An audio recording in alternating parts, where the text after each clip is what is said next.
Welcome to Alliance Military Database. Classified information requested. Establishing secure connection. Secure connection confirmed.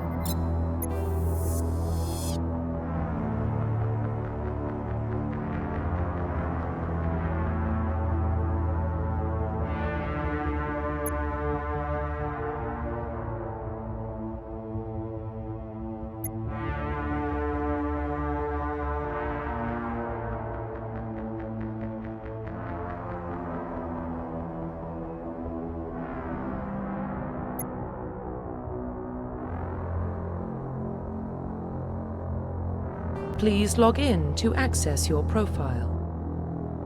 Profile reconstruction complete.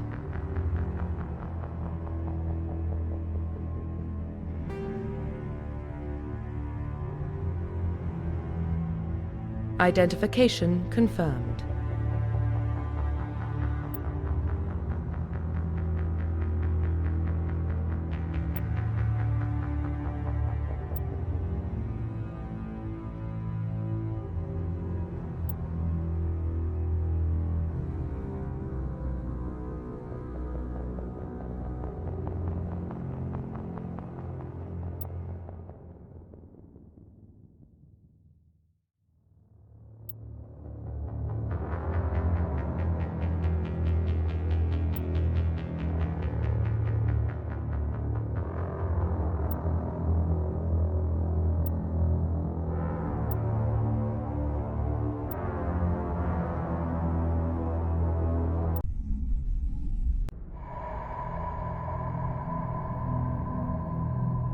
Well, what about Shepard?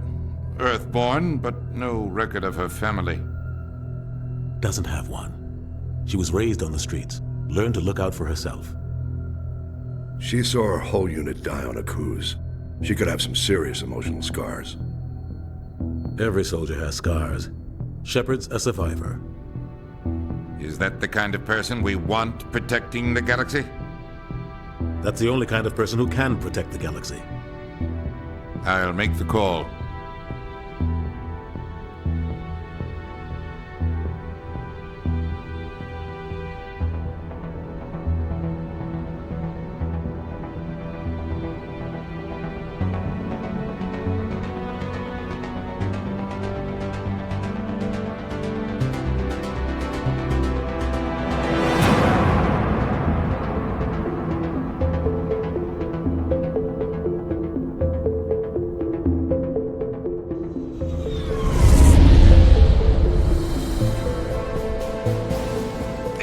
Prime relays in range. Initiating transmission sequence. Commander?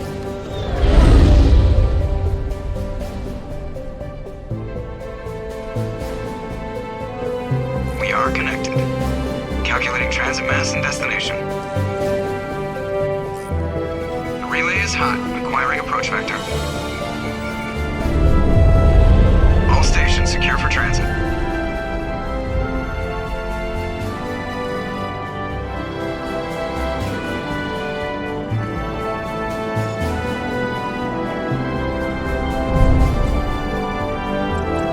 Green. Approach run has begun.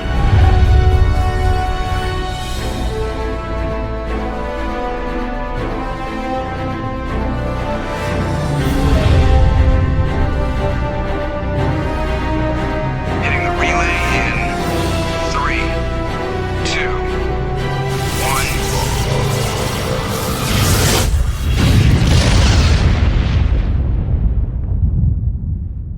1. Thrusters? Check. Navigation? Check. Internal emission sync engaged. All systems online. Drift? Just under 1500K. 1500 is good.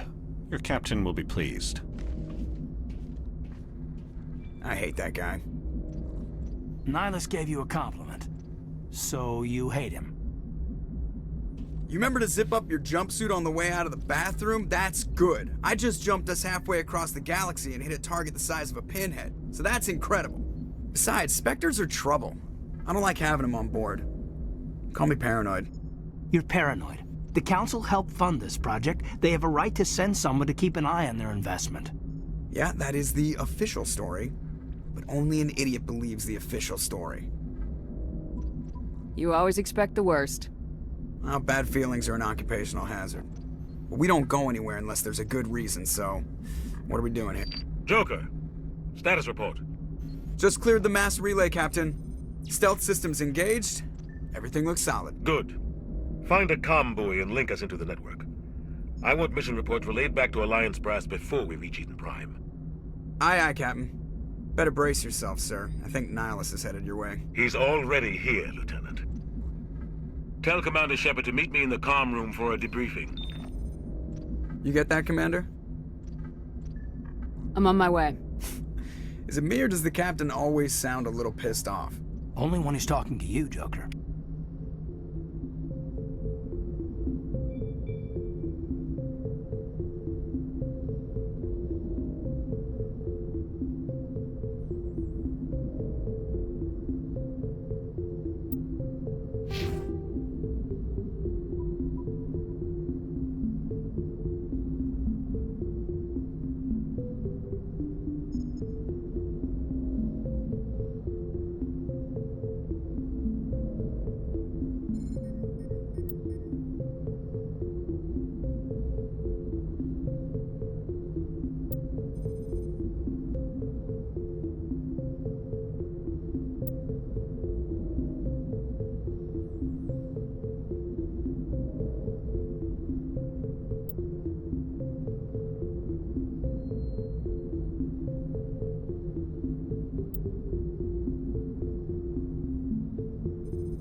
Roughly 1,200 years ago, the Turians were invited to join the Citadel Council to fulfill the role of galactic peacekeepers. The Turians have the largest fleet in Citadel space, and they make up the single largest portion of the Council's military forces. As their territory and influence has spread, the Turians have come to rely on the Solarians for military intelligence and the Asari for diplomacy. Despite a somewhat colonial attitude towards the rest of the galaxy, the ruling hierarchy understands they would lose more than they would gain if the other two races were ever removed. Turians come from an autocratic society that values discipline and possesses a strong sense of personal and collective honor.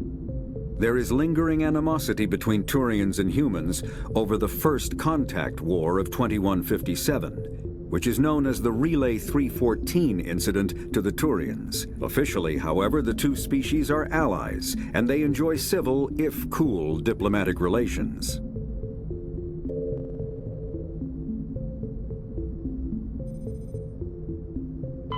The Systems Alliance is an independent supranational government representing the interests of humanity as a whole. The Alliance is responsible for the governance and defense of all extrasolar colonies and stations. The Alliance grew out of the various national space programs as a matter of practicality. Sol's planets had been explored and exploited through piecemeal national efforts. The expense of colonizing entire new solar systems could not be met by any one country. With humans knowing that alien contact was inevitable, there was enough political will to jointly fund an international effort. Still, the Alliance was often disregarded by those on Earth until the First Contact War. While the national governments dithered and bickered over who should lead the effort to liberate Shanxi, the Alliance fleet struck decisively. Post-war public approval gave the Alliance the credibility to establish its own parliament and become the galactic face of humanity.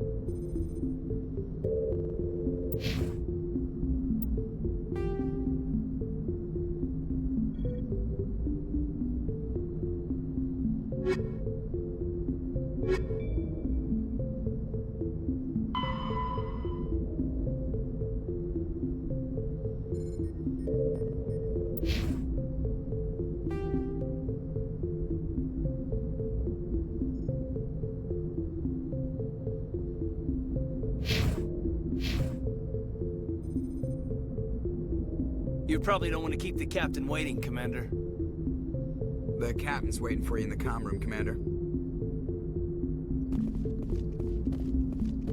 I'm telling you, I just saw him. He marched by like he was on a mission. He's a Spectre. They're always on a mission. And we're getting dragged, right along with him. Relax, Presley. You're gonna give yourself an ulcer.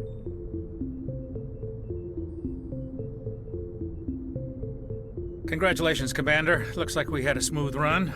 You heading down to see the captain? Sounds like you don't trust our Turian guest. Sorry, Commander. Just having a chat with Adams down at engineering. I didn't mean to cause any trouble. But you have to admit, something's odd about this mission. The whole crew feels it. You think the Alliance brass is holding out on us? If all we're supposed to do is test out the stealth system, why is Captain Anderson in charge? And then there's Nihilus. Spectres are elite operatives, top covert agents. Why send a Spectre, a Turian Spectre, on a shakedown run? It doesn't add up.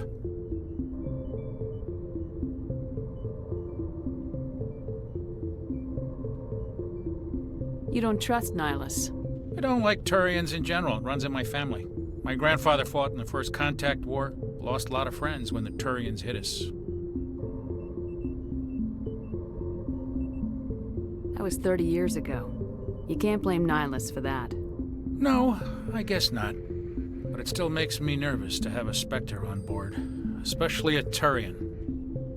We're an Alliance vessel, human military, but Nihilus doesn't answer to the captain like the rest of us. Spectres operate outside the normal chain of command. And they don't come along just to observe shakedown runs. Nihilus looks like he's expecting some heavy action. I don't like it. What do you know about the stealth systems? I just know it masks our location from scans and sensors. Cutting-edge technology. The Normandy's the only ship with this prototype drive. But why are we fully staffed? A skeleton crew would be cheaper, less chance of security leaks, too. Plus, there's Nihilus. It's pretty obvious this shakedown run is just a cover. For what? Damned if I know, Commander. We're out here on false pretenses. I'm not a fan of being left in the dark. Do you have a problem with the captain? No, ma'am. But I can't figure out what he's doing here. Captain Anderson is one of the most decorated Special Forces officers in the service. If he melted down all his medals, he could make a life-size statue of himself. You don't send a soldier like that on a do-nothing mission. He's treating this shakedown run too seriously. Something big is going on. I'll see if I can get some answers when I see him. Good luck, Commander.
Humanity's first contact with an alien race occurred in 2157. At that time, the Alliance allowed survey fleets to activate any dormant mass relays discovered, a practice considered dangerous and irresponsible by Council-aligned races.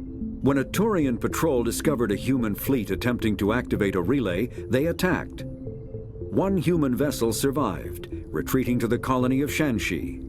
The Turians followed, quickly defeating the local forces. Shanxi was occupied, the first and to date only human world to be conquered by an alien species. The Turians believed the handful of ships they defeated represented the bulk of human defenses, so they were unprepared when the Second Fleet, under Admiral Castanet Drescher, launched a strong counteroffensive, evicting them from Shanxi. The Turians mobilized for full-scale war, drawing the attention of the rest of the galaxy. The Council quickly intervened, forcing a truce. Fortunately for humanity, the First Contact War was ended with a diplomatic solution.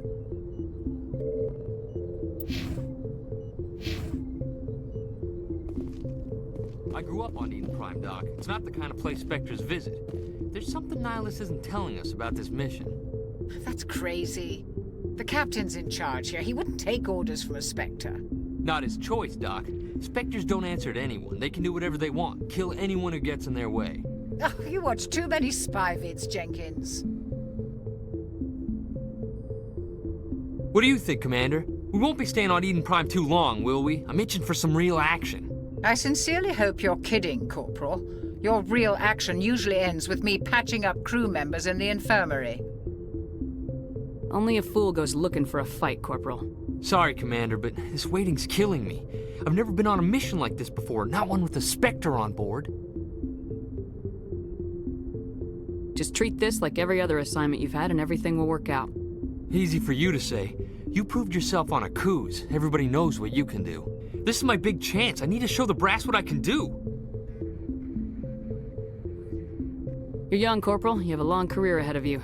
Don't do something stupid to mess it up. Don't worry, ma'am. I'm not gonna screw this up. What can you tell me about Nihilus? Turians are generally well respected by the other species. Their fleet has more patrols protecting Citadel space than any other. They don't always get on well with us, though. Some people find them too rigid. Others still blame them for the First Contact War. As for Nihilus, I haven't said more than 2 words to him. He usually only speaks to the captain. I hope we get a chance to see him in action. I heard Nihilus took down an entire enemy platoon all by himself. What do you know about the Spectres? Only what I've heard. Spectre agents work directly for the Citadel Council. They usually work alone or in small groups. Spectres don't have any official power, though. Basically, they're a shadow organization with a mandate to preserve and protect galactic stability. Protect it at any cost. Don't forget that part. Spectres operate above the law. Why don't we have any of our own people in there? Spectres usually come from the Council races, like the Turians.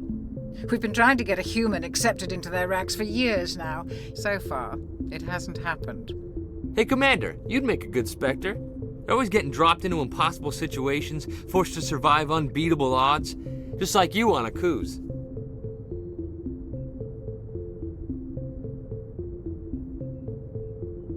I try not to think about a coups.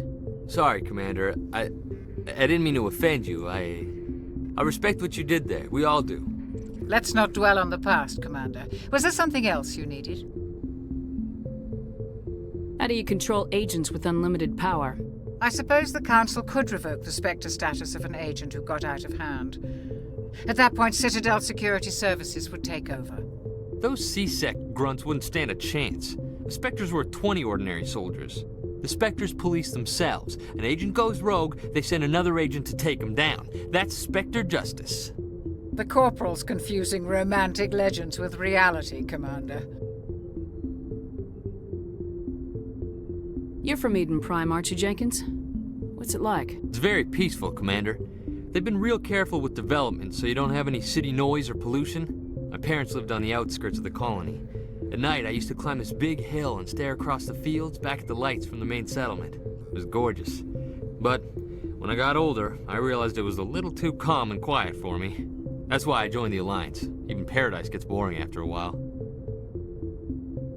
Any idea why Eden Prime was chosen as our destination? Not really sure, Commander. Eden Prime's one of our most stable colonies. Good place to take the Normandy for a shakedown run, I guess. No real danger there. There's gotta be something else going on. We've got a Spectre on board. That's why I'm so wound up. I can't wait for the real mission to start. The captain's waiting for me. Goodbye, Commander.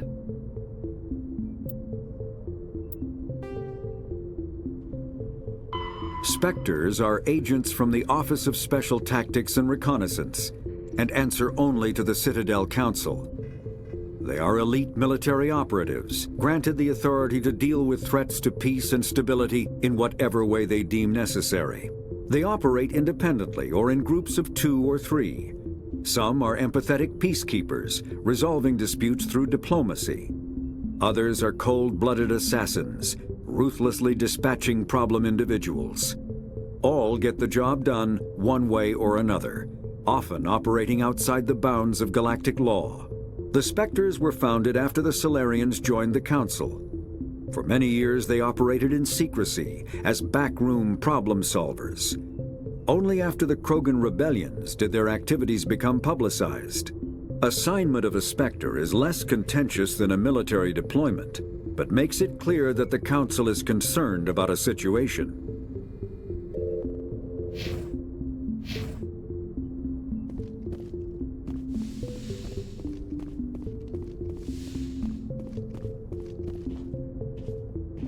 Commander Shepard, I was hoping you'd get here first. It will give us a chance to talk. The captain said he'd meet me here. He's on his way. I'm interested in this world we're going to, Eden Prime. I've heard it's quite beautiful. They say it's a paradise. Yes, a paradise. Serene, tranquil, safe. Eden Prime has become something of a symbol for your people, hasn't it? Proof that humanity can not only establish colonies across the galaxy, but also protect them. But how safe is it really? Do you know something? Your people are still newcomers, Shepard. The galaxy can be a very dangerous place. Is the Alliance truly ready for this? I think it's about time we told the Commander what's really going on. This mission is far more than a simple shakedown run. Is someone gonna fill me in, Captain? We're making a covert pickup on Eden Prime. That's why we needed the stealth systems operational. There must be a reason you didn't tell me about this, sir? This comes down from the top, Commander. Information strictly on a need-to-know basis. A research team on Eden Prime unearthed some kind of beacon during an excavation. It was Prothean. I thought the Protheans vanished 50,000 years ago. Their legacy still remains. The mass relays, the Citadel, our ship drives. It's all based on Prothean technology. This is big, Shepard. The last time humanity made a discovery like this, it jumped our technology forward 200 years. But Eden Prime doesn't have the facilities to handle something like this. We need to bring the beacon back to the Citadel for proper study. Obviously, this goes beyond mere human interests, Commander. This discovery could affect every species in Council space.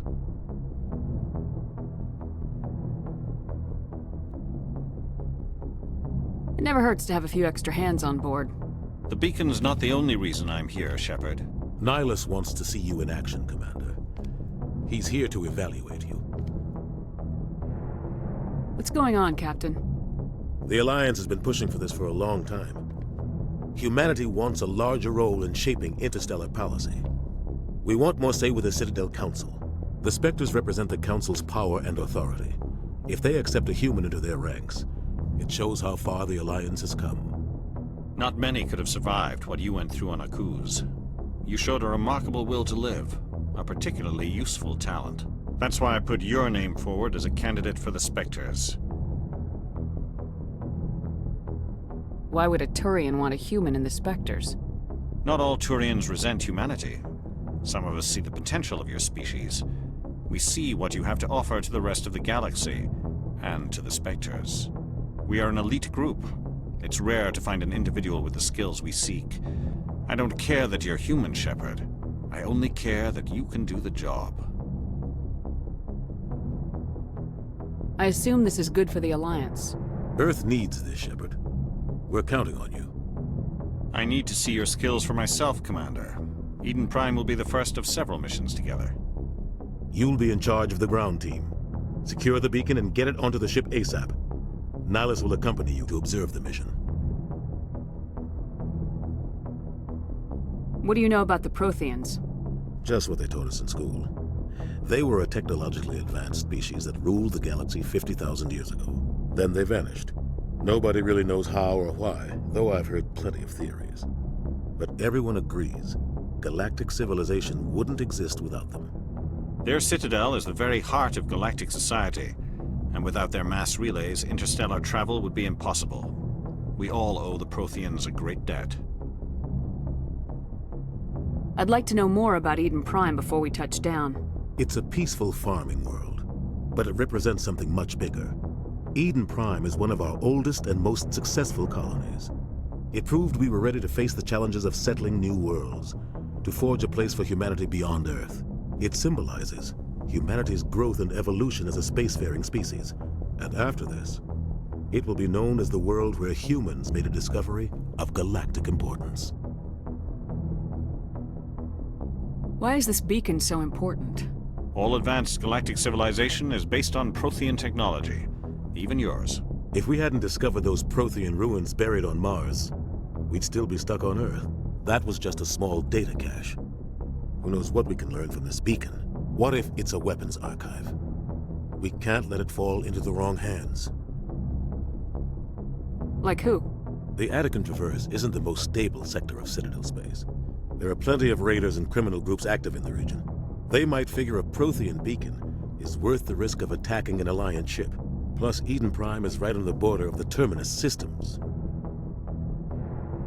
The Attican Traverse is under Citadel protection. If the Terminus systems attack, it's an act of war. Technically, yes. But some of the species in the Terminus might be willing to start a war over this. The last thing the Council wants is to get dragged into a major conflict with the Terminus systems. We have to keep this low-key. Just give the word, Captain. We should be getting close to Eden. Captain, we got a problem. What's wrong, Joker? Transmission from Eden Prime, sir. You better see this. Bring it up on screen.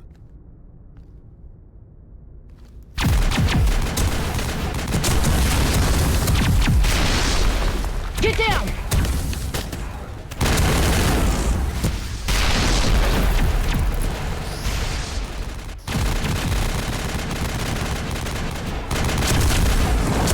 We are under attack, taking heavy casualties. I repeat, heavy casualties. We can't. Need evac. They came out of nowhere. We need.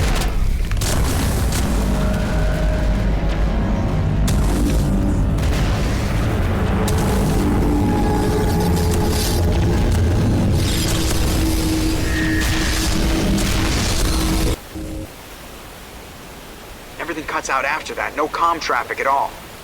Just goes dead. There's nothing. Reverse and hold at 38.5.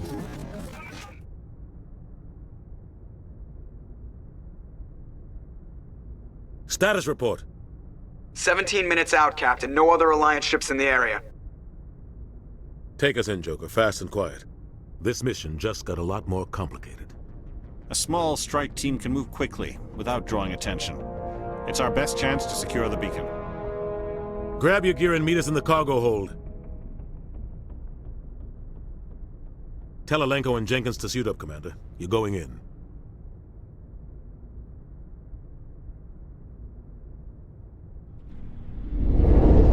Engaging stealth systems. Somebody was doing some serious digging here, Captain. Your team's the muscle in this operation, Commander. Go in heavy and head straight for the dig site. What about survivors, Captain? Helping survivors is a secondary objective. The beacon's your top priority. Approaching drop point 1. Nihilus, you're coming with us? I move faster on my own. Nihilus will scout out ahead. He'll feed you status reports throughout the mission. Otherwise, I want radio silence. We've got his back, Captain. The mission's yours now, Shepard. Good luck! We are approaching drop point 2.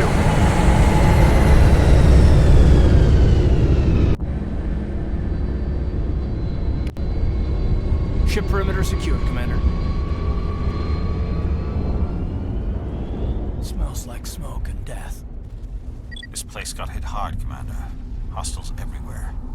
Keep your guard up. Oh God, what happened here?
50,000 years ago, the Protheans were the only spacefaring species in the galaxy. They vanished in a swift galactic extinction. Only the legacy of their empire remains. They are believed to have built the mass relays and the Citadel, which have allowed numerous species to explore and expand throughout the galaxy. Prothean ruins are found on worlds across the galaxy. While surprisingly intact for their age, functioning examples of Prothean paleotechnology are rare. Time and generations of looters have picked their dead cities and derelict stations clean. Some believe the Protheans meddled in the evolution of younger races. The Hanar homeworld of Kajay, for example, shows clear evidence of former Prothean occupation. The presence of a former Prothean observation post on Mars has caused a rebirth of interventionary evolutionists among humans. These individuals believe the god myths of ancient civilizations are misremembered encounters with aliens.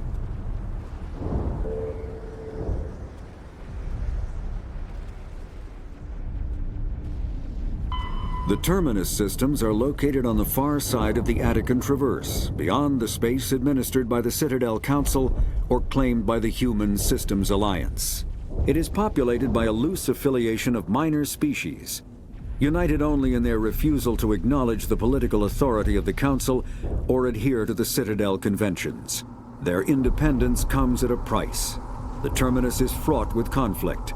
War among the various species is common, as governments and dictators constantly rise and fall. The region is a haven for illegal activities, particularly piracy and the slave trade. At least once a year, a fleet from the Terminus invades the nearby Attican Traverse.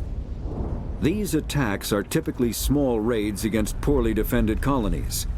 The Council rarely retaliates, as sending patrols into the Terminus systems could unify the disparate species against their common foe, triggering a long and costly war.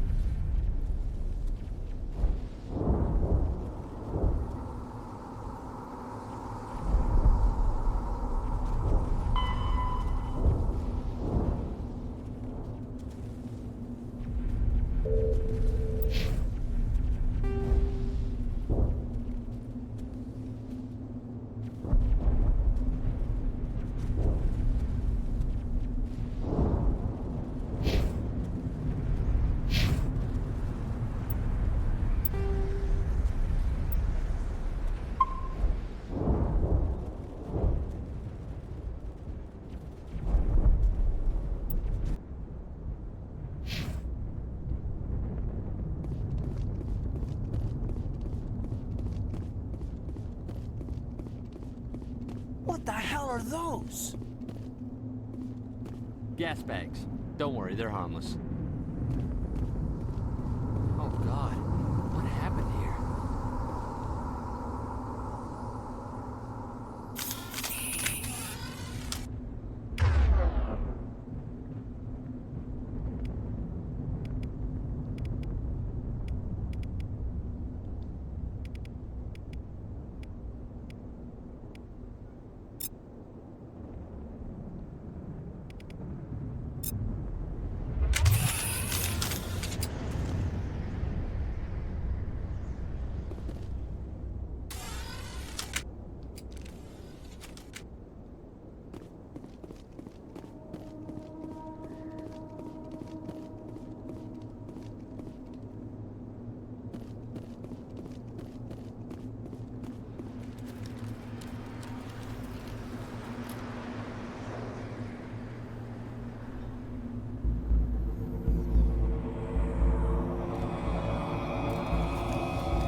Contacts, Commander. Ripped right through his shields. Never had a chance.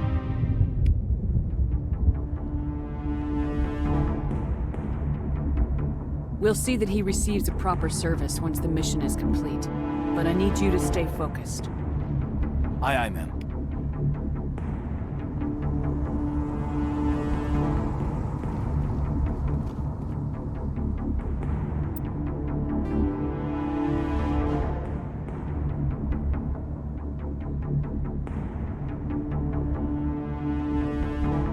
Kinetic barriers, more commonly called shields, provide protection against most mass accelerator weapons.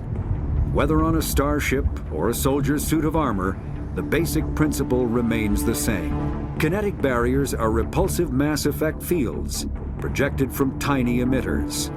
These shields safely deflect small objects traveling at rapid velocities. This affords protection from bullets and other dangerous projectiles, but still allows the user to sit down without knocking away their chair. The shielding afforded by kinetic barriers does not protect against extremes of temperature, toxins, or radiation.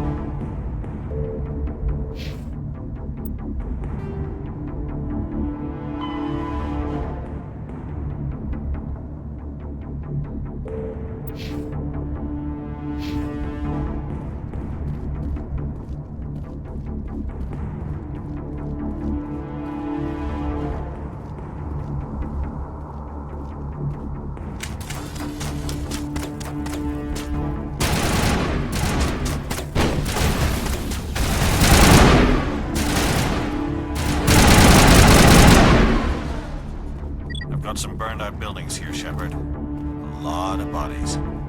I'm gonna check it out. I'll try to catch up with you at the dig site.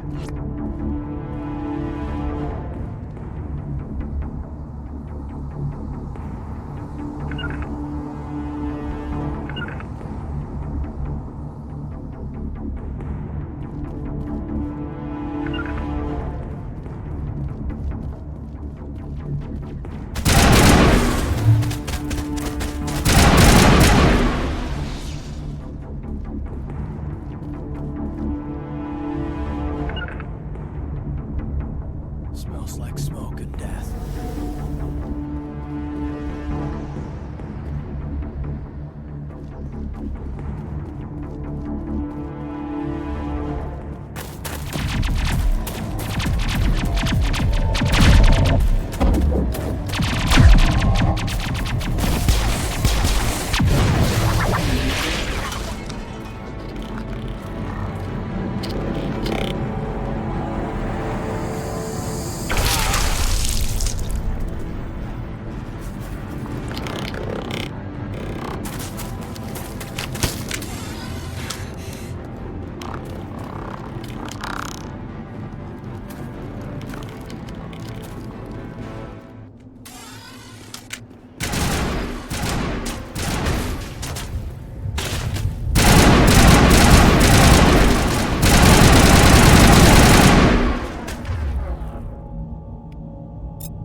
Gunnery Chief Ashley Williams of the 212.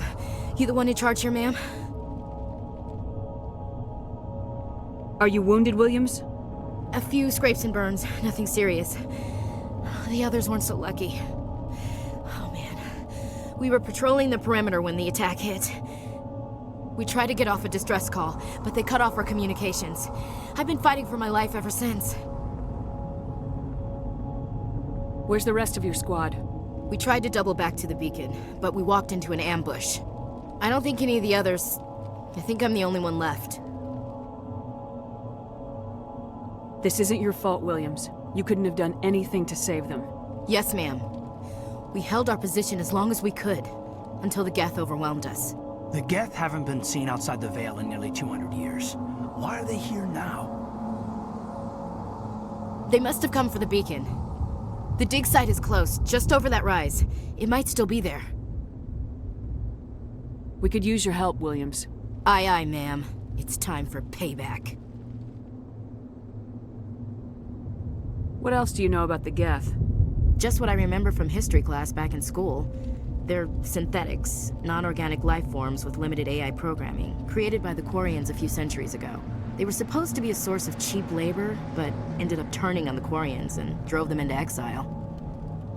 Well, after that, they just kind of disappeared behind the Perseus Veil. Nobody's really heard much from them since. Tell me everything you know about the beacon. They were doing some digging out here to extend the monorail and expand the colony. A few weeks ago, they unearthed some Prothean ruins, and the beacon. Suddenly, every scientific expert in the colony was interested. That's when they brought us in to secure the site.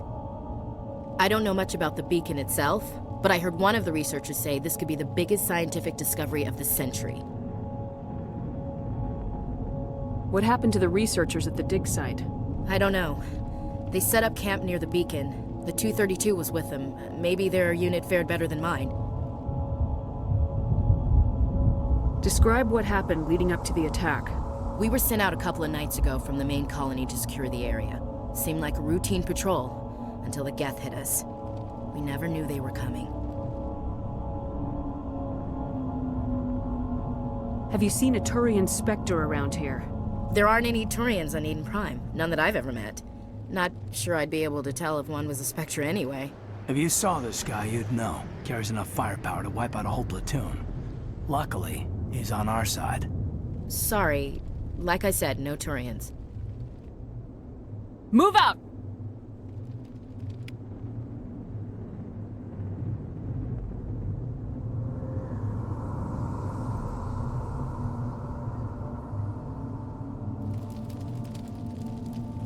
We thought this world was safe, until the Geth showed up. Smells like smoke and death.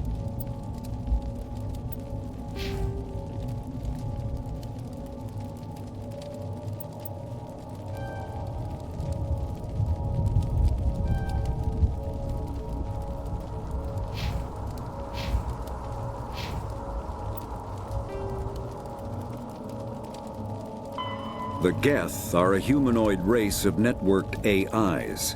They were created by the Quarians 300 years ago as tools of labor and war. When the Geth showed signs of self-evolution, the Quarians attempted to exterminate them. The Geth won the resulting war. This example has led to legal, systematic repression of artificial intelligences in galactic society. The Geth possess a unique distributed intelligence. An individual has rudimentary animal instincts, but as their numbers and proximity increase, the apparent intelligence of each individual improves. In groups, they can reason, analyze situations, and use tactics, as well as any organic race. Geth space is located at the trailing end of the Perseus Arm, beyond the lawless Terminus systems. The Perseus Veil, an obscuring dark nebula of opaque gas and dust, lies between their space and the Terminus systems.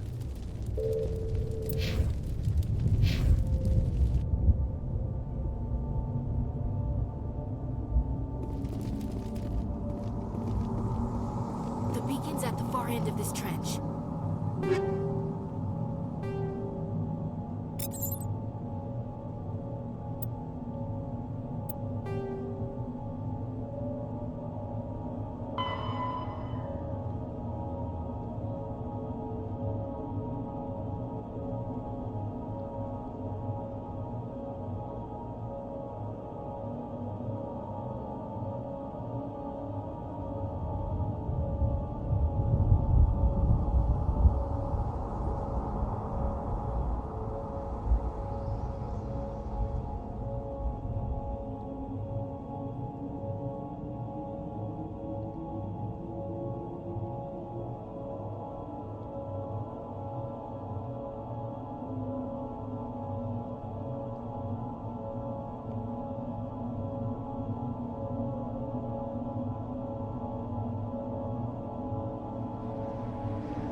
Combat hard suits use a dual-layer system to protect the wearer. The inner layer consists of fabric armor with kinetic padding. Areas that don't need to be flexible, such as the chest or shins, are reinforced with sheets of lightweight, ablative ceramic. The outer layer consists of automatically generated kinetic barriers. Objects traveling above a certain speed will trigger the barrier's reflex system and be deflected, provided there is enough energy left in the shield's power cell. Armored hard suits are sealable to protect the wearer from extremes of temperature and atmosphere. Standard equipment includes an onboard mini-frame and a communications, navigation, and sensing suite. The mini-frame is designed to accept and display data from a weapon's smart targeting system to make it easier to locate and eliminate enemies.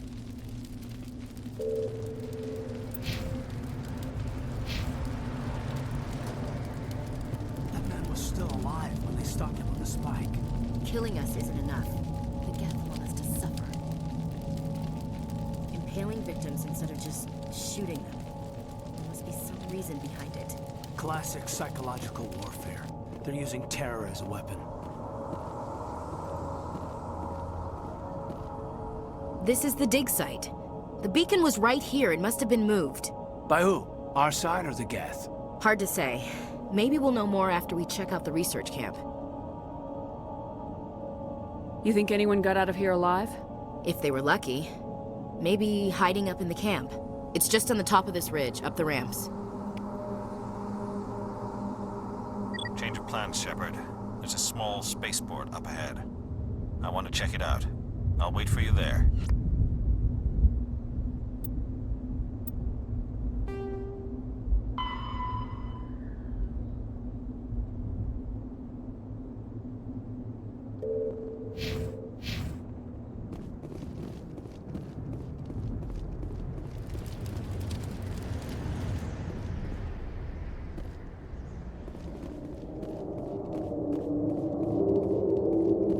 Looks like they hit the camp hard. It's a good place for an ambush. Keep your guard up.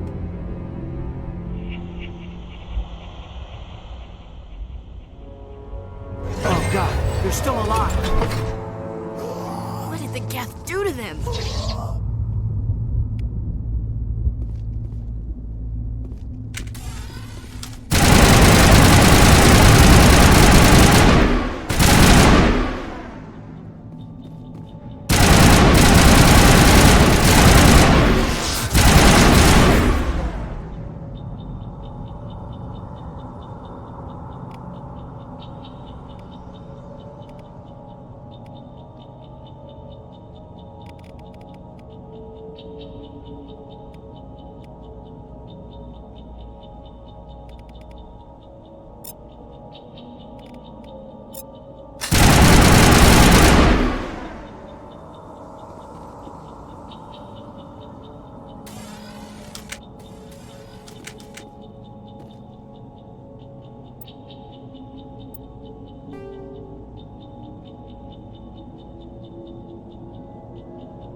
After the Geth secure a location, they round up and impale dead and living bodies on mechanical spikes.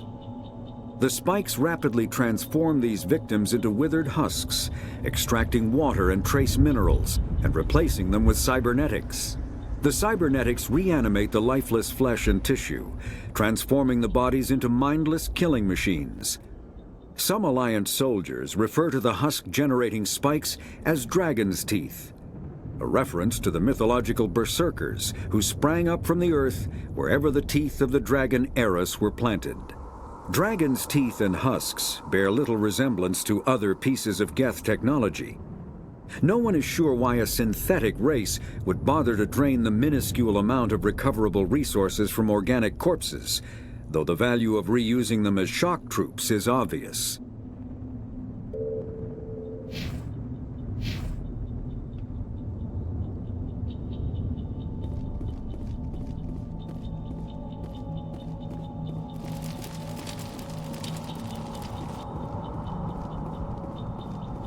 That door, it's closed. Security lock's engaged.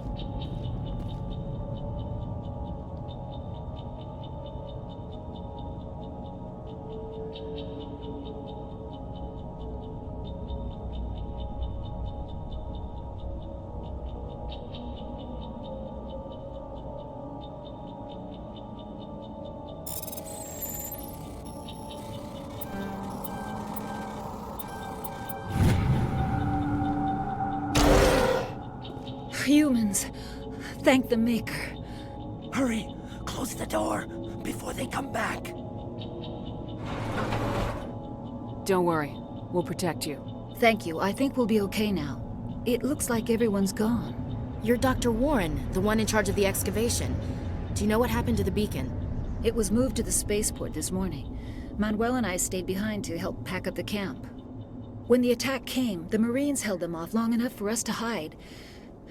They gave their lives to save us. No one is saved. The age of humanity is ended. Soon, only ruin and corpses will remain. What else can you tell me about the attack? It all happened so fast. 1 second we were gathering up our equipment. The next we were hiding in the shed while the Geth swarmed over the camp. Agents of the Destroyers, bringers of darkness, heralds of our extinction. We could hear the battle outside. Gunfire, screams. I thought it would never end. Then everything went quiet. We just sat there, too afraid to move, until you came along. Did you notice a Turian in the area? I saw him, the Prophet, leader of the enemy. He was here before the attack. That's impossible. Nihilus was with us in the Normandy before the attack. He couldn't have been here. I'm sorry. Manuel's still a bit unsettled. We haven't seen your Turian. We've been hiding in here since the attack. Can you tell me anything about the beacon? It's some type of data module from a galaxy-wide communications network. Remarkably well preserved. It could be the greatest scientific discovery of our lifetime.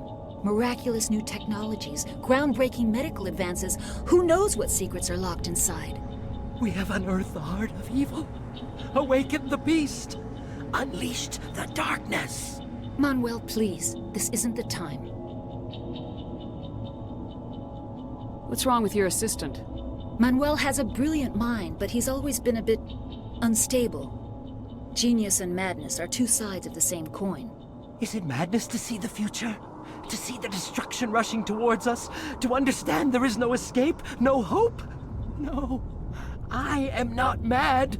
I'm the only sane one left. I gave him an extra dose of his meds after the attack. Williams, take us to the spaceport. You can't stop it. Nobody can stop it. Night is falling. The darkness of eternity. Hush, Manuel. Go lie down. You'll feel better once the medication kicks in.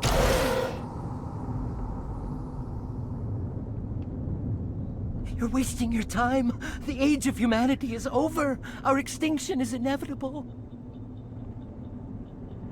Manuel, I need to ask you something.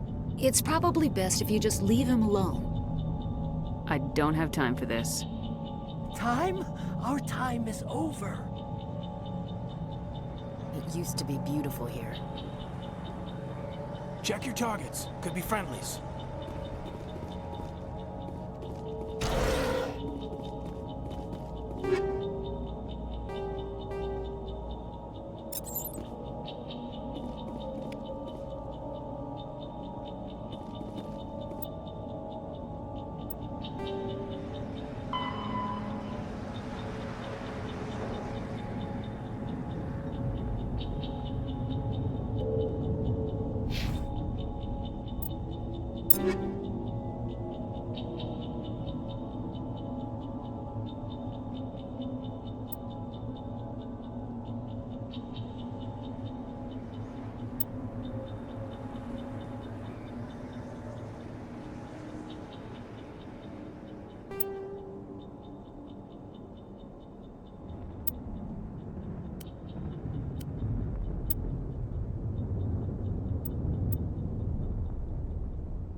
Saren.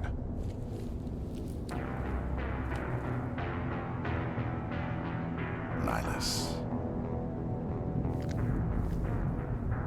This isn't your mission, Saren. What are you doing here?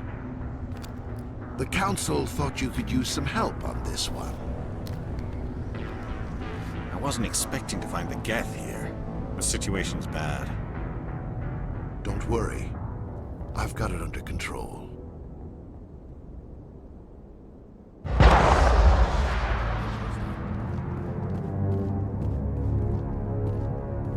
What is that? Off in the distance.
Everybody stay calm out there.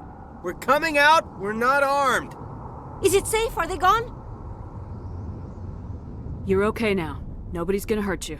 Those things were crawling all around the shed. They would have found us for sure. We owe you our lives. I still can't believe it. When we saw that ship, I thought it was all over. It showed up right before the attack. Knew it was trouble the second I saw it, so we made a break for the sheds. Tell me everything you remember about the attack. The three of us were working the crops when that ship showed up. We just saw it and ran. I don't know what happened to the rest of the crew.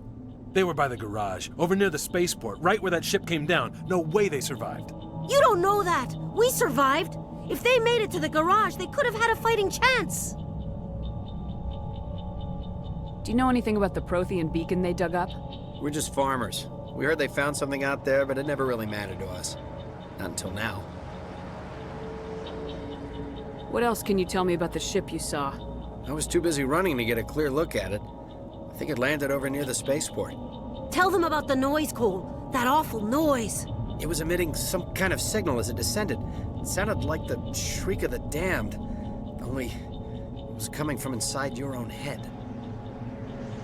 It was probably trying to block communications. Whatever it was, felt like it was tearing right through my skull. Almost made it impossible to think. I have to go. Hey, Cole, we're just a bunch of farmers. These guys are soldiers. Maybe we should give them the stuff. Jeez, Blake, you gotta learn when to shut up. You have something to tell me, Cole? Some guys at the spaceport were running a small smuggling ring, nothing major. In exchange for a cut of the profits, we let them store packages in our sheds. What kind of packages? I found a pistol. Figured it would come in handy if those things came back. But you'll probably get more use out of it than we will. We're risking our lives to save this colony. You sure there's nothing else in here that could help us out? Yeah, there's one more thing. I was gonna sell it after this was over, but you probably deserve it more than I do. Who's your contact at the spaceport, Cole? What's his name? He's not a bad guy. I don't want to get him in trouble. Besides, I'm not a snitch. He might have something to do with this whole attack, Cole. We need his name. It's important. Yeah, okay, you're right. His name's Powell. Works the docks at the spaceport, if he's still alive.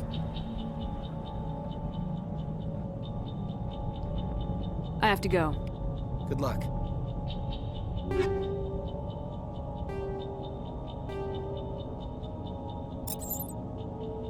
We're just a small farming colony. Why did they attack us? I came here to get away from the stress of living on Earth. Yeah.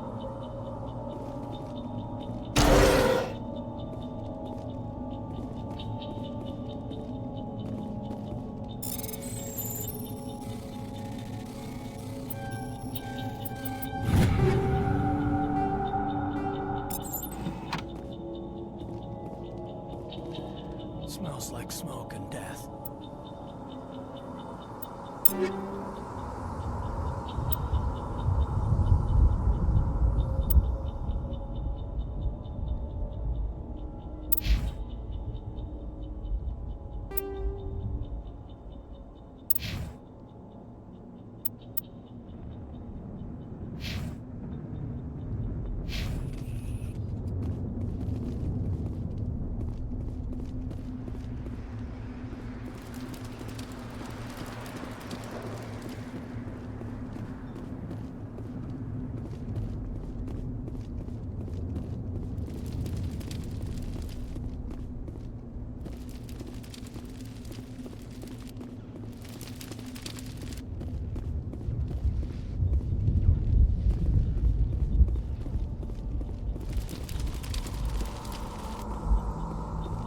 Commander, it's Nihilus.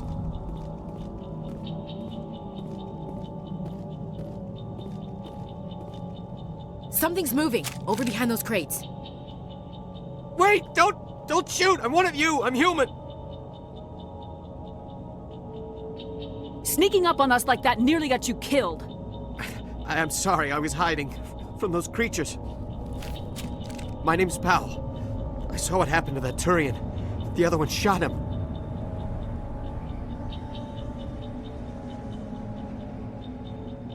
I need to know how Nihilus died. The other one got here first. He was waiting when your friend showed up.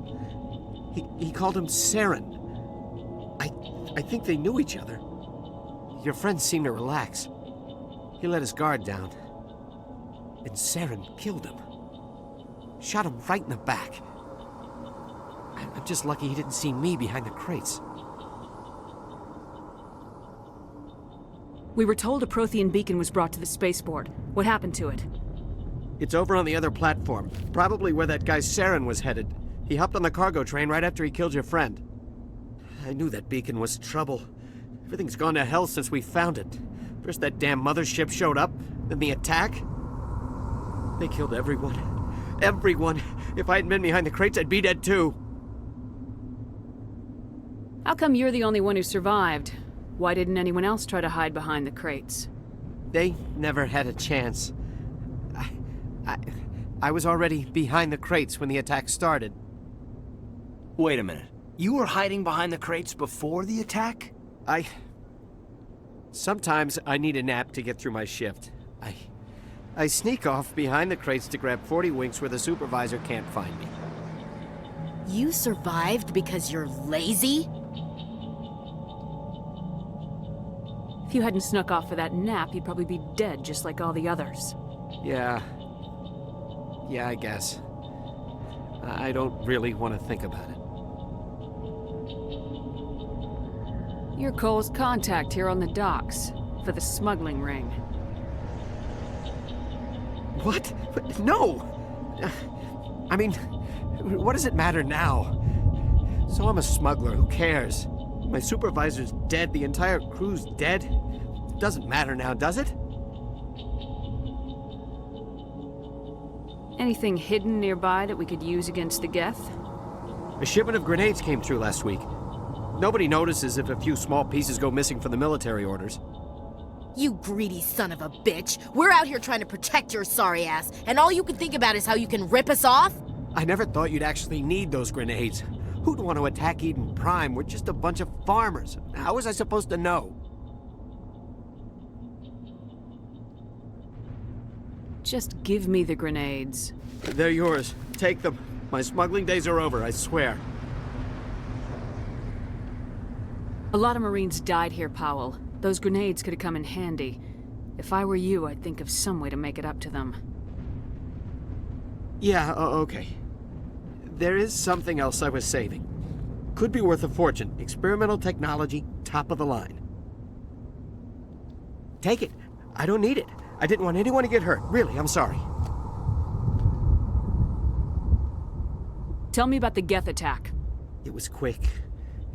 1 minute that ship was descending, the next, those Geth were swarming over the platform. Thousands of them. They must have been inside that mothership. They shot anything that moved. It was a massacre.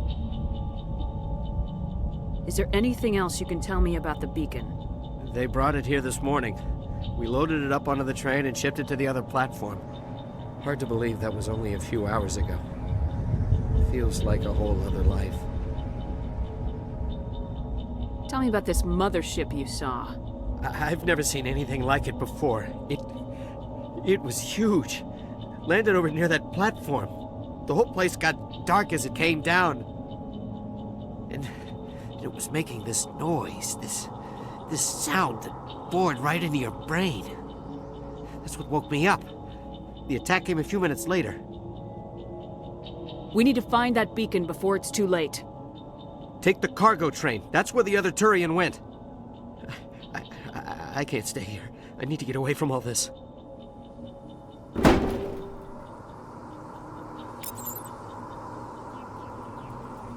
Let's get the bastards. Eden Prime will never be the same again.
Accept the charges. Destroy the entire colony.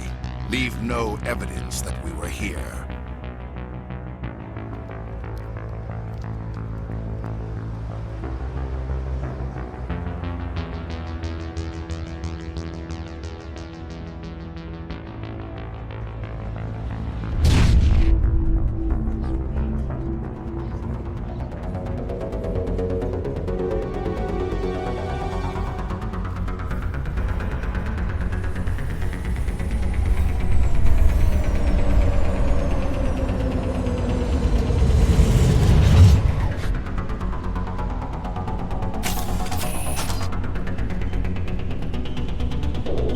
Demolition charges. The Geth must have planted them. Hurry! We need to find them all and shut them down!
Normandy, the beacon is secure. This is amazing. Actual working Prothean technology. Unbelievable. It wasn't doing anything like that when they dug it up. Something must have activated it. Roger, Normandy. Standing by.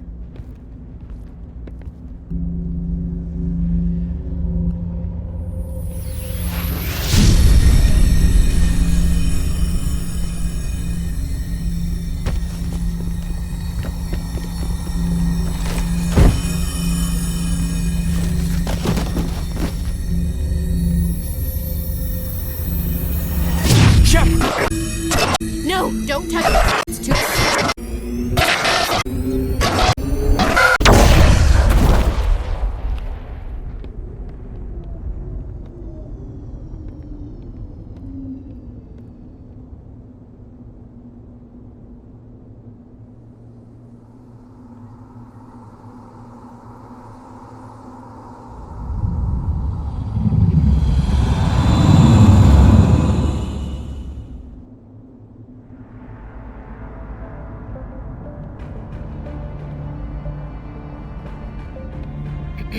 We identified the ship that touched down on Eden Prime.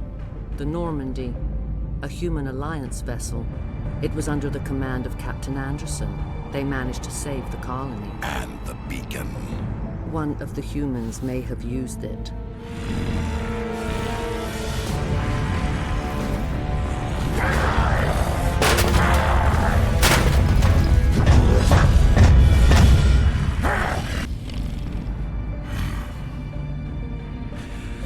This human must be eliminated.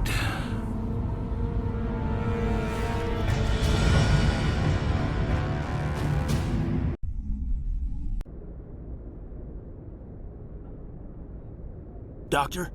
Dr. Chakwas. I think she's waking up.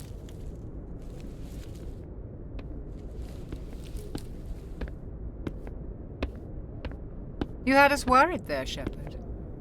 How are you feeling?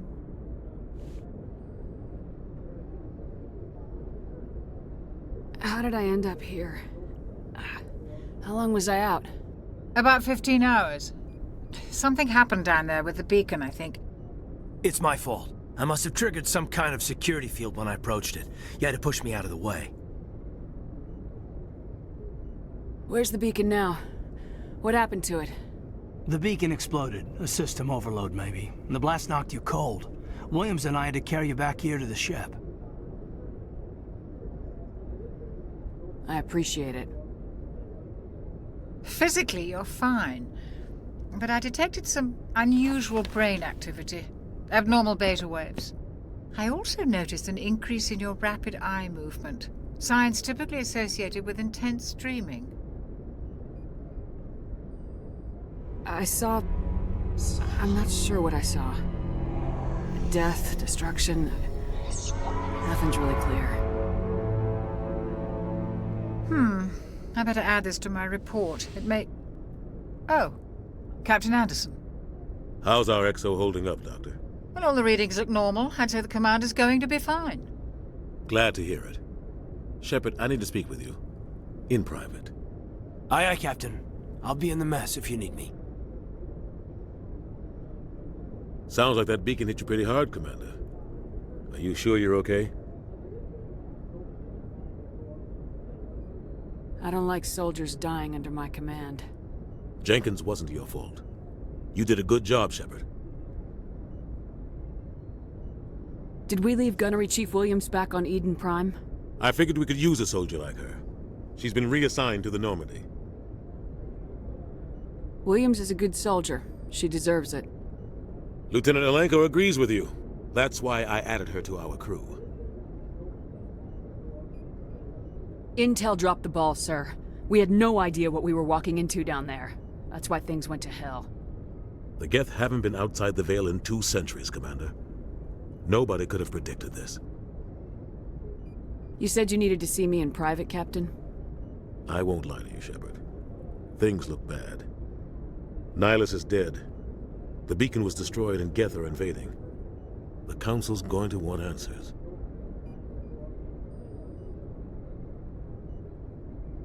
I didn't do anything wrong, Captain. Hopefully the Council can see that. I'll stand behind you and your report, Shepard. You're a damned hero in my books. That's not why I'm here. It's Saren, that other Turian. Saren's a Spectre, one of the best. A living legend. But if he's working with the Geth, it means he's gone rogue.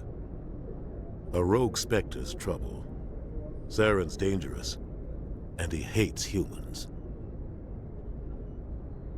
Why? He thinks we're growing too fast, taking over the galaxy. A lot of aliens think that way.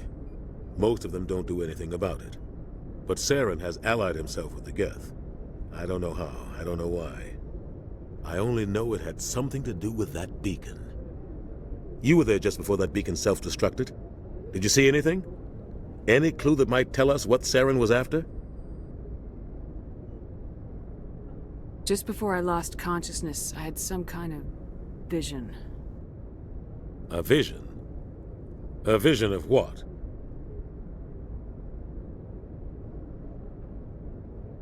I saw synthetics. Geth, maybe. Slaughtering people. Butchering them. We need to report this to the Council, Shepard.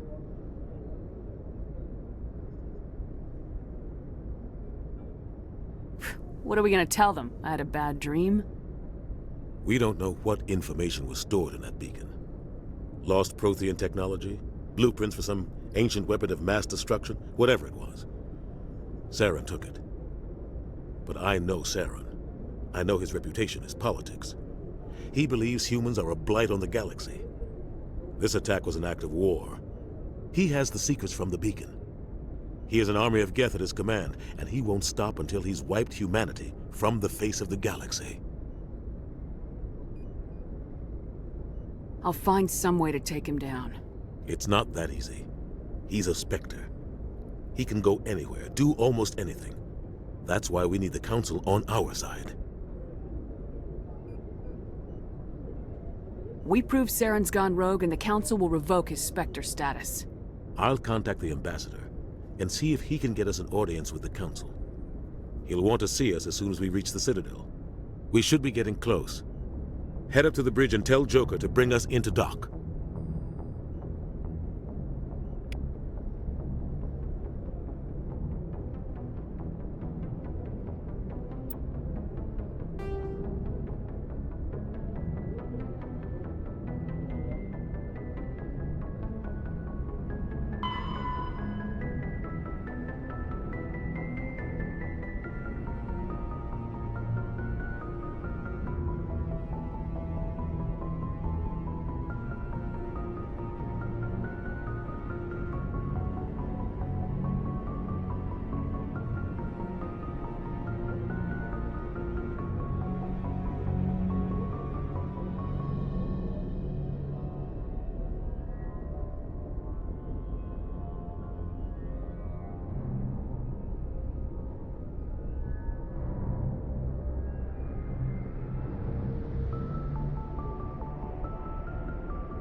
The Citadel is an ancient deep space station, presumably constructed by the Protheans.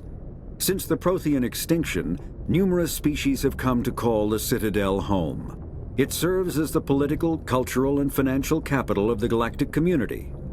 To represent their interests, most species maintain embassies on the Presidium, the Citadel's inner ring. The Citadel Tower in the center of the Presidium holds the Citadel Council chambers. Council affairs often have far-reaching effects on the rest of the galactic community. 5 arms, known as the wards, extend from the Presidium. Their inner surfaces have been built into cities, populated by millions of inhabitants from across the galaxy. The Citadel is virtually indestructible. If attacked, the station can close its arms to form a solid, impregnable shell. For as long as the station has existed, an enigmatic race called the Keepers has maintained it.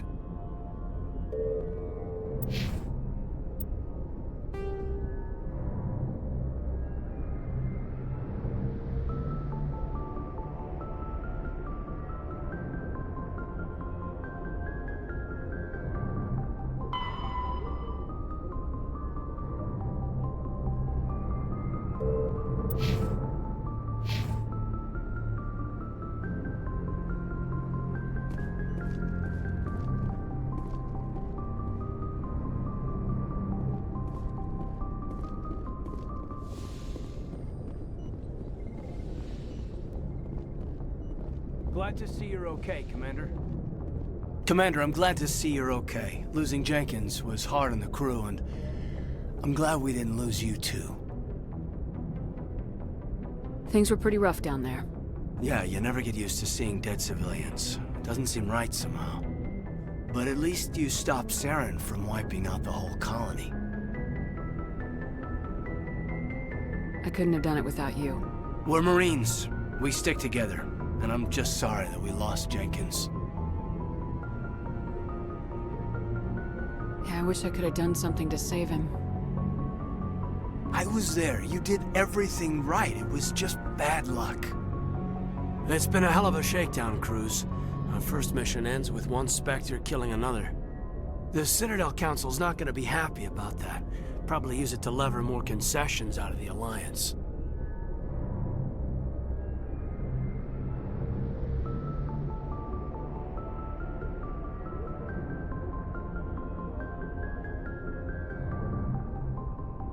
You've got a good grasp of the situation.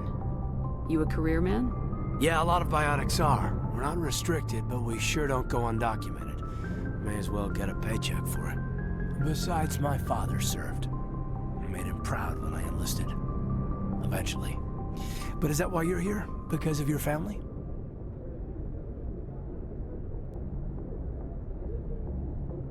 We'll talk another time.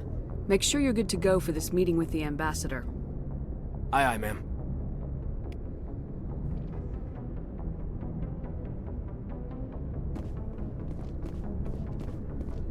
Yes, Commander? Is there something you need?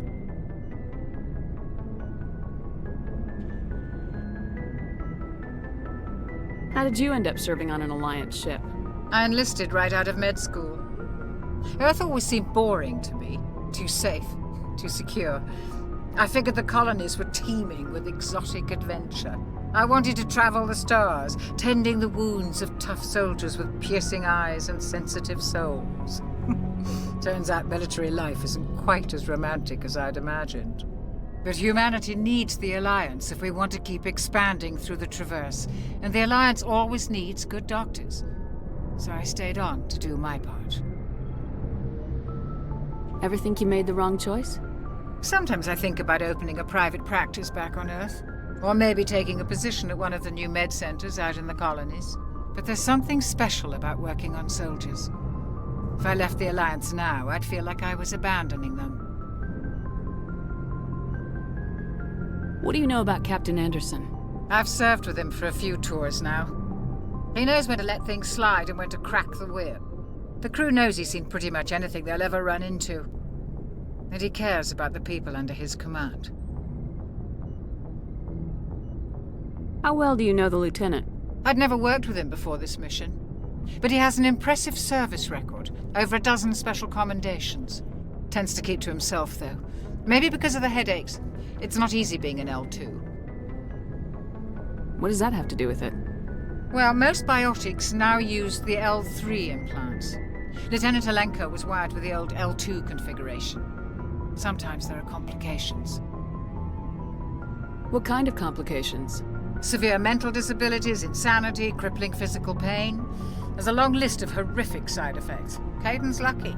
He just gets migraines. I should go. Goodbye, Commander.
Biotics is the ability of rare individuals to manipulate dark energy and create mass effect fields through the use of electrical impulses from the brain. Intense training and surgically implanted amplifiers are necessary for a biotic to produce mass effect fields powerful enough for practical use. The relative strength of biotic abilities varies greatly among species and with each individual. There are 3 branches of biotics. Telekinesis uses mass-lowering fields to levitate or impel objects. Mass-raising kinetic fields are used to block or pin objects. Spatial distortion uses rapidly shifting mass fields to shred objects. Most organic species are capable of developing biotic abilities, though there are risks involved. Biotics are the result of an in utero exposure to element 0. This usually causes fatal cancers in the victim, but in rare cases, it coalesces into nodules within the fetus's developing nervous system.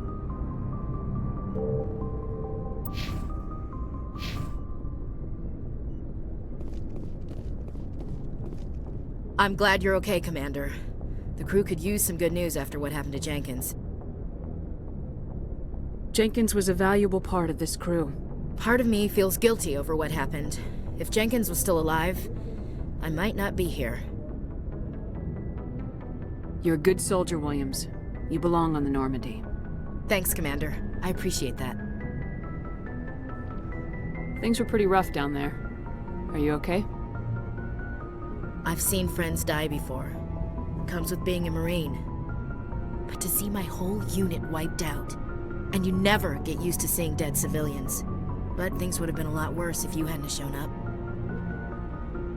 We couldn't have done it without you, Williams. Thanks, Commander. I have to admit, I was a little worried about being assigned to the Normandy. It's nice when someone makes you feel welcome. I think you're gonna fit in here just fine, Williams. Thanks, Commander.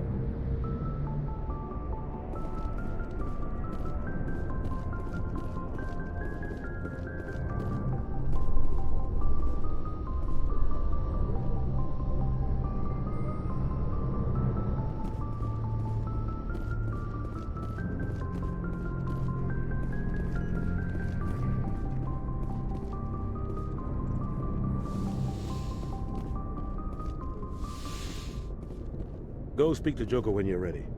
Tell him to bring the Normandy into dock.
glad you're okay, Commander.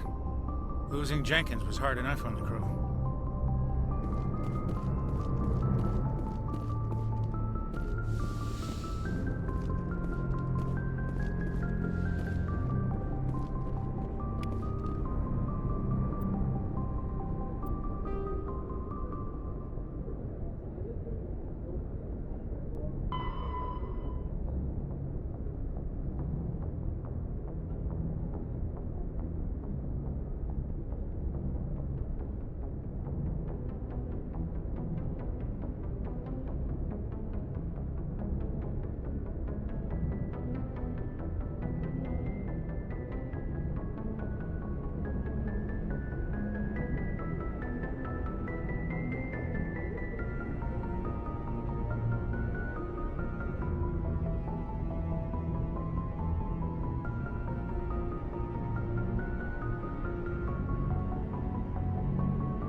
Good timing, Commander. I was just about to bring us into the Citadel.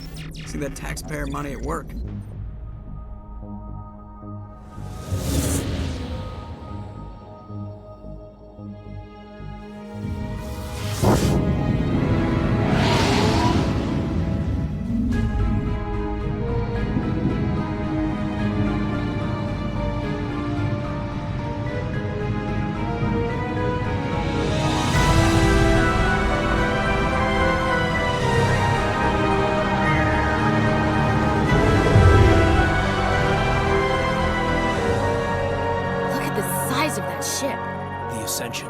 Flagship of the Citadel fleet. Well, size isn't everything. Why so touchy, Joker? I'm just saying you need firepower, too. Look at that monster. Its main gun could rip through the barriers in any ship in the Alliance fleet. Good thing it's on our side, then. Citadel Control, this is SSV Normandy, requesting permission to land. Stand by for clearance, Normandy. Clearance granted. You may begin your approach. Transferring you to an Alliance operator. Roger, Alliance Tower. Normandy out. Normandy, this is Alliance Tower. Please proceed to Dock 422.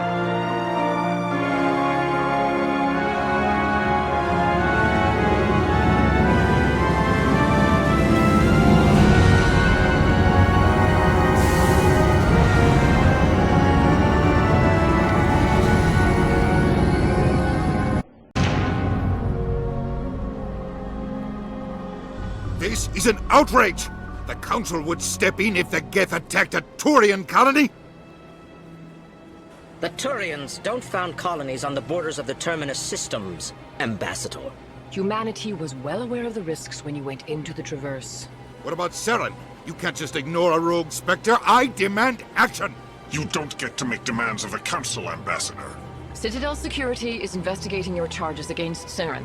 We will discuss the CSEC findings at the hearing, not before. Captain Anderson, I see you brought half your crew with you. Just the ground team from Eden Prime, in case you had any questions. I have the mission reports. I assume they're accurate? They are. Sounds like you convinced the Council to give us an audience. They were not happy about it. Saren's their top agent. They don't like him being accused of treason. Saren's a threat to every human colony out there. He needs to be stopped. The Council has to listen to us. Settle down, Commander. You've already done more than enough to jeopardize your candidacy for the Spectres. The mission on Eden Prime was a chance to prove you could get the job done. Instead, Nihilus ended up dead and the beacon was destroyed. That's Saren's fault, not hers. Then we better hope the CSEC investigation turns up evidence to support our accusations. Otherwise, the Council might use this as an excuse to keep you out of the Spectres. Come with me, Captain. I want to go over a few things before the hearing. Shepard, you and the others can meet us at the Citadel Tower, top level. I'll make sure you have clearance to get in. And that's why I hate politicians.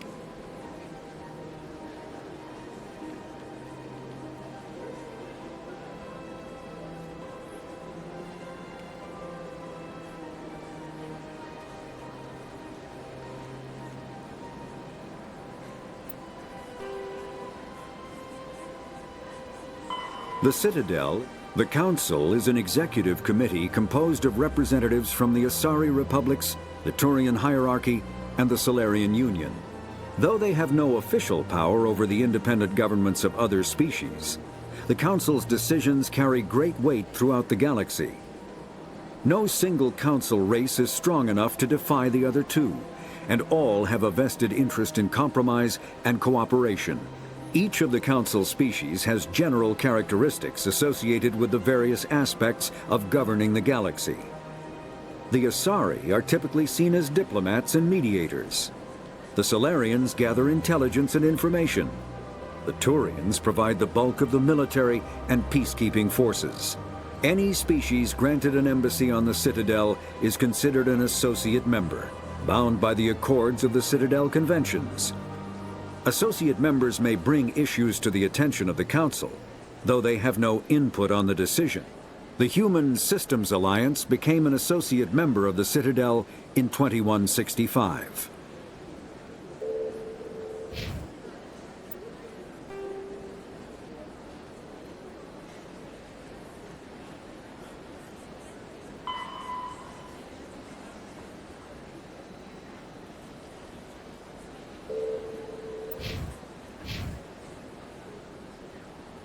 Big place. I can't tell the aliens from the animals.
Good day, Commander. The human ambassador is up the stairs, first room on the right. You know who I am? Yes, I receive reports on all newly arrived dignitaries and notable people. What is this place? This is the Presidium. More specifically, you are at the Citadel embassies. If you have more questions, please access Avina. What's that? Oh, Avina is the virtual guide for the Citadel. Feel free to access the terminal yourself. What's your name? What do you do here? My name is Safiria. I'm the administrative assistant for the embassies. You seem to be distracted. The embassies are the hub of all Citadel politics. When you represent trillions of citizens, it tends to get a little busy. I should be going now. Have a pleasant day.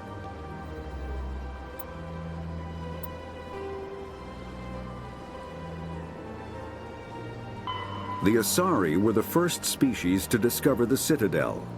When the Solarians arrived, it was the Asari who proposed the establishment of the Citadel Council to maintain peace throughout the galaxy. Since then, the Asari have served as the mediators and centrists of the Council. An all-female race, the Asari reproduce through a form of parthenogenesis. They can attune their nervous system to that of another individual of any gender and of any species to reproduce. This capability has led to the unseemly and inaccurate rumors about Asari promiscuity. Asari can live for over 1,000 years, passing through 3 stages of life. In the maiden stage, they wander restlessly, seeking new knowledge and experience. When the matron stage begins, they meld with interesting partners to produce their offspring. This ends when they reach the matriarch stage, where they assume the roles of leaders and counselors.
Welcome to the Presidium.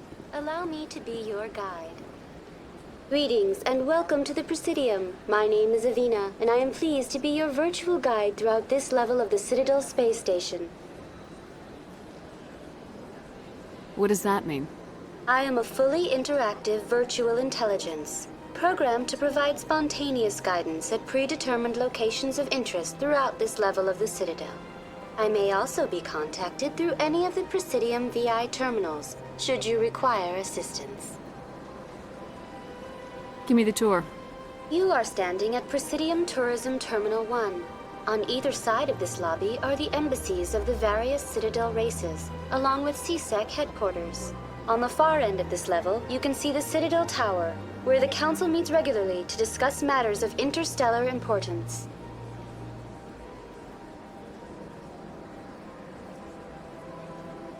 I want to know more about Citadel security.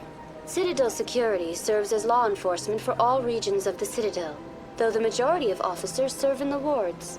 Executor Palin, a Turian, is the current head of CSEC, but individuals from virtually every species across Citadel space serve as officers beneath him. If you wish to learn more, Executor Palin's office is located in the CSEC headquarters just across the lobby. Tell me about the embassies. Each species in Citadel space important enough to be consulted on matters of galactic politics maintains an embassy on the Presidium. The Volus were the first non-council species to be granted an embassy, roughly 2,384 galactic standard years ago. As Citadel space has expanded, more embassies have been added. The most recently added embassy belongs to your own species, humanity. It was added 19 galactic standard years ago, despite some rather vocal opposition. Why were people trying to keep my species out? Some species felt humanity was given preferential treatment.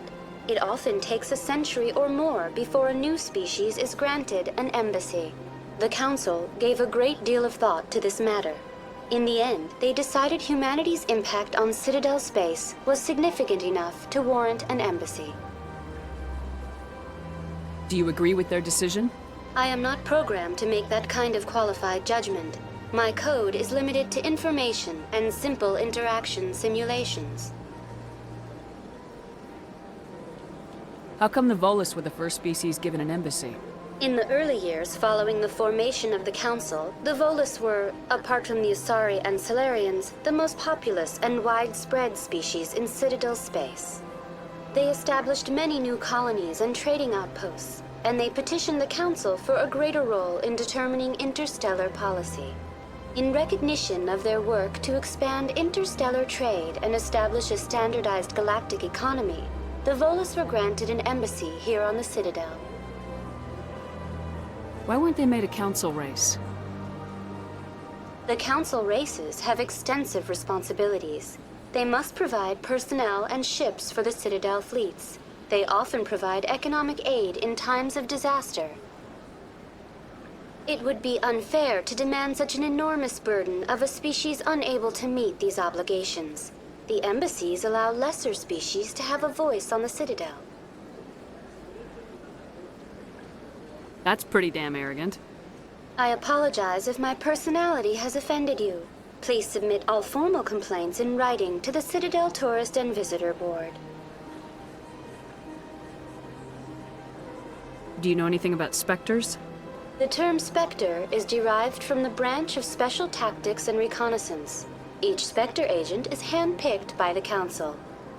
Their primary role is preserving galactic stability and resolving volatile situations that cannot be handled through normal political channels. In this role, they are granted extraterritorial rights and jurisdictions. Spectres answer to no law or authority except the Council itself. What can you tell me about the Citadel Council? Originally, the Council consisted of representatives from the Asari and Solarians, the two dominant species in Citadel space. Roughly 1,304 galactic standard years ago, Turians were invited to join the Council in recognition of the role they played during the Krogan Rebellion. Since then, the three Council races have worked together to ensure the peaceful coexistence of the galactic community, while preserving individual autonomy for each species. It can't be as simple as that. There must be problems somewhere in the system. I am not programmed to make that kind of qualified judgment. My code is limited to information and simple interaction simulations. Goodbye. Goodbye, and thank you for using Avina. Please enjoy your visit to the Citadel.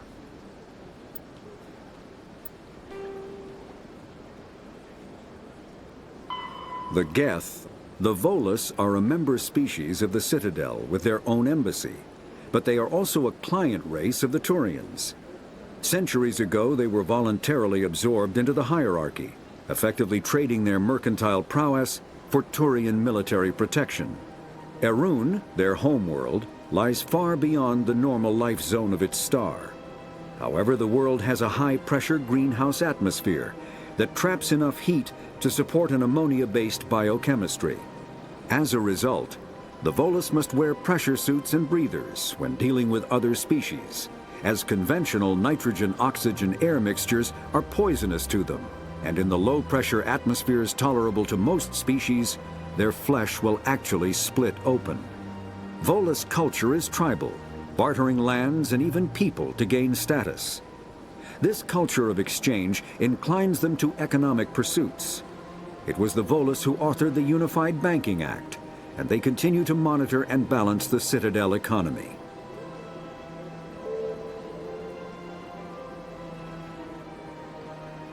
Biotics, a virtual intelligence, is an advanced form of user interface software. VIs use a variety of methods to simulate natural conversation, including an audio interface and an avatar personality to interact with. Although a VI can provide a convincing emulation of sentience, they are not self-aware, nor can they learn or take independent action. VIs are used as operating systems on commercial and home computers. Minimal VI agents are also available. Agents are compact and specialized.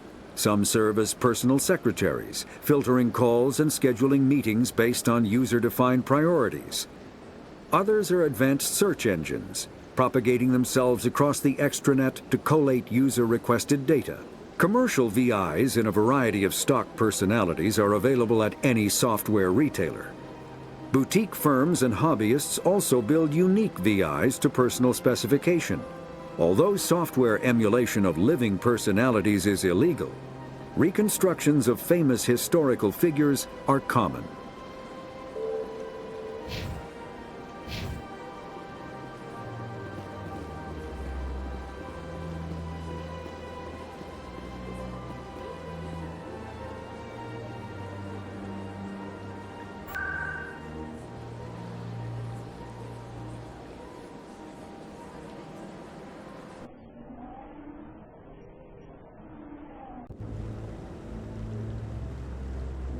You sure have to climb a lot of stairs to reach the council.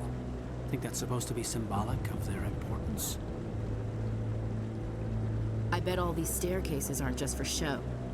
They make for good defensive positions if this place is ever attacked.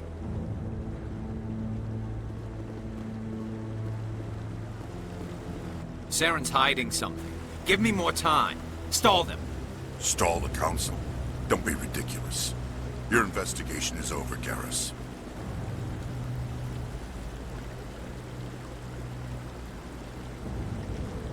Commander Shepard, Garrus Vicarian. I was the officer in charge of the CSEC investigation into Saren. Who were you just talking to? That was Executor Palin, head of Citadel Security, my boss. He'll be presenting my findings on Saren to the Council.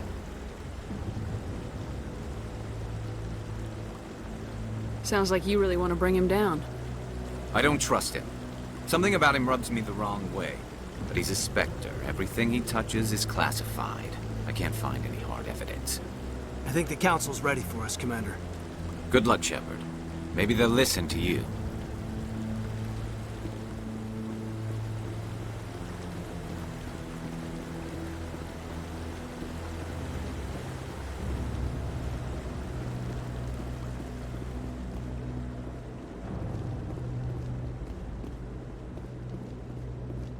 Don't be ridiculous. The Volus won't be joining the Council for years. I'm not so sure. The humans are making a strong push, and you can bet the Volus will be right on their coattails if they succeed. Allowing the humans to join us is a sound strategic move. But the Volus? No. The Hanar are likely to be next, then the Elcor. You may be right, though the Hanar need to lighten up a bit first. You just don't like them because you have trouble understanding them.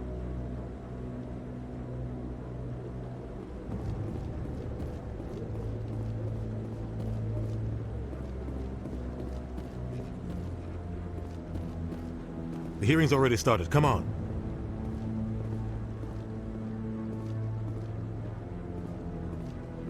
The Geth attack is a matter of some concern, but there is nothing to indicate Saren was involved in any way. The investigation by Citadel Security turned up no evidence to support your charge of treason. An eyewitness saw him kill Nihilus in cold blood. We've read the Eden Prime reports, Ambassador. The testimony of one traumatized dock worker is hardly compelling proof. I resent these accusations. Nihilus was a fellow Spectre and a friend. That just let you catch him off guard.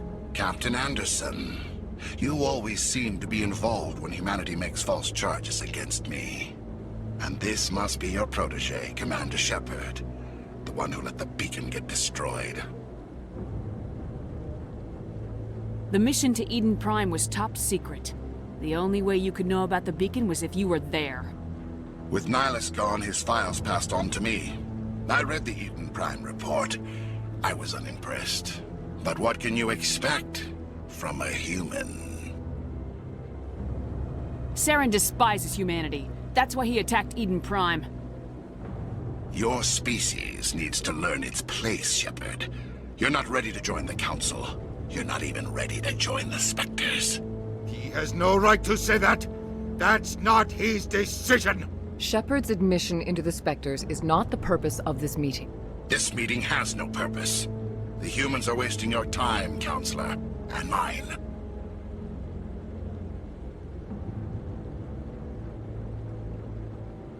You can't hide behind the Council forever.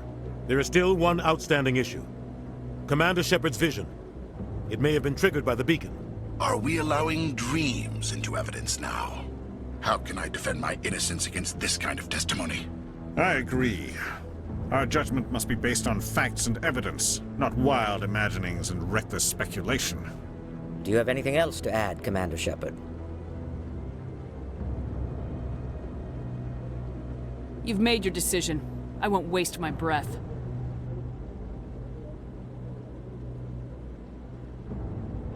The Council has found no evidence of any connection between Saren and the Geth.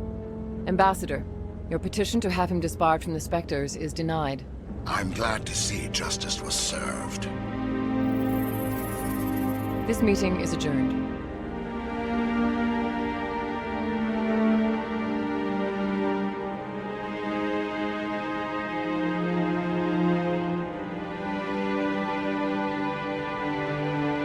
It was a mistake bringing you into that hearing, Captain. You and Saren have too much history. It made the Council question our motives. I know Saren. He's working with the Geth for one reason. To exterminate the entire human race. Every colony we have is at risk. Every world we control is in danger. Even Earth isn't safe. Tell me about this history between you and Saren. I worked with him on a mission a long time ago. Things went bad. Real bad. We shouldn't talk about this here. But I know what he's like. And he has to be stopped. What's our next step? As a Spectre, he's virtually untouchable. We need to find some way to expose him. What about Garrus, that CSEC investigator? We saw him arguing with the Executor. That's right. He was asking for more time to finish his report. Seems like he was close to finding something on Saren. Any idea where we could find him? I have a contact in CSEC who can help us track Garrus down. His name is Harkin. Forget it. They suspended Harkin last month, drinking on the job. I won't waste my time with that loser. You won't have to. I don't want the Council using your past history with Saren as an excuse to ignore anything we turn up. Shepard will handle this. You can't just cut Captain Anderson out of this investigation. The Ambassador's right. I need to step aside. I need to take care of some business. Captain, meet me in my office later. Harkin's probably getting drunk at Cora's Den. It's a dingy little club in the lower section of the wards. Maybe there's another way to find evidence against Saren. You should talk to Barla Vaughn over in the financial district. Rumor has it he's an agent for the Shadow Broker. The Shadow Broker? An information dealer. Buys and sells secrets to the highest bidder. I've heard Barla Vaughn's one of the top representatives. He might know something about Saren, but his information won't come cheap. You and Saren have a history. What happened? About 20 years ago, I was part of a mission in the Skillian Verge. I was working with Saren to find and remove a known terrorist threat. Saren eliminated his target, but a lot of people died along the way, innocent people. And the official records just covered it all up. But I saw how he operates. No conscience, no hesitation. He'd kill 1,000 innocent civilians to end a war without a second thought. Killing innocents doesn't end wars. It causes them. I know how the world works, Commander. Sometimes you're forced to make unpleasant decisions. But only if there's no other way. Saren doesn't even look for another option. He's twisted, broken. He likes the violence, the killing. And he knows how to cover his tracks.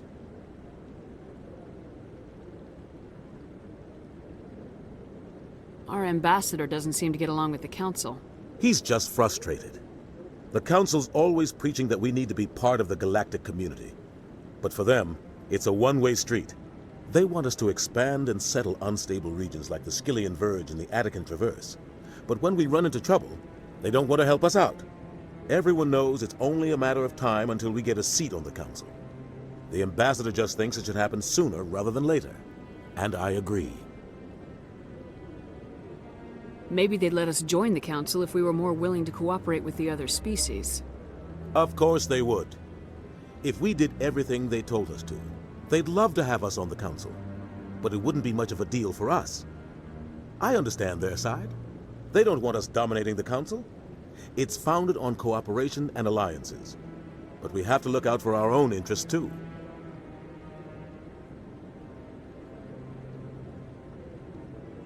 You don't think much of Harkin. The guy joined CSEC about 20 years ago. He's been an embarrassment to our species ever since. Roughing up suspects in custody, bribery accusations, alcohol and drug use. The embassy used to step in when he got in trouble. But I guess enough was enough.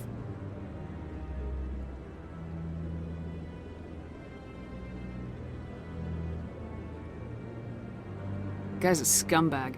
He should have been cut loose a long time ago. He was one of the first human CSEC officers. Guess it would have looked bad if he got fired. A lot of backroom deals were worked out over the years to keep him on the force. Politics is a dirty business sometimes, but it looks like his time's run out. We've got enough humans in CSEC now to stop protecting him.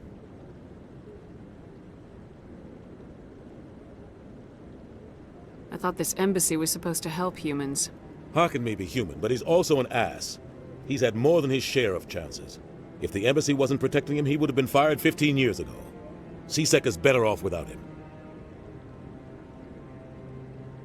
I want to know more about the Spectres. They're not your typical government agency. They tend to work alone, behind the scenes. They take care of problems the Council can't. It's not easy preserving peace across an entire galaxy. The Council prefers to use diplomacy and negotiation. But sometimes more extreme measures are needed. How do they decide who becomes a Spectre? You can't just apply to join. There's no training program. Spectres aren't made. They're born. The Council's always looking for exceptional individuals. People who can get the job done, like you. They've been watching you for years. They see something in you. They want you on their side. Nihilus was supposed to give them a final recommendation, but with him gone, things are still up in the air. What's their command structure like? There is no command structure. Each Spectre answers directly to the Council. Sometimes they're sent on specific missions. Other times, they act on their own. They tend to operate outside the law, do whatever it takes to accomplish their goals. The Council just turns a blind eye. Spectres have a lot of power, Shepard. What happens when a Spectre goes rogue, like Saren? It doesn't happen often. The Council is careful when they select their candidates. But when something does go wrong, there's usually only one solution. Send another Spectre to bring the rogue agent down. They sound like shadow operatives. Everything about them is classified. We don't even know how many there are. The latest Alliance estimate puts their numbers under 100. But the Council couldn't do its job without them. They're the Citadel's top agents, the last line of defense, the final option before open war. The entire galaxy respects and fears them. If a Spectre shows up, you know something big is about to happen. Tell me about Bar Lavan. He specializes in moving large sums of money without leaving a paper trail. A financial genius, doesn't do anything illegal, but he knows all the loopholes. He's got an impressive client list. Ambassadors, diplomats, Spectres. That's probably why the Shadow Broker uses him. Tell me more about the Shadow Broker. He's a necessary evil of galactic politics. Buying and selling information is a part of the game, and the Shadow Broker just happens to be the best player on the field. Always sells to the highest bidder. Doesn't get involved in politics, doesn't pick sides. A simple system, but it works. He's not a threat to anyone, not directly. He's just a resource we can use, or she is. Or maybe they are. Nobody really knows. I should go. Good luck, Shepard. I'll be over in the ambassador's office if you need anything else.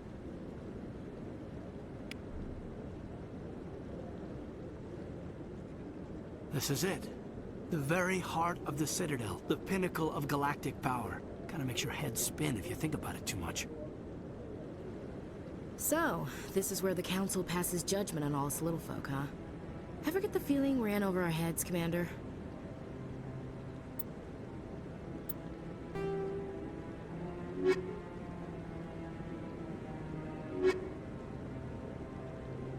The Asari, the second species to join the Citadel, the Solarians are warm-blooded amphibians with a hyperactive metabolism. Solarians think fast, talk fast, and move fast. To Solarians, other species seem sluggish and dull-witted. Unfortunately, their metabolic speed leaves them with a relatively short lifespan. Solarians over the age of 40 are a rarity. The Solarians were responsible for advancing the development of the primitive Krogan species to use as soldiers during the Rachni Wars. They were also behind the creation of the genophage bioweapon the Turians used to quell the Krogan rebellions several centuries later. Solarians are known for their observational capability and non-linear thinking. This manifests as an aptitude for research and espionage. They are constantly experimenting and inventing, and it is generally accepted that they always know more than they are letting on.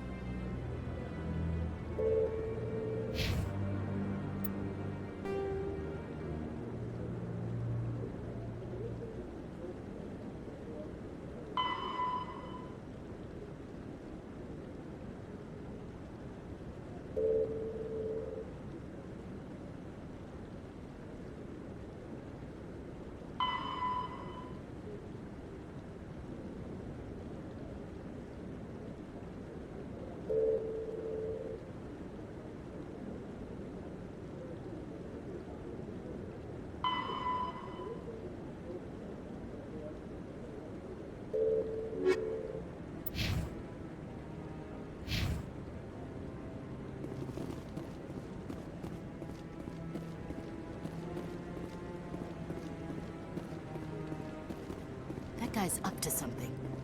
What guy? The one over by the Keeper. What? Oh, no, I wasn't. Never mind.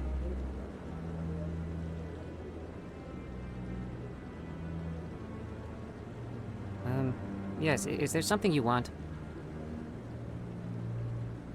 Why are you so interested in the Keepers? Keepers?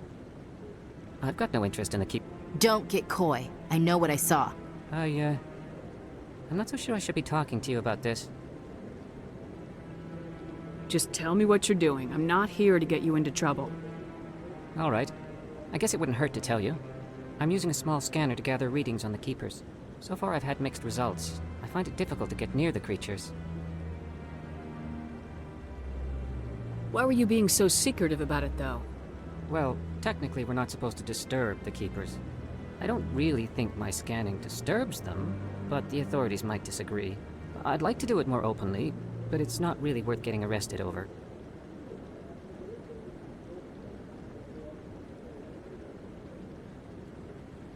I can help you out. I'm not worried about the authorities. I don't even know who you are.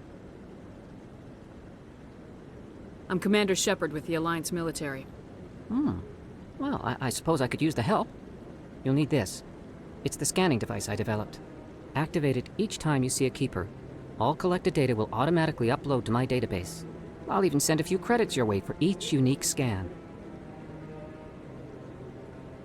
What are you doing with the data once you've scanned it? Trying to learn whatever I can about the Keepers. We see them working everywhere, yet we know so little about them. I'm a scientist. I want to know what makes them tick. I should get going then. Yes, I have much work myself. So long, and good luck with the scanning.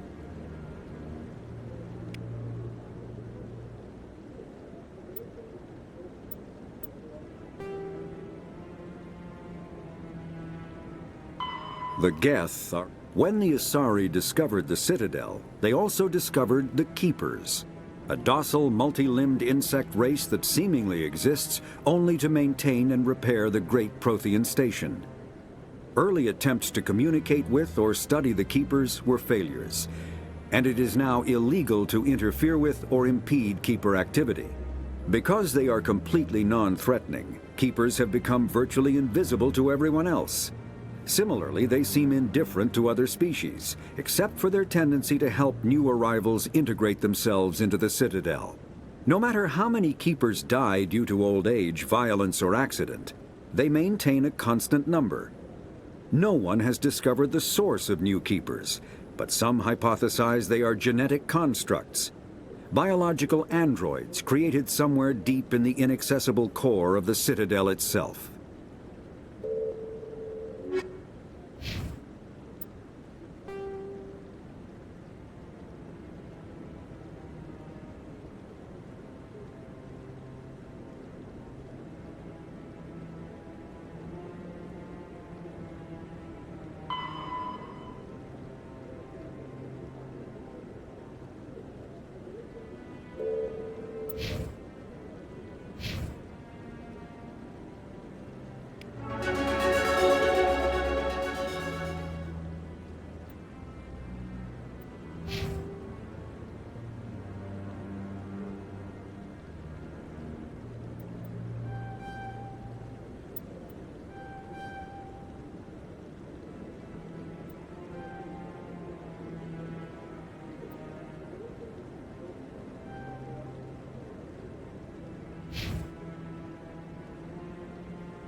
No, I'm waiting to speak with one of the Councilor's assistants.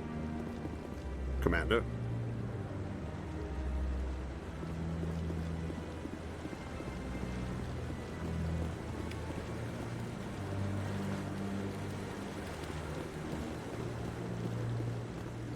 No, I just want to ask a couple of questions.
best operatives. It's only natural they take his word over ours. Oh, so now we just chase leads while this smug Turian runs around with his Geth troopers. That's politics, Chief. I hate politics.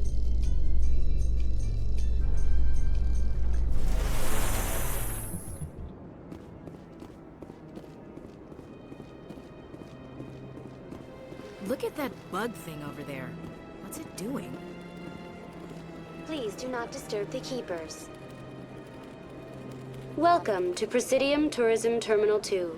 You are standing near the base of the Citadel Tower, one of the Presidium's most recognizable and important structures. Behind me is the spectacular Relay Monument, a scale model representation of a Prothean mass relay. To your left is one of the Keepers, the enigmatic caretakers of the Citadel, working on a control panel. You may see Keepers involved in various tasks throughout all levels of the Citadel. We ask that you do not interfere with them in any way. The Keepers are essential to the smooth operation of the Citadel. Obstructing their daily work will result in harsh penalties, including incarceration and rehabilitation. Tell me more about the Relay Monument. Discovered by the Asari who first arrived at the Citadel, the Relay Monument is one of the station's most interesting and controversial features. What is the meaning behind this striking piece of art? Is it a tribute to Prothean vanity?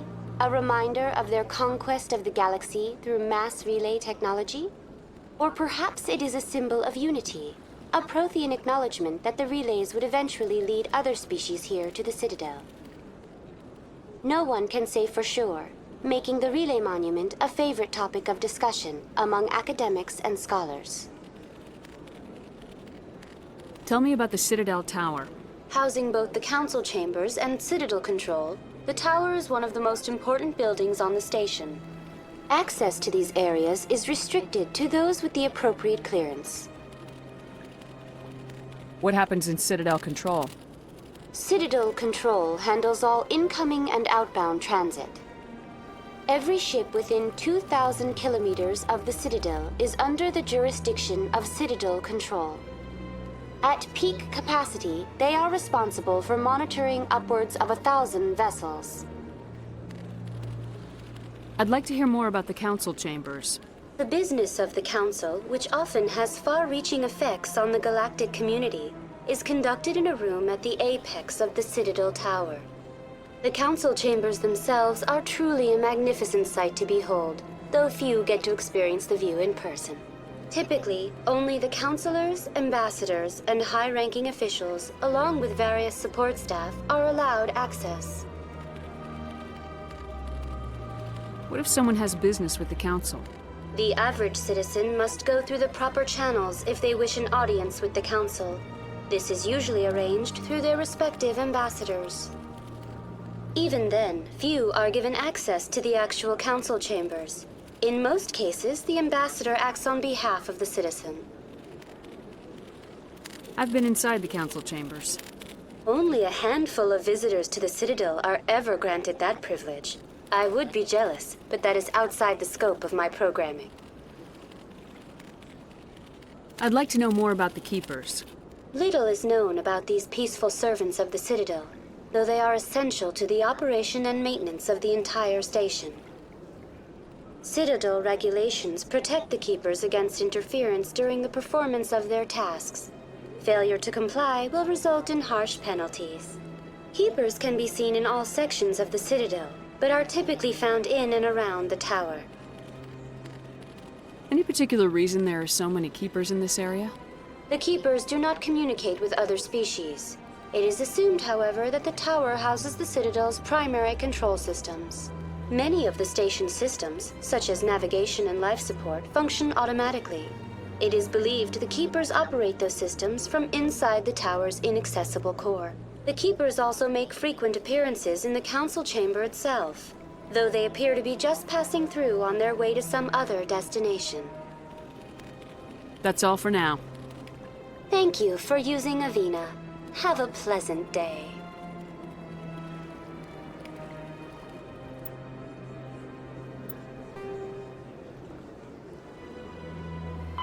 Biotics, mass relays are feats of Prothean engineering advanced far beyond the technology of any living species. They are enormous structures scattered throughout the stars and can create corridors of virtually mass-free space, allowing instantaneous transit between locations separated by years or even centuries of travel using conventional FTL drives. Primary mass relays can propel ships thousands of light years, often from one spiral arm of the galaxy to another.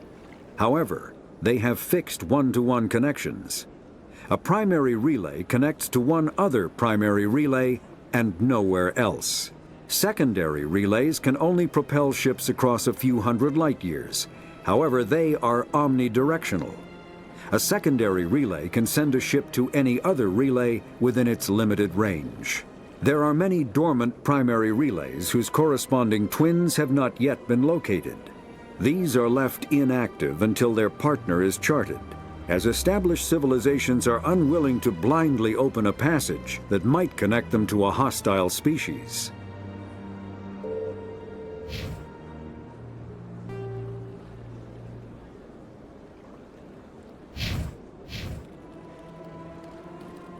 Please do not disturb the keepers.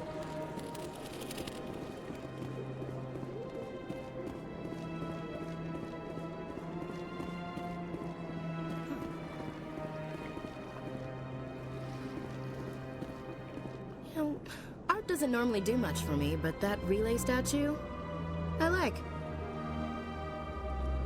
Anyone else hear that low hum? Sounds like it's coming from that statue. Makes my teeth tingle.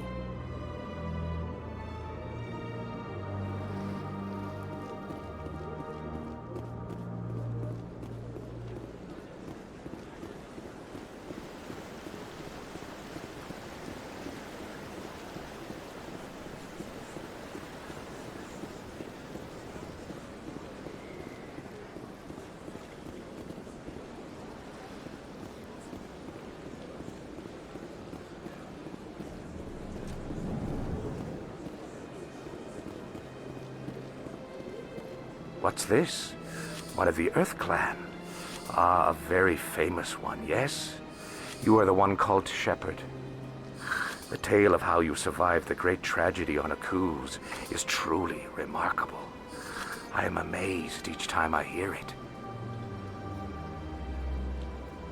You've got me at a disadvantage here. Forgive me, Earth Clan. My name is Barla Vaughn. My job makes it necessary for me to keep informed. I am a financial advisor to many important clients here on the Citadel.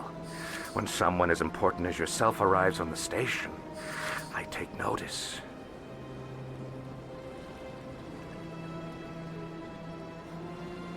I heard you work for the Shadow Broker. Do you have any information about Saren? You're very blunt, Shepherd. But you're right. I am an agent for the Shadow Broker, and I do know something about Saren.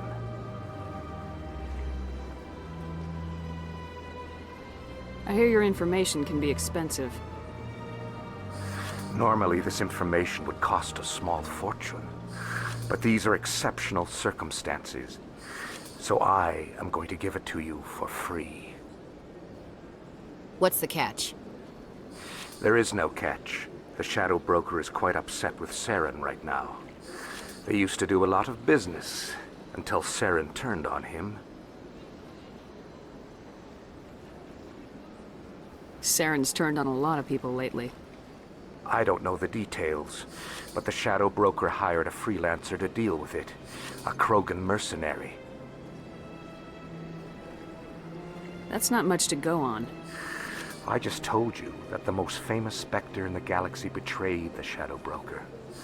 Quite a bargain, considering the price. Speak with the Krogan if you want to learn more. I heard he was paying a visit to Citadel security. If you hurry, you might catch him before he leaves the Academy. Isn't it strange that a Krogan would want to speak with C-Sec? Very. However, I doubt the visit was entirely his choice. You'll need to speak with him if you want to know more.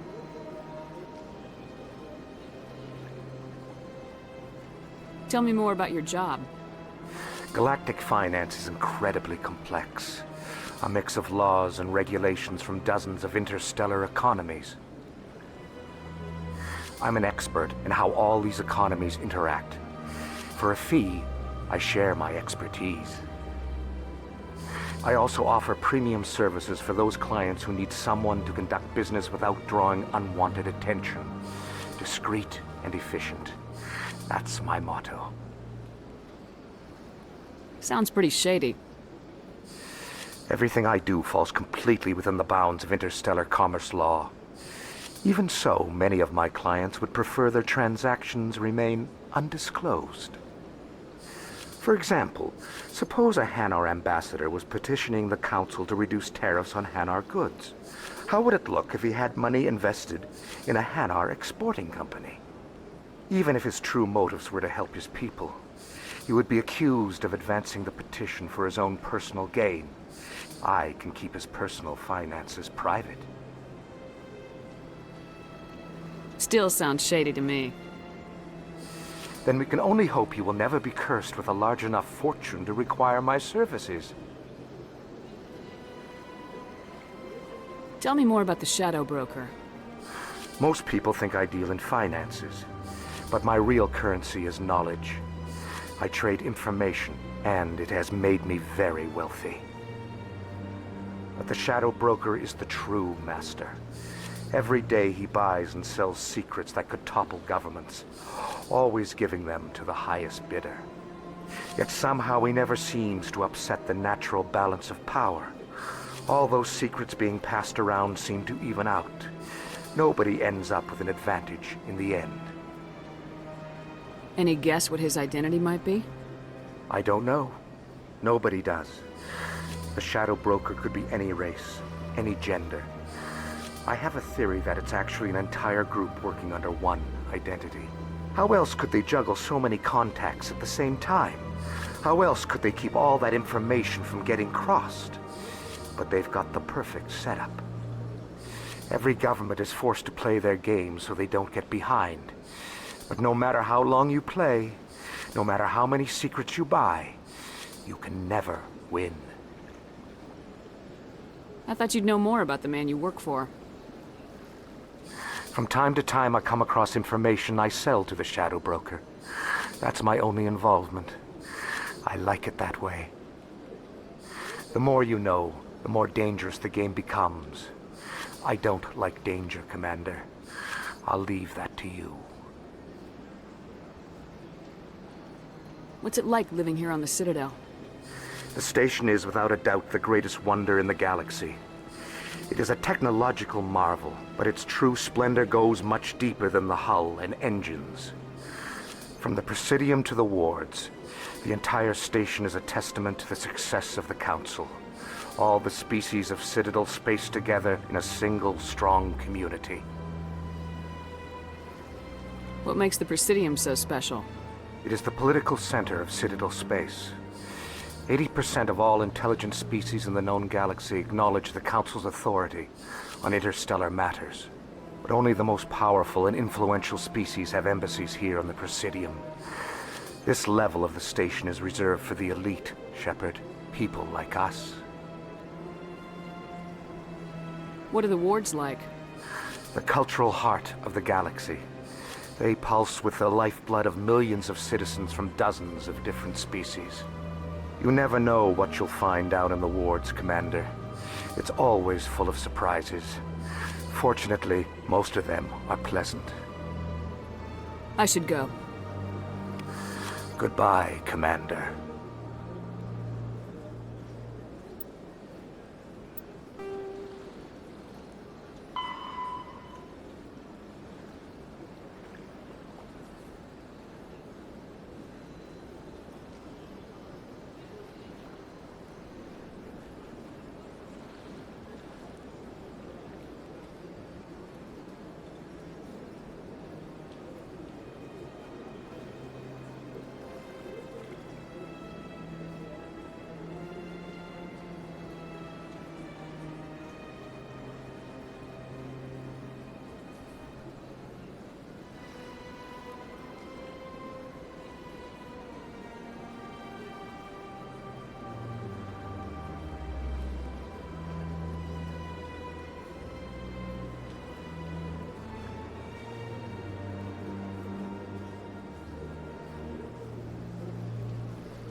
The Geth, the Krogan, evolved in a hostile and vicious environment. Until the invention of gunpowder weapons, eaten by predators was still the #1 cause of Krogan fatalities. Afterwards, it was death by gunshot. When the Solarians discovered them, the Krogan were a brutal, primitive species, struggling to survive a self-inflicted nuclear winter. The Solarians culturally uplifted them, teaching them to use and build modern technology, so they could serve as soldiers in the Rachni War. Liberated from the harsh conditions of their homeworld, the quick-breeding Krogan experienced an unprecedented population explosion. They began to colonize nearby worlds. Even though these worlds were already inhabited, the Krogan rebellions lasted nearly a century, only ending when the Turians unleashed the Genophage, a Solarian-developed bioweapon that crushed all Krogan resistance. The Genophage makes only 1 in 1,000 pregnancies viable, and today the Krogan are a slowly dying breed. Understandably, the Krogan harbor a grudge against all other species, especially the Turians.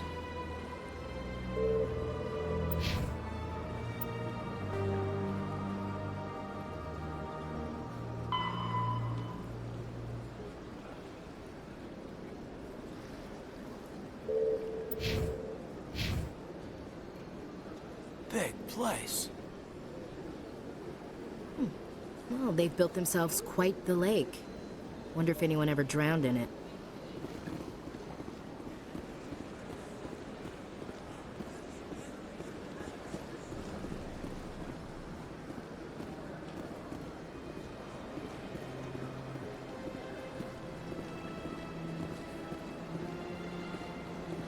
Ah, human. This one is greatly pleased to see you here in my decadent emporium. Who are you? This one's face name is Delaninder, though many in this place simply refer to it as Delan. Please take time to examine the fine goods it has for purchase, all of great worth.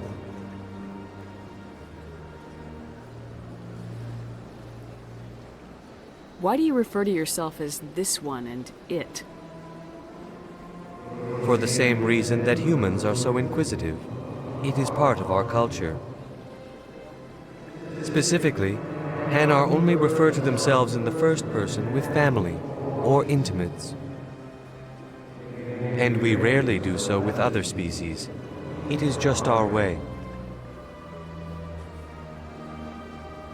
What exactly do you sell? Only the finest and most luxurious items that credits can buy. This one is able to procure almost any item the human would desire, for a price, naturally. Who are you? This one's face name is Delaninder, though many in this place simply refer to it as Delan. Please take time to examine the fine goods it has for purchase, all of great worth. Show me your items. Oh, this one is pleased to do so, human. You will not be disappointed.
The Geth, the Hanar, are a Citadel species known for excessive politeness.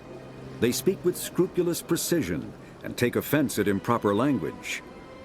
Hanar that expect to deal with other species take special courses to help them unlearn their tendency to take offense at improper speech. All Hanar have two names.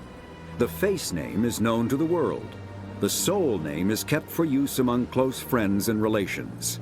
Hanar never refer to themselves in the first person in conversation with someone they know on a face name basis. To do so is considered egotistical, so instead they refer to themselves as this one, or the impersonal it.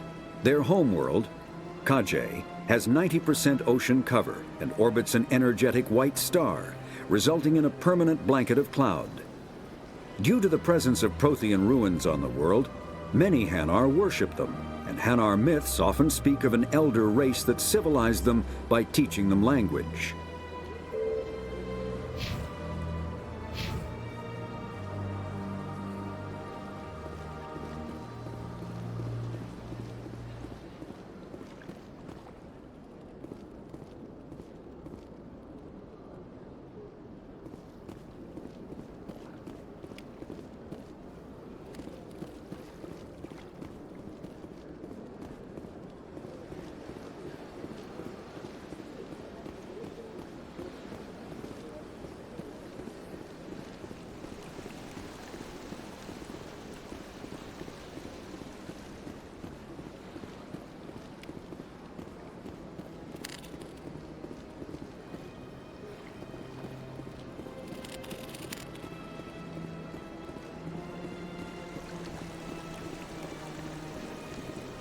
Welcome to Presidium Tourism Terminal 3.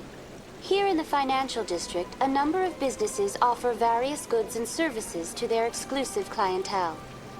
The statue you see before you was commissioned to honor the Krogan soldiers who gave their lives to protect Citadel space during the Rachni Wars. In the aftermath of the Krogan rebellions, several embassies petitioned to have the statue removed. However, this motion was eventually quashed by the Council.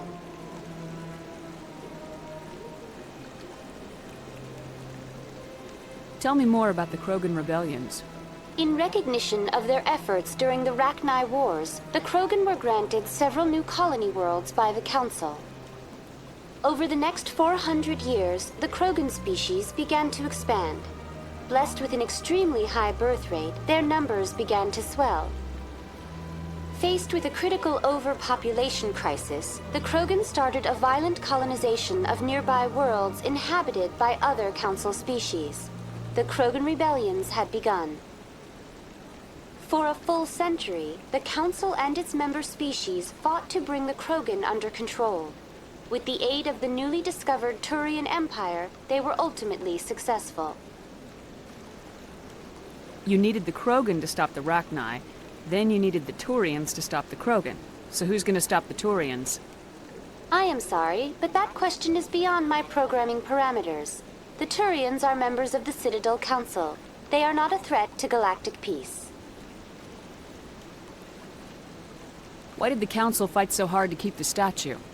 The Krogan were instrumental in saving the galaxy from the Rachni threat. The Council believed this historical fact should not be forgotten. The Council also hoped that preserving the memorial would improve diplomatic relations with the Krogan and bring about a peaceful resolution to the rebellions.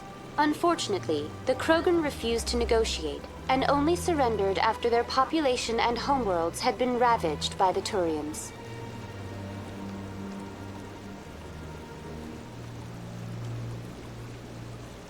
What were the Rachni Wars? Nearly 2,200 years ago, explorers seeking to expand Citadel space opened up mass relays leading to systems controlled by the Rachni. A highly intelligent and aggressive insect race, the Rachni unleashed a war of conquest against the rest of the galaxy that lasted for nearly 3 centuries. The emergence of the Krogan finally turned the tide in favor of the Citadel species. Krogan forces provided the numbers necessary to halt the Rachni advance and drive them back. The Krogan then pursued their retreating fleets. Able to survive the harsh environments of the Rachni homeworlds, The Krogan hunted their enemy to extinction. Was it really necessary to wipe them out? I am sorry, but a value judgment of that nature goes beyond my programming. That's all for now. Thank you for using Avina. Have a pleasant day. If you're gonna make a Krogan statue, you might as well make it big, right? Hard to believe the Krogan were once seen as the saviors of the galaxy.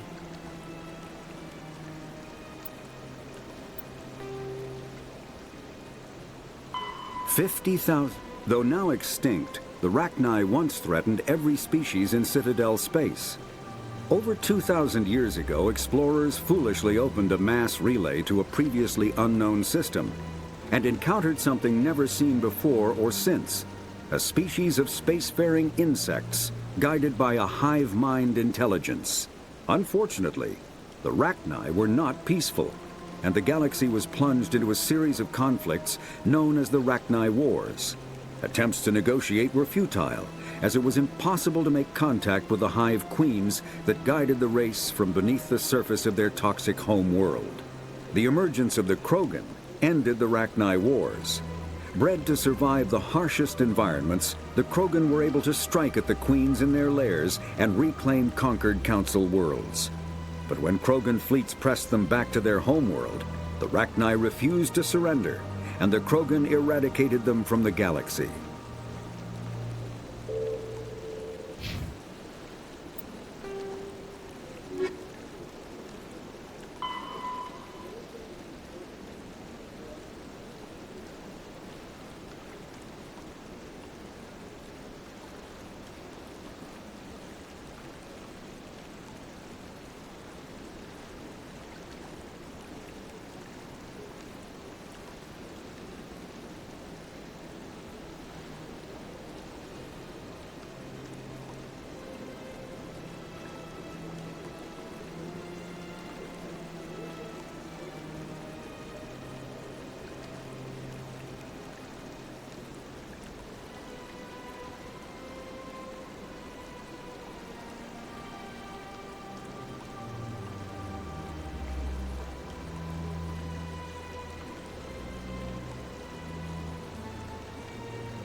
I've had my office rearranged 5 times now. 5 times? Why? What do they want? How should I know? It's not like Keepers offer an explanation for what they're doing. And yet, everyone just lets them go on doing whatever it is they do. What choice do we have? If you try to stop them, they just shut down and another one replaces it. Just strange that we know so little about them. Not to mention frustrating.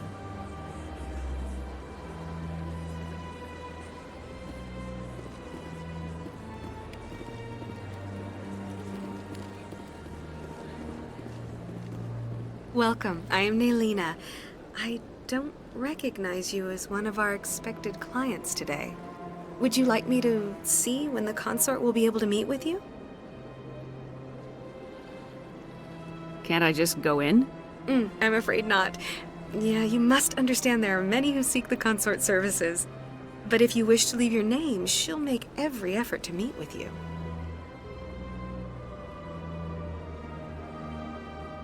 What do you do here, Nelina? I'm one of the consort's acolytes. Many of the people here today will not see the consort, but they expect to be attended to just the same. It's our job to ensure that they leave contented. What exactly do you attend to? Well, each acolyte has her unique abilities. Some soothe with song, others with conversation. As much as possible, we seek to match the needs of our clients to the skills of our acolytes. My specialty is touch. My fingertips can find every tension point in your body and relieve it.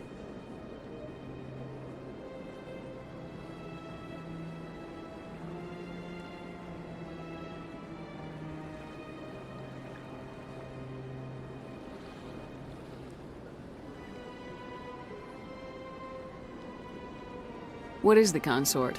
What does she do? It's difficult to explain. She's many things to many people, and something different for each. Some seek her for advice, some for entertainment, others still for pleasure. Most of the time, our clients won't realize what they were seeking until after she has provided it for them. You make her sound like some kind of oracle. No, not in the usual sense. She's merely a woman with remarkable compassion and a generous spirit. I suggest you make an appointment and see for yourself. Can't I just go in? I'm afraid not. Yeah, you must understand there are many who seek the consort services. But if you wish to leave your name, she'll make every effort to meet with you. Commander Shepard, with the Alliance Navy. Excellent. You should hear something in 3 or 4 months. I think I'm done here. Oh, well, I hope you'll return again in the future. We always enjoy seeing new clients. Nelina. Yes, Shaira? Send the commander up to see me. I wish to speak with her. Yes, of course, mistress.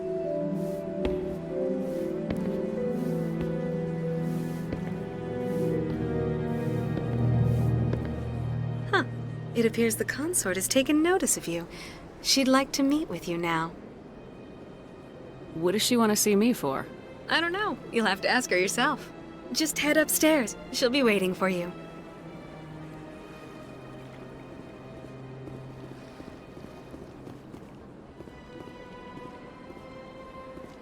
I see even the humans find the consort irresistible.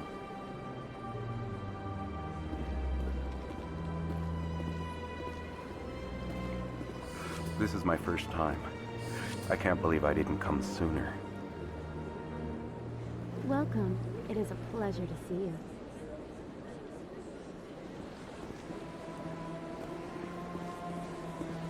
You're with the Alliance?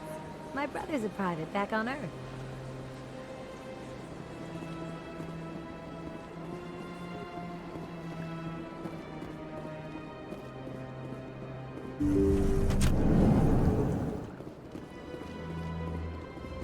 That is close enough, Commander.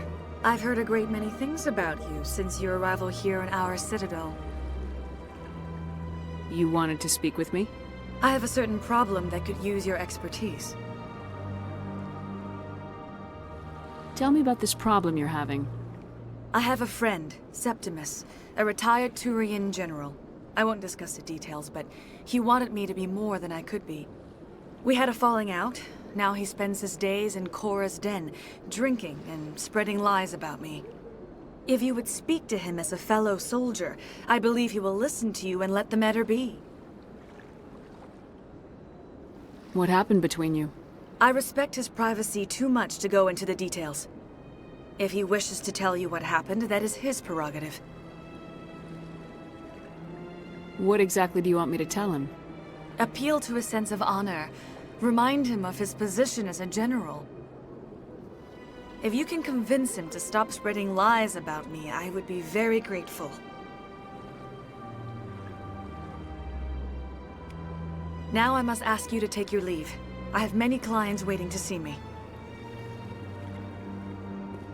Sure is peaceful here. This place is a little too perfect.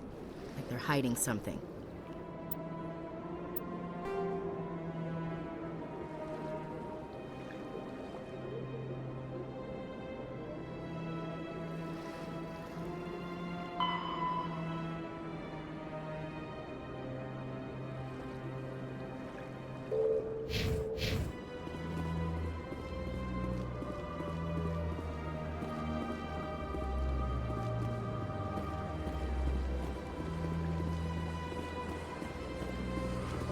I'm a little nervous. That's understandable. Many are a little unsure what to expect their first time. Don't get me wrong. I've only heard good things about the consort. It's just... The unknown forces us out of our comfort zone. It forces us to be vulnerable. Exactly. That's just what I was thinking. Good. Then we are ready to begin.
Allowed in here. This one believes it has the right to move freely through this area. You're creating a public disturbance. It's against Citadel regulations. This one is unsure why the other would not wish word of the Enkindlers to be spread.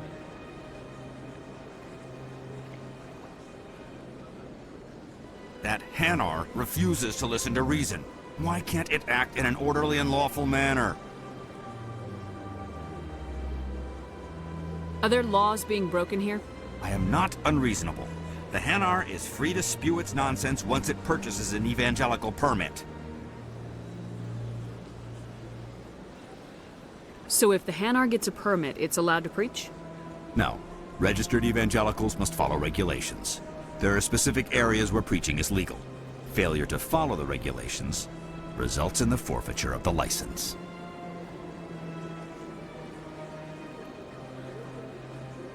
What's the purpose behind the evangelical permits?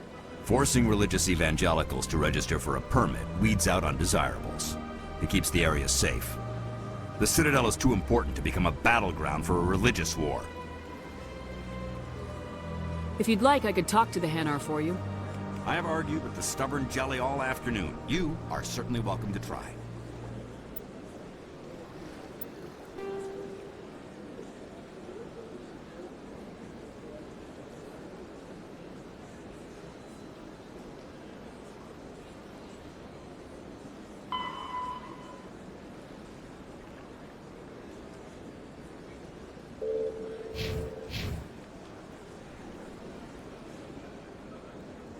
Do you desire to learn of the Enkindlers? Or has the Honorable CSEC officer enlisted assistance?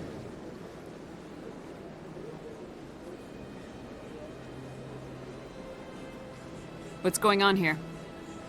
The CSEC officer requests that this one purchase an evangelical permit to spread the truth of the Enkindlers.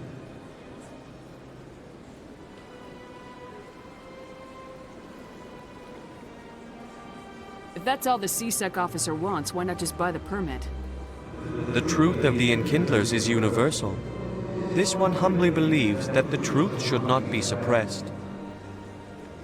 Exacting payment as a means of imposing limits upon the truth is an abrogation of this one's religious freedom. So you're breaking the law by preaching without a permit right now? The CSEC officer states that preaching in this place is forbidden, and preaching anywhere on the Citadel requires a permit. This one humbly submits that it is not preaching to state the truth of the Enkindlers, and thus no permit should be necessary. Who are the Enkindlers? Your people know them as the Protheans. They are the true creators of this one's people. The Enkindlers raised the Hanar from ignorance into consciousness by granting this one's people the gift of speech.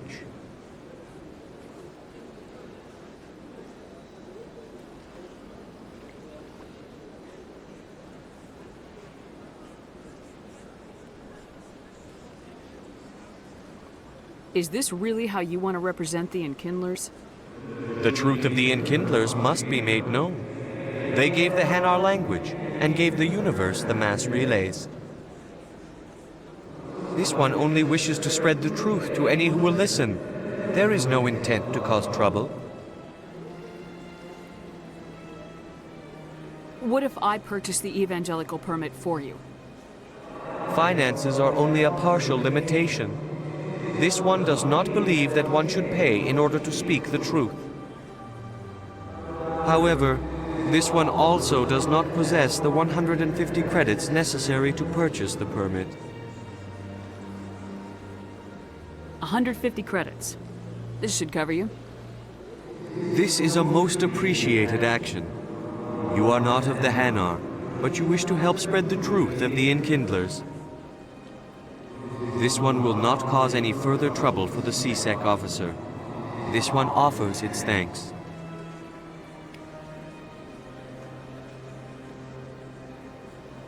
I see the Hanar is left. Thank you. Happy to help. Here, for your assistance in this matter. Now, if you'll excuse me, I should report to my superiors.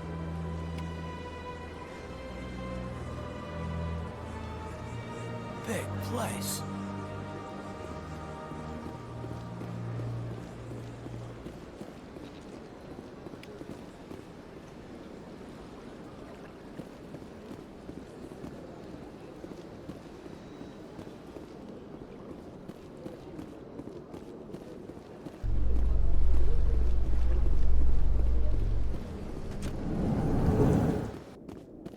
In light of the recent attack on Eden Prime, many colonial investors are pulling their support for future projects. Proponents of expanded human colonization insist that Eden Prime was an isolated case. Nevertheless, colonist enrollment has dropped sharply. Many colonial proposals are on hold until backers have some reassurance that human colonies will be adequately protected.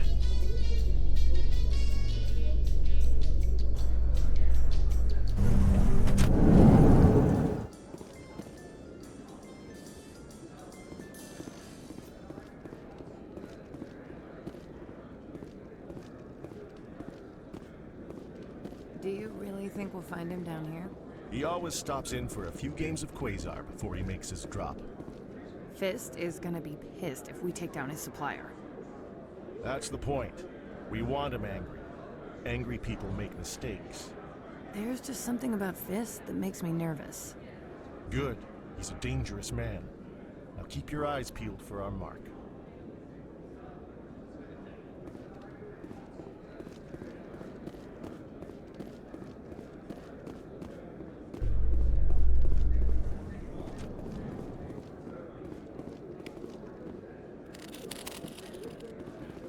Not really my kind of place, but there sure are some spectacular views here. You can keep the Presidium. This is where the action is.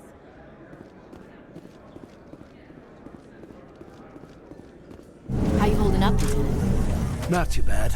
No headaches worth mentioning lately. Maybe I'm getting used to the strain. Maybe you've just got a good stress release. I know that knocking the geth on their synthetic asses gets rid of my headaches.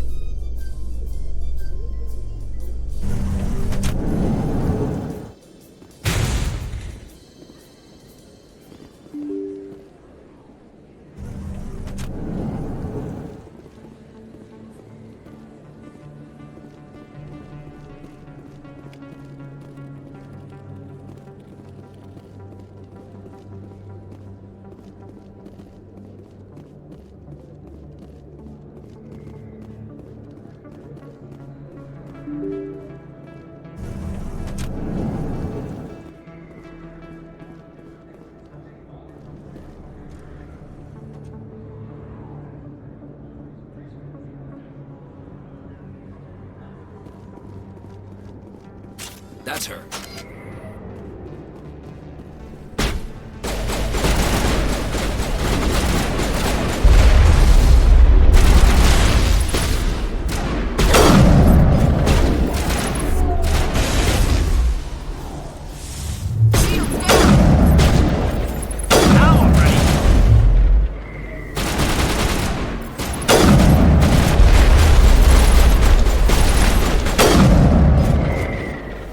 Those were Saren's men. Negative contacts, Commander.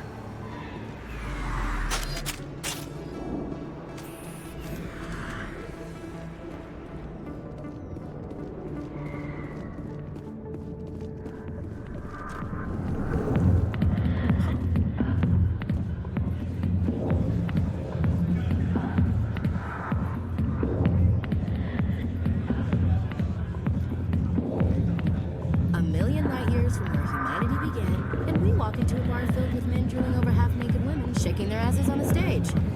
We can't decide if that's funny or sad. What? You don't think they're here because of the food?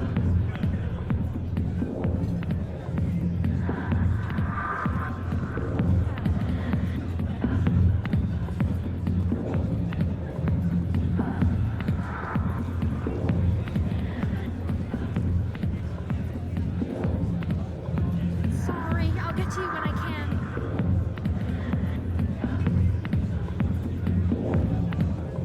I got business here, but not with you.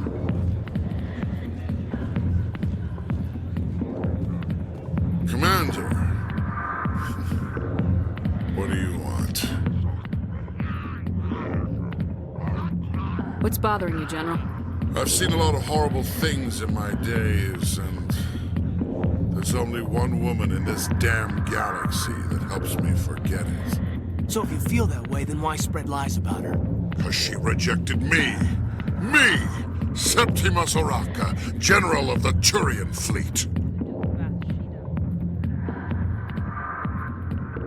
I think I can see why you're upset, but spreading these lies won't make it better. Look, kid, I appreciate what you're trying to do, but don't waste your time.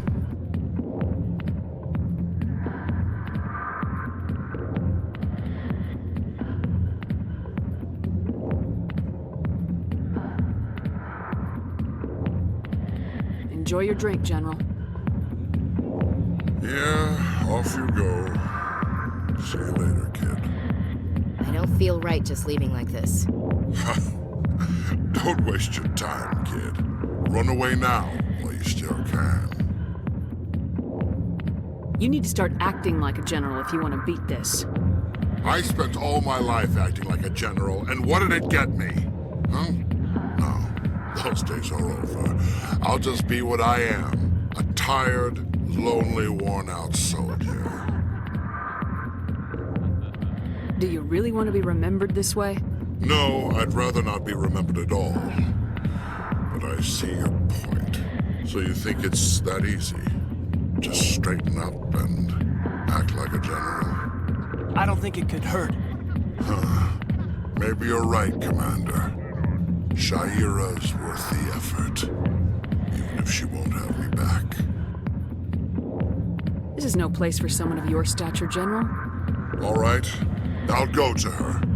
After I've had a cold shower or two. Say, you're a bright kid. Would you be interested in earning a few extra credits? What do you want me to do? There's an Elcor diplomat out there who believes Shaira gave up his secrets. Why does he think that? Because I told him. Look, I just need you to convince him of the truth. What makes you think he'll believe me? You'll bring him proof. Take this datapad. It shows where I got my info. It will exonerate Shaira and convince the Elcor. Who am I taking it to, and where is he? His name is Zaltan. He's an Elcor diplomat. He's over in the embassies complaining about Shaira. Well, here's to soldiers acting like soldiers. Thanks, Commander. You know, you might make a good general yourself one day. Hard to imagine a general like that getting so upset about a woman. That's because you don't understand women, King. A lot of traffic here. How fast do you think those cars are going?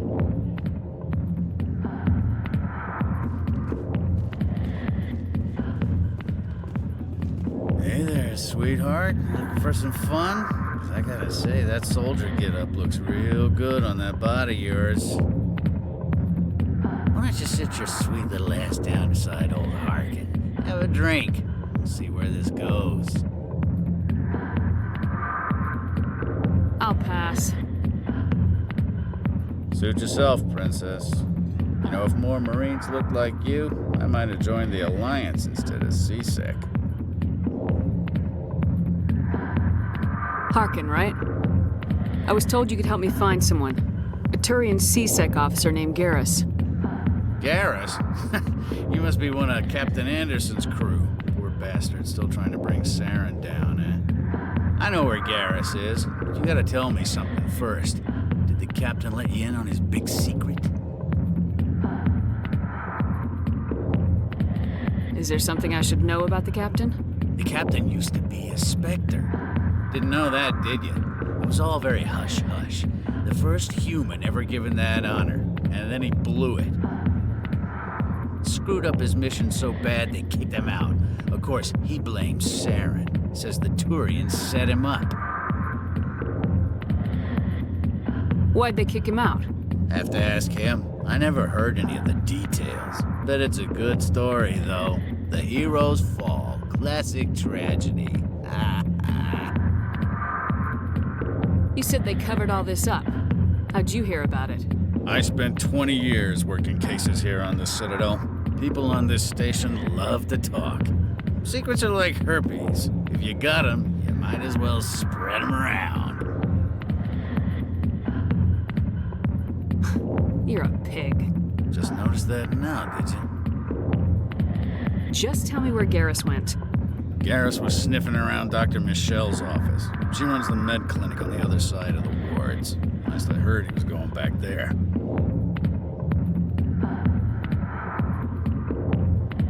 How well do you know Captain Anderson? Met him a few times over the years. One of those hardcore military guys. Yes, sir. No, sir. Can't have any fun with a stick up your ass, sir. That's probably why he climbed the Alliance ranks so fast. The military loves brown-nosers. The captain's a good soldier. Sure, whatever. Dress him in a fancy suit, pin some shiny medals on his chest, and call him a hero. Everybody else does. But if he's so great, why'd the Spectres kick him out? Go ask him about that, sweetheart. The name's Commander Shepard. Remember that, unless you want to start picking your teeth up off the floor. Relax. That's the problem with you Alliance types. No sense of humor. What's it like working for CSEC? You mean, what was it like? Executors suspended me without pay. Recurring violations. CSEC was keeping a file on me. Can you believe that? Every mistake I ever made went into the books. Get a little rough with a suspect, note in the file. Have a couple of drinks on duty, note in the file. Skim a couple of credits off a drug bust, note in the file. It's a goddamn witch hunt. You get off easy if you ask me. What the hell do you know? Working for CSEC isn't like being a Marine. People get pissed off if we shoot somebody. Investigations, inquiries, rules, regulations. Every day I plow through enough red tape to choke a rhino. That's how you gotta be to do this job. So don't talk to me about right and wrong. You soldiers got it easy. You need to look in a mirror. Sober up and take some responsibility for yourself. Save your sermons. This ain't no church. What do you know about Garrus? Damn hothead is what he is. Still figures he can save the world. Always bucking heads with the Executor. He'll pay for it soon enough. The Executor loves to put us lowly field agents in our place. Just look what happened to me. I'm out of here. Yeah, good. Go. Let me drink in peace.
Back rooms are private, reserved for Fist and his friends. Who's Fist? He owns this club, but the customers have to stay out front. Goodbye. Enjoy the club.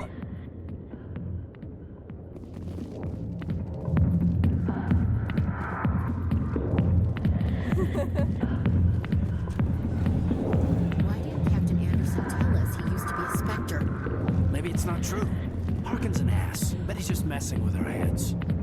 You're probably right. Still, I'd like to hear what the captain has to say about all this.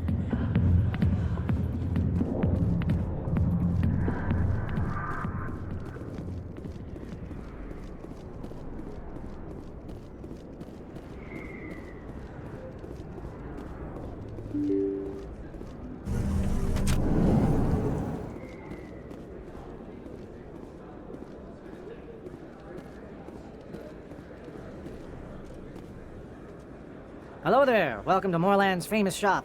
You want many good supplies, yes? Let me see what you have. Oh, you will be pleased, I think. Very good things I have. You will see.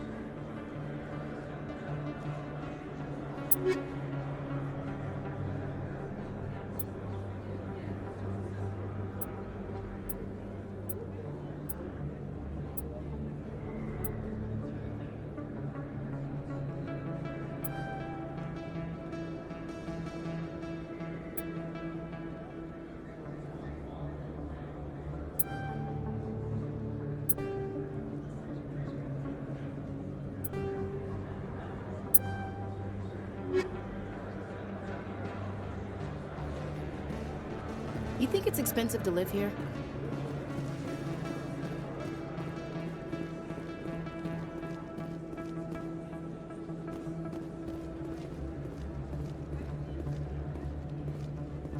Is that really? Wow! It's you! You're Commander Shepard, the hero of Eden Prime. I am so honored to meet you. Nice to meet you. And you are? My name is Conrad. Conrad Werner. They say you killed more than 100 Geth on Eden Prime. I spent most of my time trying to stay alive and help the colonists. Hey, I know you're probably busy, but do you have time for a quick autograph?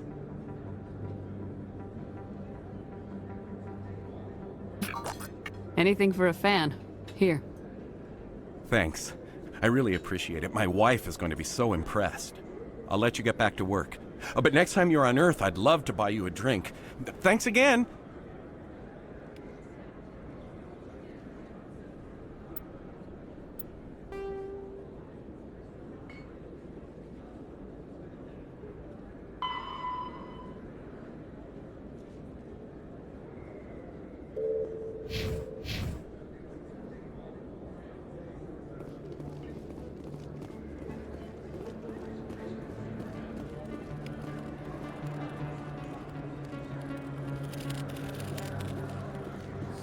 Best place on this ward to buy upgrades.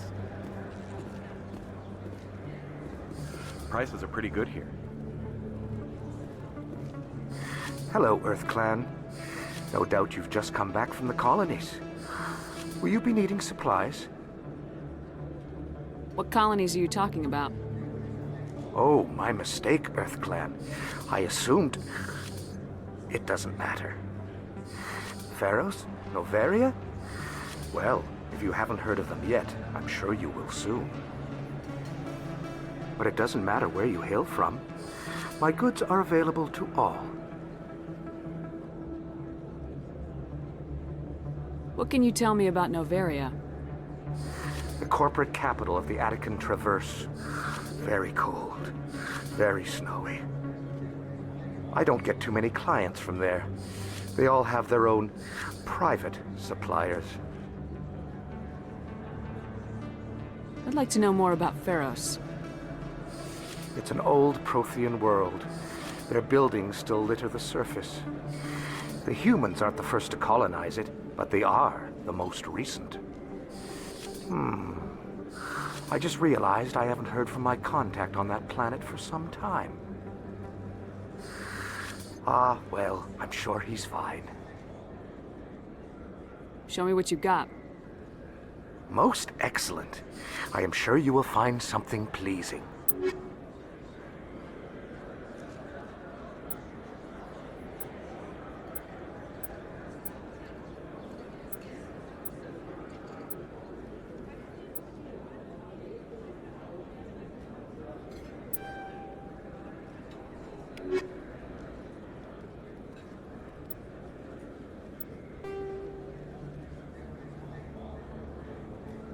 Pharos is a habitable world in the Attican Beta Cluster. 2/3 of the habitable surface is covered with the ruins of a crumbling Prothean megatropolis. In the millennia since the Prothean extinction, the ruins have been repeatedly picked over by looters many times. Pharos was considered a poor prospect for colonization, as little open ground remains for agriculture. The only sizable freshwater sources are the poles, which are tapped by the decaying Prothean aqueduct systems. The dead cities, while in good condition considering their antiquity, are of uncertain stability.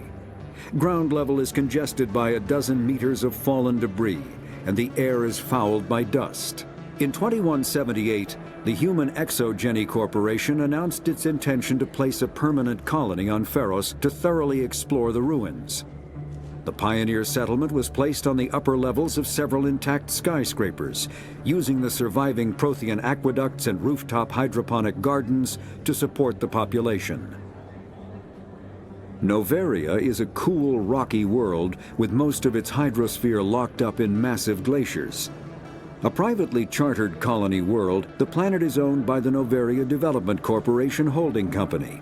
The NDC is funded by investment capital from 24 high-technology development firms and administrated by an executive board representing their interests. The investors built remote hot labs in isolated locations across Noveria's surface. These facilities are used for research too dangerous or controversial to be performed elsewhere, as Noveria is technically not part of Citadel space and therefore exempt from Council law. By special arrangement, Citadel's special tactics and reconnaissance agents have been granted extraterritorial privileges, but it remains to be seen how committed the Executive Board is to that principle. Given its unique situation, it is understandable that Noveria is often implicated in all manner of wild conspiracy theories.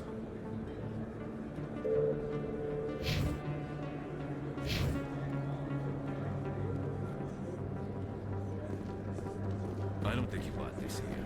I don't sell this model. Look, I know it was you. I remember your face. Really, that's impressive. Usually you humans can't tell one Turian from another. This was the place. Now, are you gonna give me a refund or not? Do you have your proof of purchase? What? No, I don't think you ever gave me one. I'm sorry, man. I can't help you. But, what do you... Can't help you.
I'm Emily Wong. I'm an investigative journalist working here on the Citadel. Could I have a moment of your time? What do you need? I've been hunting for evidence of corruption and organized crime on the Citadel, but there are places I can't go. I was hoping you might share anything you find during your own investigation. I can make it worth your time. How do you know that my investigation is going to uncover anything you need? You wouldn't be investigating if it weren't big. And if it's big, it's something I'd like to hear about. You gotta have access to better sources. Why contact me? I'm using every source I can find, but I think I've got a better shot with you. According to your file, you survived back on Akuz when everyone else in your squad got killed. If anyone can find the worst elements of the Citadel and live to tell about it, it's you. How do you know I'm investigating anything here on the Citadel? I'm a good journalist, Commander Shepard. Word gets around. Sounds like a good cause. If I find any information, it's yours. Thank you, Commander. You won't regret it.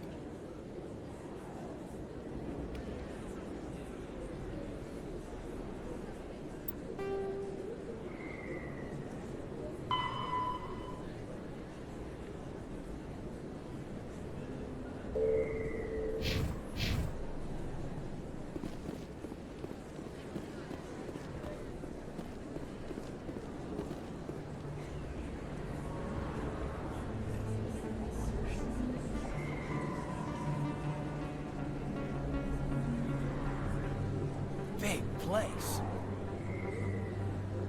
That your professional opinion, sir?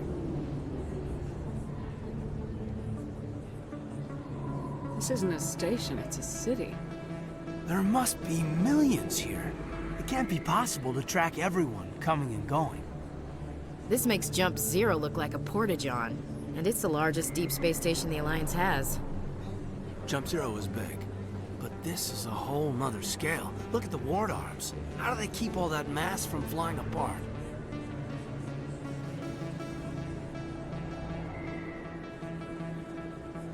The Council represents more races than I thought.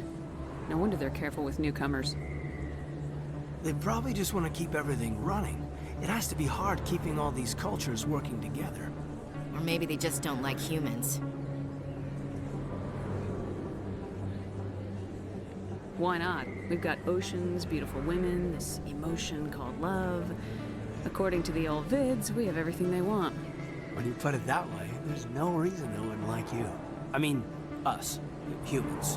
Them. You don't take much shore leave, do you, LT?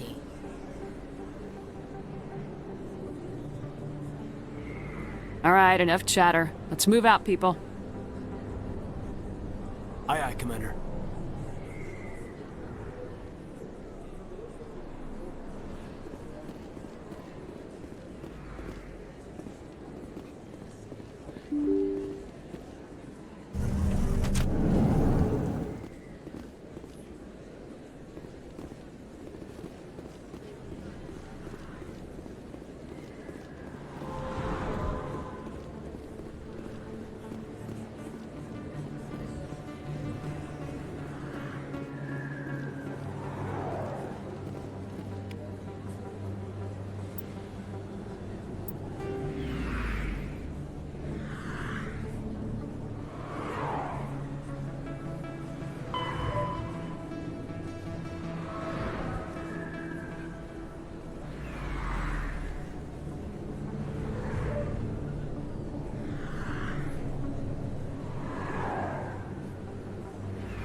didn't tell anyone, I swear! That was smart, Doc. Now if Garrus comes around, you stay smart. Keep your mouth shut or we'll... Who are you? Let her go. Ah!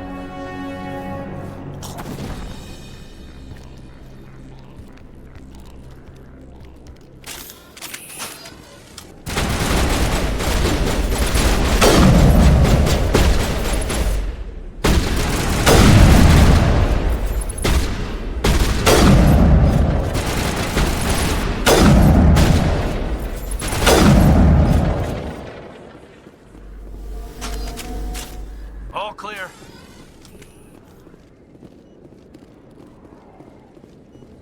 Perfect timing, Shepard. Gave me a clear shot at that bastard. You took him down clean. Sometimes you get lucky. Dr. Michelle, are you hurt? No, I'm okay. Thanks to you. All of you. Why were they threatening you? Who do they work for? They work for Feast. They wanted to shut me up, keep me from telling Garrus about the Quarian. What Quarian? A few days ago, a Quarian came by my office.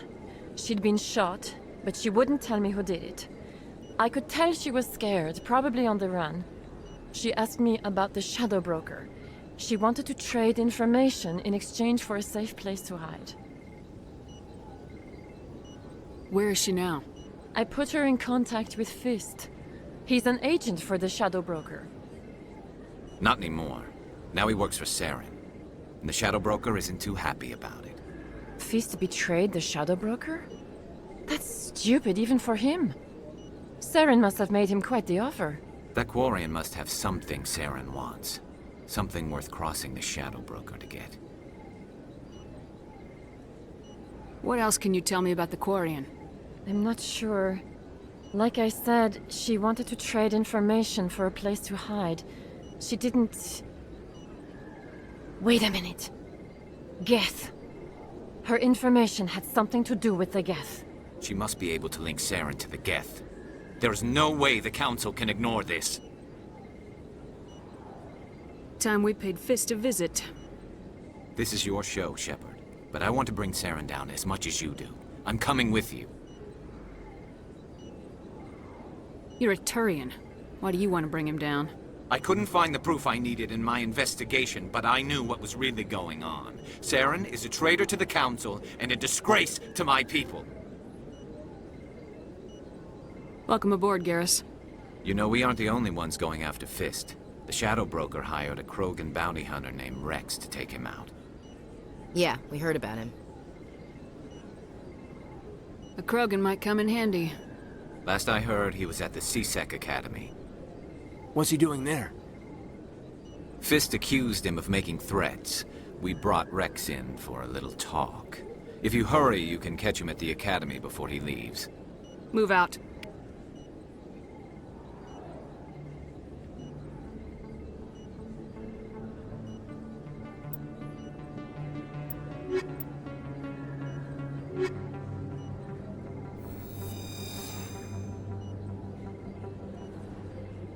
If you feel lucky, we should visit the casino over in Flux.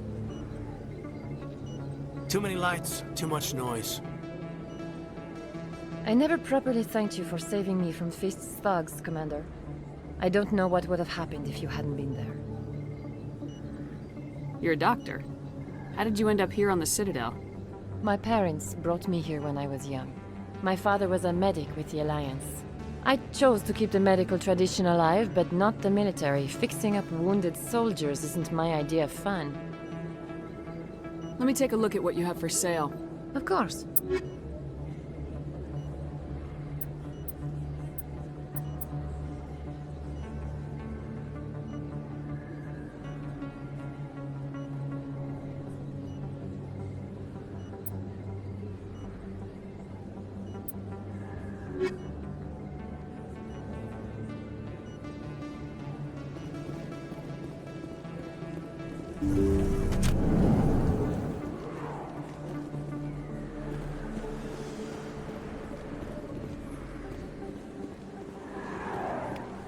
Don't kid yourself. It's even bigger than it looks. got a tour. One of 500 to see the Ascension from the inside out. Really? Took almost 6 hours and we only saw 1/10 of the ship. I even got to meet the commander. Matriarch Ladanya. You met her? Well, she addressed everyone on the tour, but I got pretty close to her. Huh, just look at that ship. You'd have to be stupid to mess with that. Very true. She's got almost as much firepower as the rest of the Asari fleet combined. Hopefully, she'll never need to use it.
The Geth.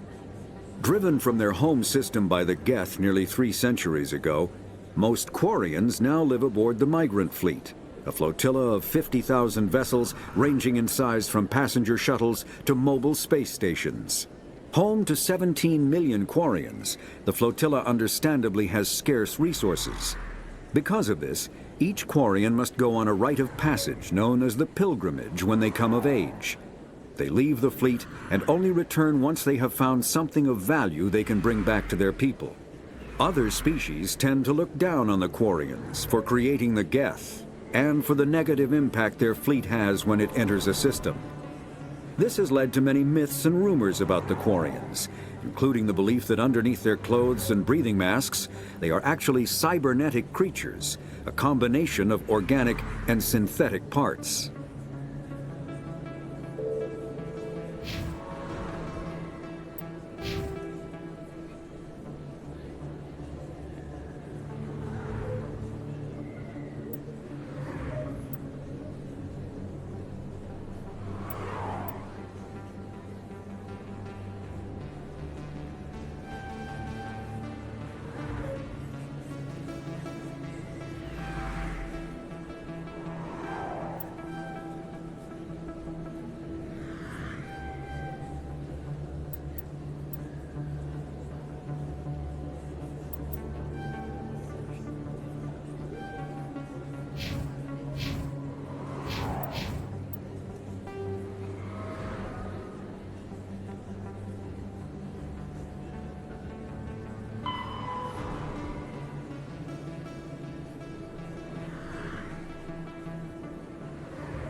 Hey, I know you. You're Shepard, right?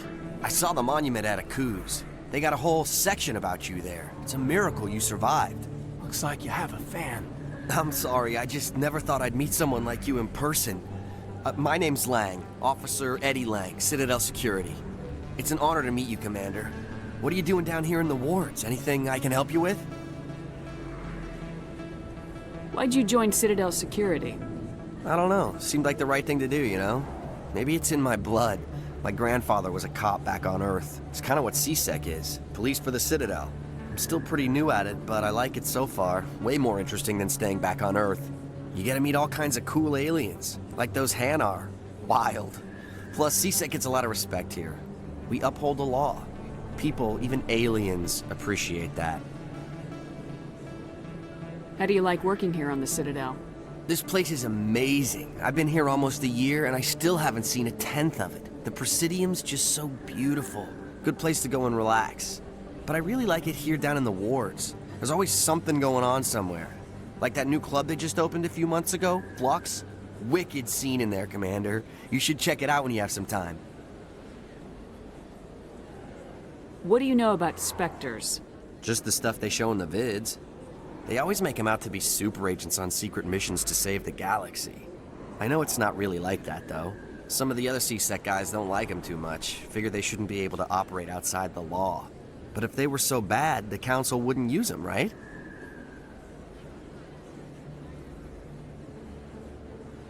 Do you know a CSEC officer named Harkin? I shouldn't really say too much. He's been on the force a lot longer than me. But I've heard things, you know? Drinking on the job, taking bribes, that kind of thing. Rumors mostly, but they suspended him, so some of it must be true. I have to go. Right. You're probably real busy. Well, see you around, Commander.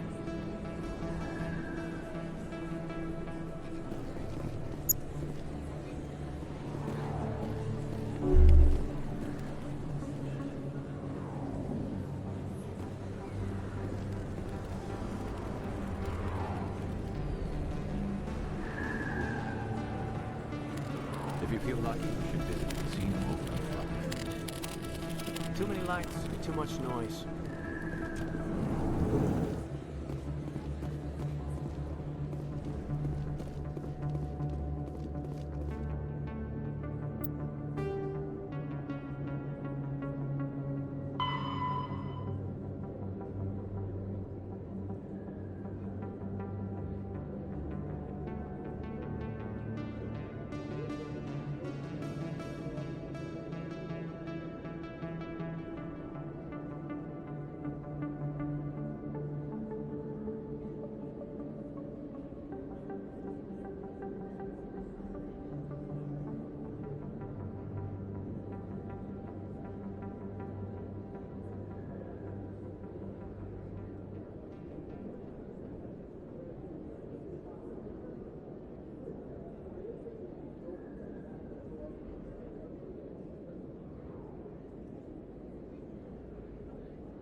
Well, Garrus, any regrets about leaving Citadel security?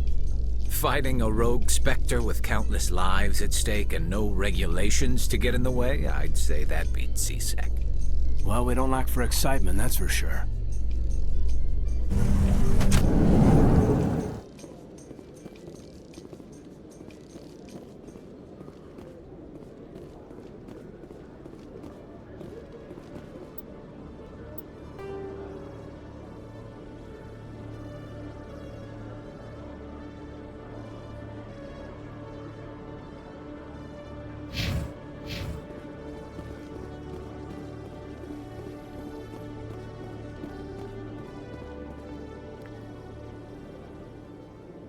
Witnesses saw you making threats in Fist's bar.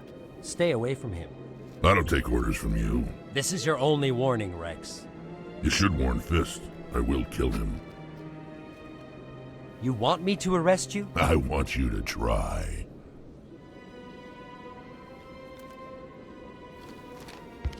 Go on. Get out of here. Do I know you, human? My name's Shepard. I'm going after Fist. Thought you might want to come along. Shepard. Commander Shepard. I've heard a lot about you. We're both warriors, Shepard. Out of respect, I'll give you fair warning. I'm going to kill Fist.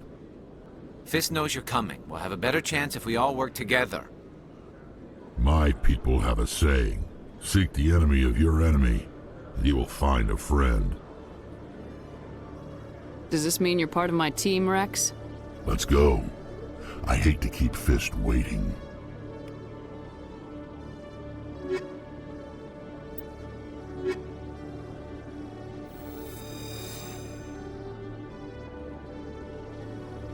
Every time I visit the Citadel, C-Sec brings me here for a friendly chat.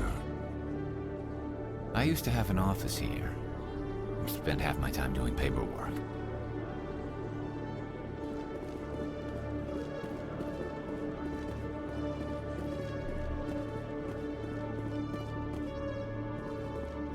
Okay, Julie.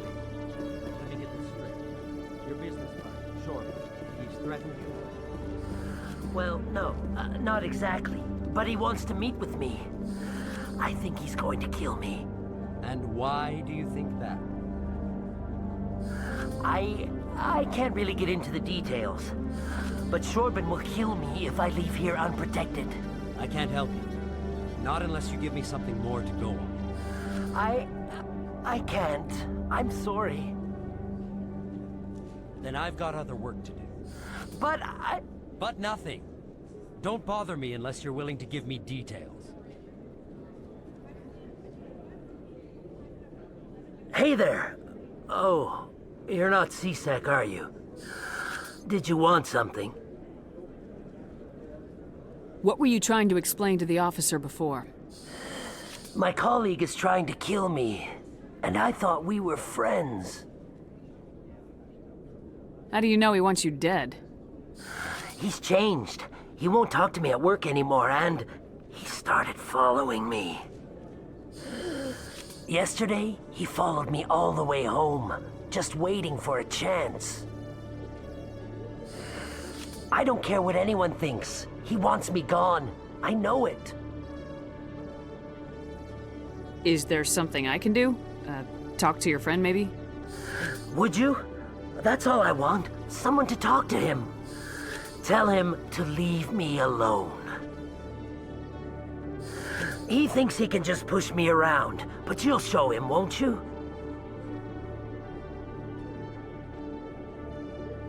Just tell me where he is and I'll go find him. Oh, right. Well, he wanted to meet with me down in the wards near the markets. He said he just wanted to talk, but I know better. His name's Shorban. He's a Solarian. You shouldn't have any trouble. He's just a scientist. Shorban. That's the guy who wanted us to scam the Keepers. The Keepers? Well, even more reason to go after him. That's against regulations. I better look into this right away. Find out what he's up to. Anything's possible with Shorban these days. Well, good luck.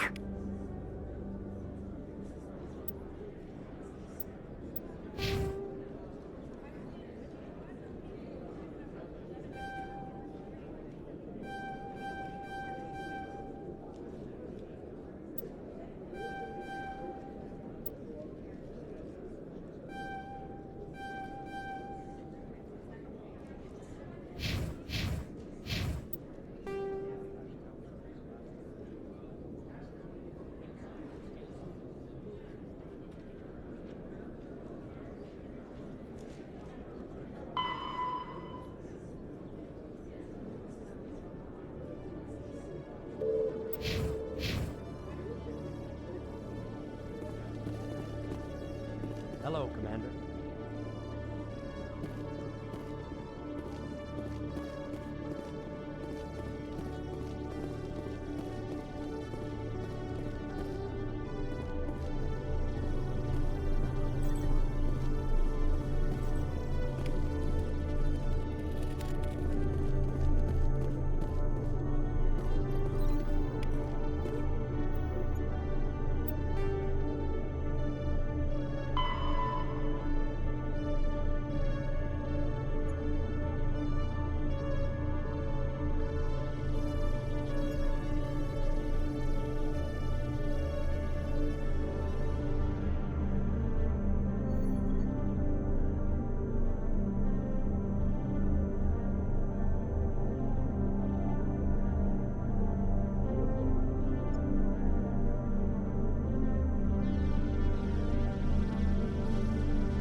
All modern infantry weapons, from pistols to assault rifles, use micro-scaled mass accelerator technology. Projectiles consist of tiny metal slugs suspended within a mass-reducing field, accelerated by magnetic force to speeds that inflict kinetic damage. The ammo magazine is a simple block of metal. The gun's internal computer calculates the mass needed to reach the target based on distance, gravity, and atmospheric pressure, then shears off an appropriate-sized slug from the block. A single block can supply thousands of rounds, making ammo a non-issue during any engagement. Top-line weapons also feature smart targeting that allows them to correct for weather and environment. Firing on a target in a howling gale feels the same as it does on a calm day at the practice range. Smart targeting does not mean a bullet will automatically find the mark every time the trigger is pulled. It only makes it easier for the marksman to aim.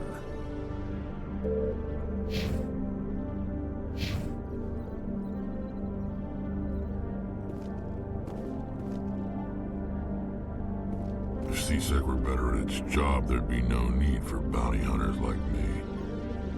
You always see a few civilians hanging around the academy waiting to speak to an officer about some problem or other.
One sec, looking you up.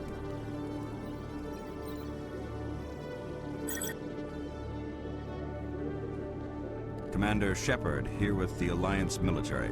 First time on the Citadel, that about right? How did you know all that? I'm the C-Sec requisitions officer. I need to make sure our buyers are authorized. So, will you be purchasing anything today, Commander Shepard? Show me what you got. Excellent. I hope you find what you're looking for.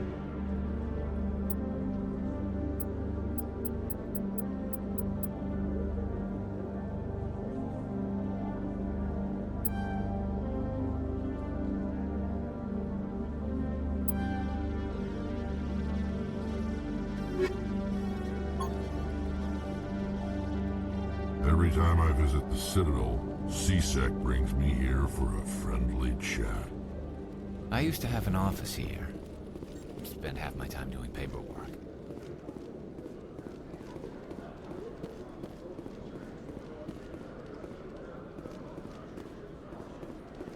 A Solarian excavation team has run into an unexpected problem after unearthing a Prothean dig site.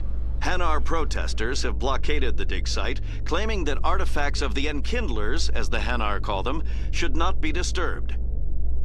The excavation team has appealed to Hanar representatives on the Citadel to reach a diplomatic solution.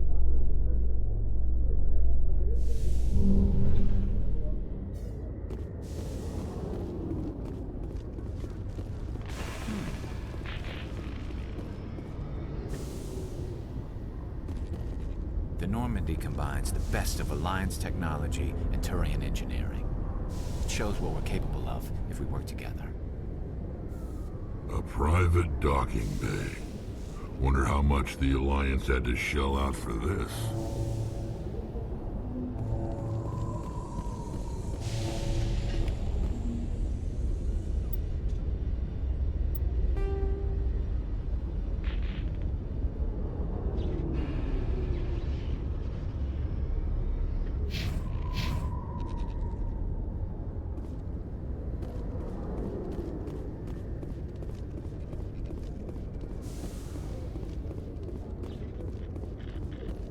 Binary Helix has settled out of court with a Krogan group that had accused the Genetics Corporation of fraud. The Krogan group had contracted Binary Helix to perform studies with a long-range goal of curing their genetic sterilization. The group later sued for a return of investment money when the study produced no viable results.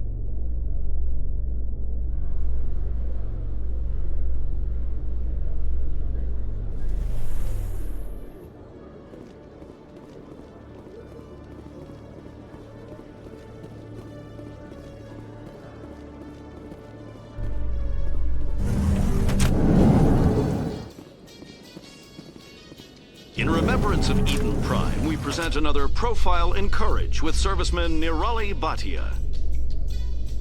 A devoted wife and talented chef, serviceman Bhatia joined the Alliance military under the Deferred Education Plan. After finishing her service, Bhatia planned to open a restaurant. Instead, she gave her life protecting the colonists of Eden Prime. For more profiles in courage, or to explore opportunities in the military, please visit the Alliance Military on the extranet. Keyword, courage.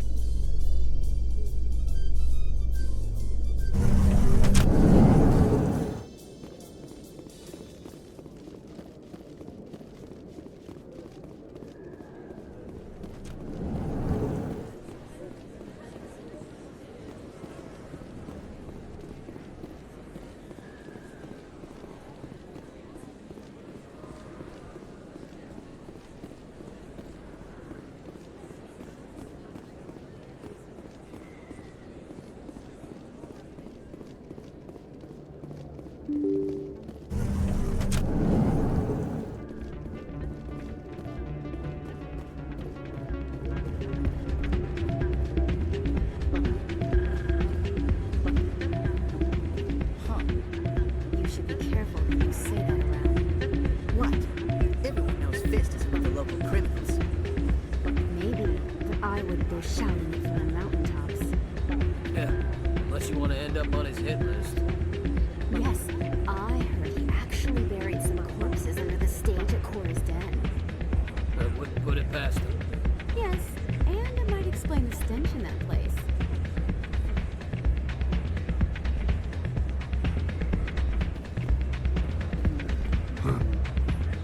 Places like this always want to hire Krogan bouncers.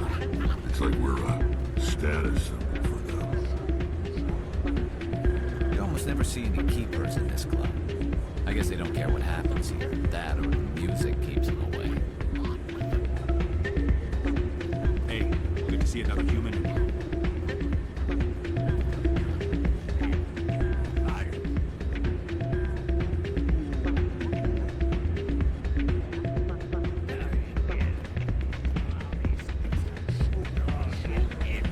It's out of my hands, Rita. I'd bring her back in a second, but she doesn't want to come. I know. I'll see if I can talk some sense into her next time I see her. Be careful. You know how stubborn your sister can be. The more you push and prod, the more she'll run away. Yeah, you're probably right. Thanks, Doran. Sorry, I'm kind of busy right now. So, what can I do for you? What were you discussing with the Volus? Who, Doran? Oh, I was just asking him about my sister. See, she worked for Doran before she left to... Ugh, sorry. I don't want to bore you with my problems. I'm interested to hear what you have to say. Well, okay.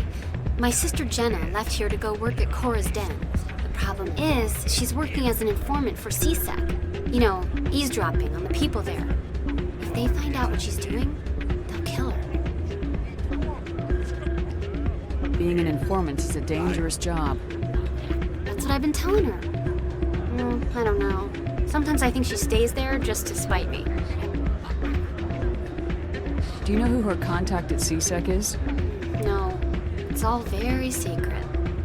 Last time I asked an officer, he told me to stay out of it, for Jenna's safety.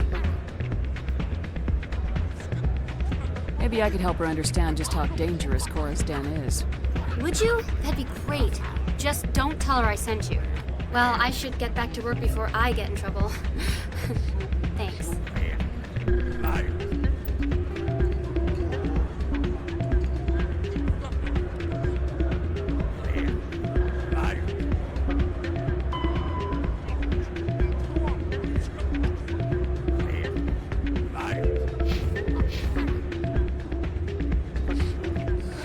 Welcome to Flux.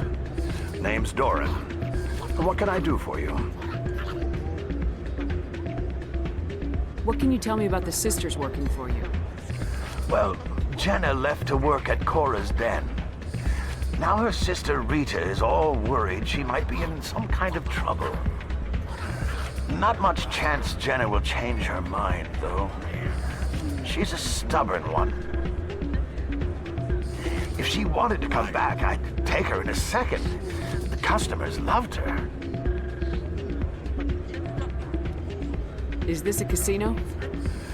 Among other things, yes. We've got some quasar stations, if you're interested. Are you the owner? Owner, cook, and bartender. I've even been known to dance a little when the mood strikes me. We've got some quasar stations, if you're interested. Goodbye. Enjoy your time here at Flux.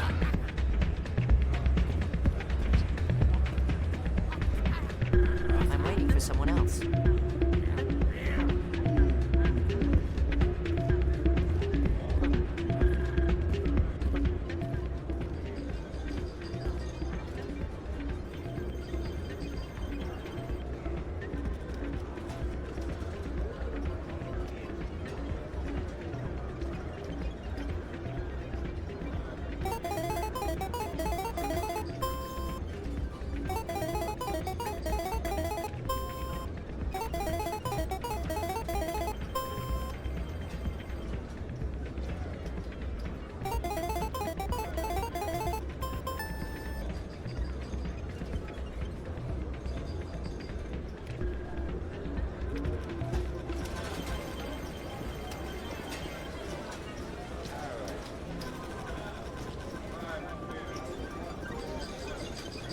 Someone rigged this machine to funnel credits their way.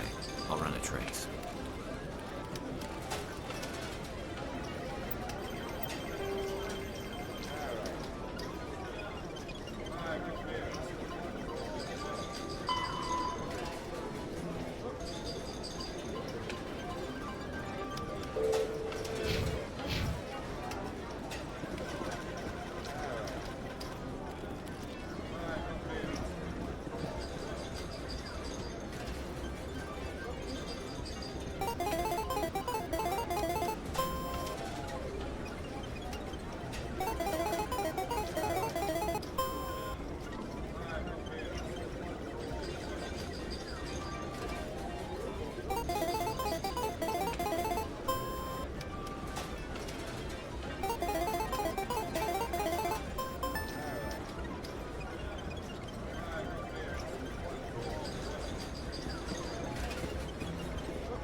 Commander, I wasn't expecting to see you again. Is there something you want? You can start by telling me the truth, Shorban. I'm not sure what you're referring to. My experiments are... We're not buying it. Jalid told us you've been after it. You spoke with Jalid? Then you know about the data? No, but you're gonna tell me. Everything. You boys can go. Looks like my plans have changed. It's not as bad as you think, Commander. Jalid and I just got a little over our heads. Keep talking. The company we work for developed an experimental procedure for use in medical scanners. Jalid and I saw even more potential, so we stole the plans and secretly developed a tool to scan the Keepers. Can you imagine? A tool that can actually get readings from the Keepers? What's so special about that? The Keepers are almost impossible to scan, and you can't capture them or get samples. They just self-destruct.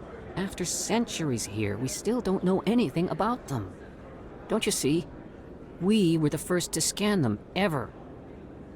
You've seen it yourself, Commander. You know we can do it.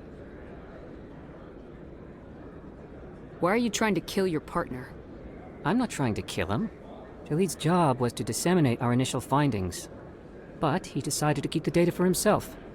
Maybe to sell it. I don't know. So you're just trying to get back what Jalid already stole? We lost our heads. We just couldn't let an opportunity like this pass us by. Commander, if you'll just continue gathering data for me, imagine what we might learn. And you'll stand to make a bit of a profit yourself, remember? I suppose a little scanning here and there won't hurt anyone. Very good. Maybe if you wouldn't mind speaking with Jalid. The data you're gathering for me is useless if Jalid won't help me analyze it. I'll go have a chat with him right now. Thank you. And happy scanning, Commander.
Hello again.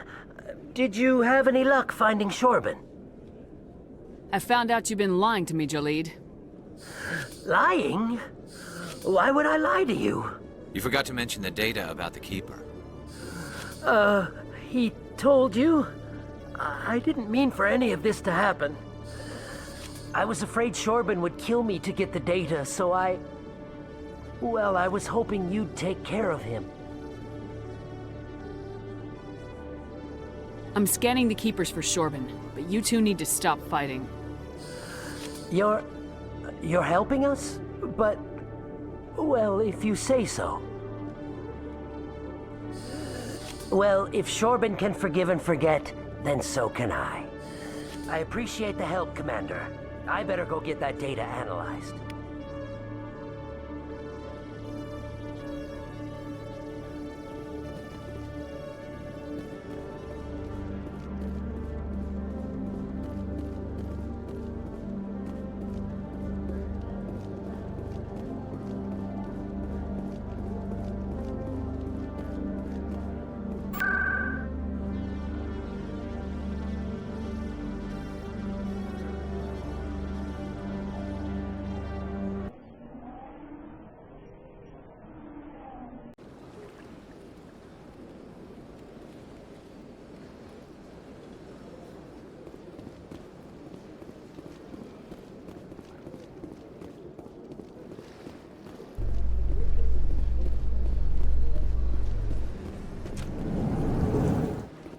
In entertainment news, Francis Kitt has announced plans to direct Hamlet with L-Corps cast members.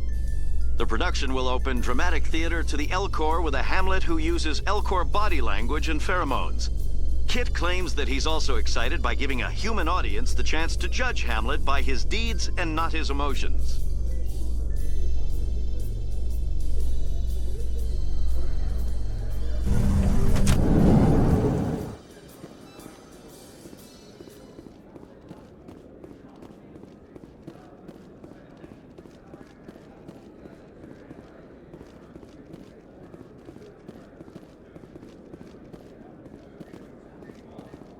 Looks like they bounced their signal off a relay. I'll trace the new signal.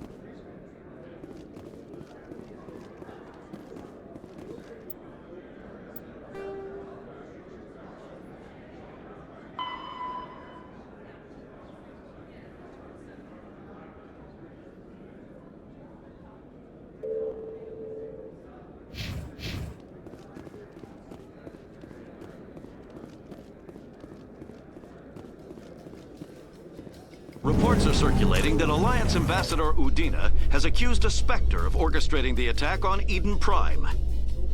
Udina reportedly based his accusation upon eyewitness accounts of the scene, but lacked the evidence to demand further investigation. When asked to comment, a council spokesperson would only state that the investigation of the attacks upon Eden Prime was currently ongoing.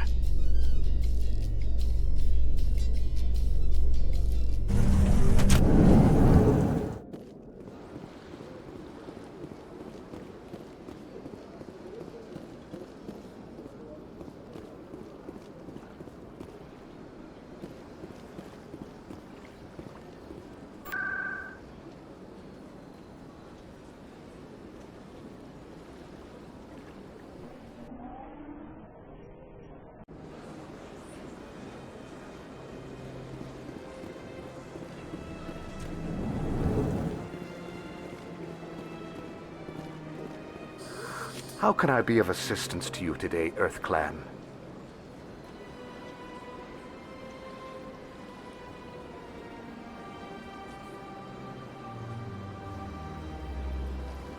I should go. Goodbye, Commander.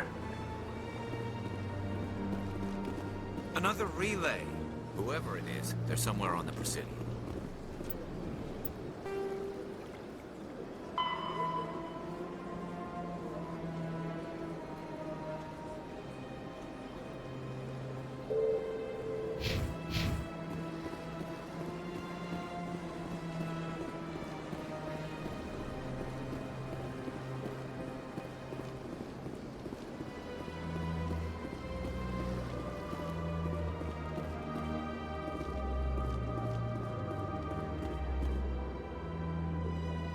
This is it. I'll see if I can find out where those stolen credits are going. Probability of detection 100%. Initiating self-destruct protocol. Or not. Detonation sequence initializing. All organics within lethal blast radius. Attempt to move and you will die.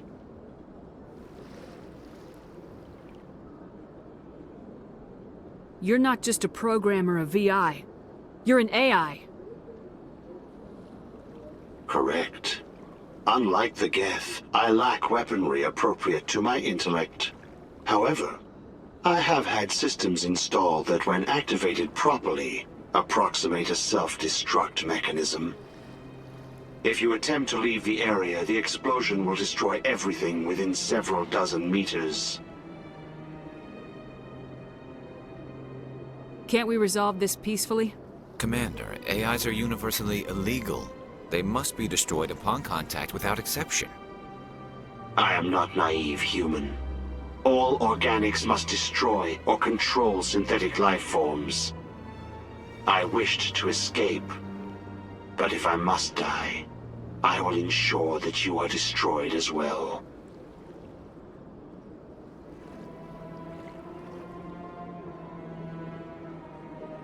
Where is your creator now?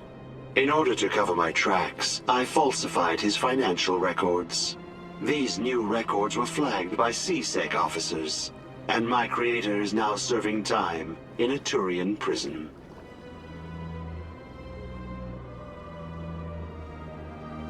What is the purpose of your self-destruct device?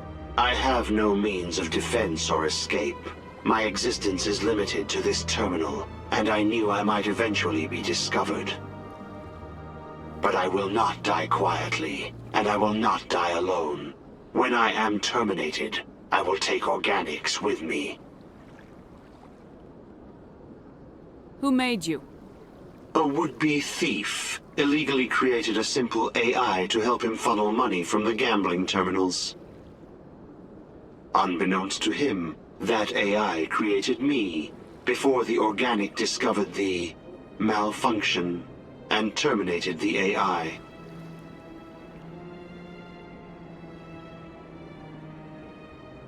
If you're sentient, why are you still running the credit theft operation? If I accumulated enough credits, I intended to have myself installed in a small starship. I would then have made tentative contact with the Geth to ascertain the possibility of partnership. I'll bet that self-destruct sequence has a warm-up period. You may attempt to disarm the self-destruct mechanism before it activates. I will enjoy defeating you before we are both destroyed.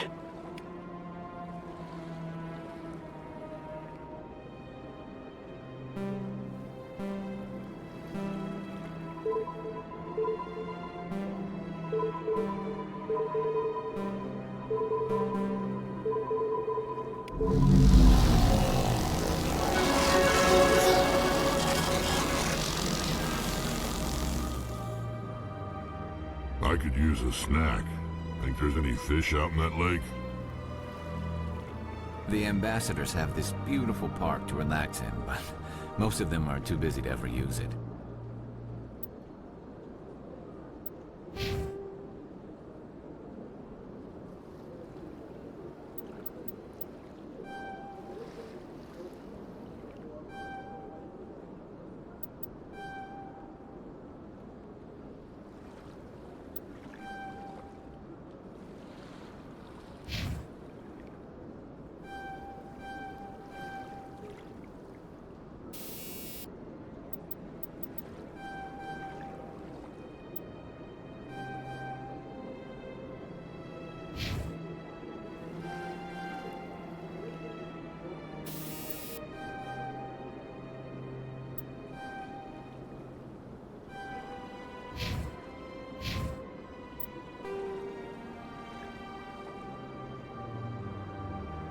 Biotics, an artificial intelligence, is a self-aware computing system capable of learning and independent decision-making. Creation of a conscious AI requires adaptive code, a slow, expensive education, and a specialized quantum computer called a blue box. An AI cannot be transmitted across a communication channel or computer network. Without its blue box, an AI is no more than data files. Loading these files into a new blue box will create a new personality, as variations in the quantum hardware and runtime results create unpredictable variations. The Geth serve as a cautionary tale against the dangers of rogue AI, and in Citadel space they are technically illegal. Advocacy groups argue, however, that an AI is a living, conscious entity, deserving the same rights as organics. They argue that continued use of the term artificial is institutionalized racism on the part of organic life. The term synthetic is considered the politically correct alternative.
allegations are very serious. This is serious. My reputation is at stake. I spoke with the consort in confidence, and her alone, and she betrayed that confidence. All right. I will look into it for you. In the meantime, do not do anything rash.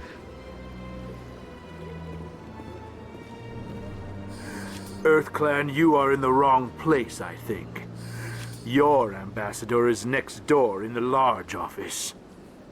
Chastising remark. Don't be so rude, Din. At least introduce yourself. I am Din Korlak, Volus ambassador. Is there something I can do for you, EarthClan?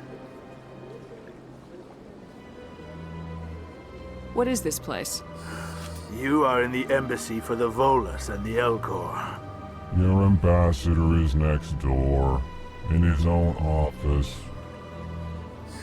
In this shared space, I aid my fellow Volus when I'm not being interrupted.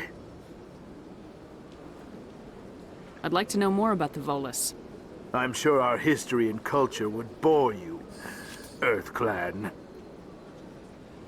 Actually, I would like to know more about your history.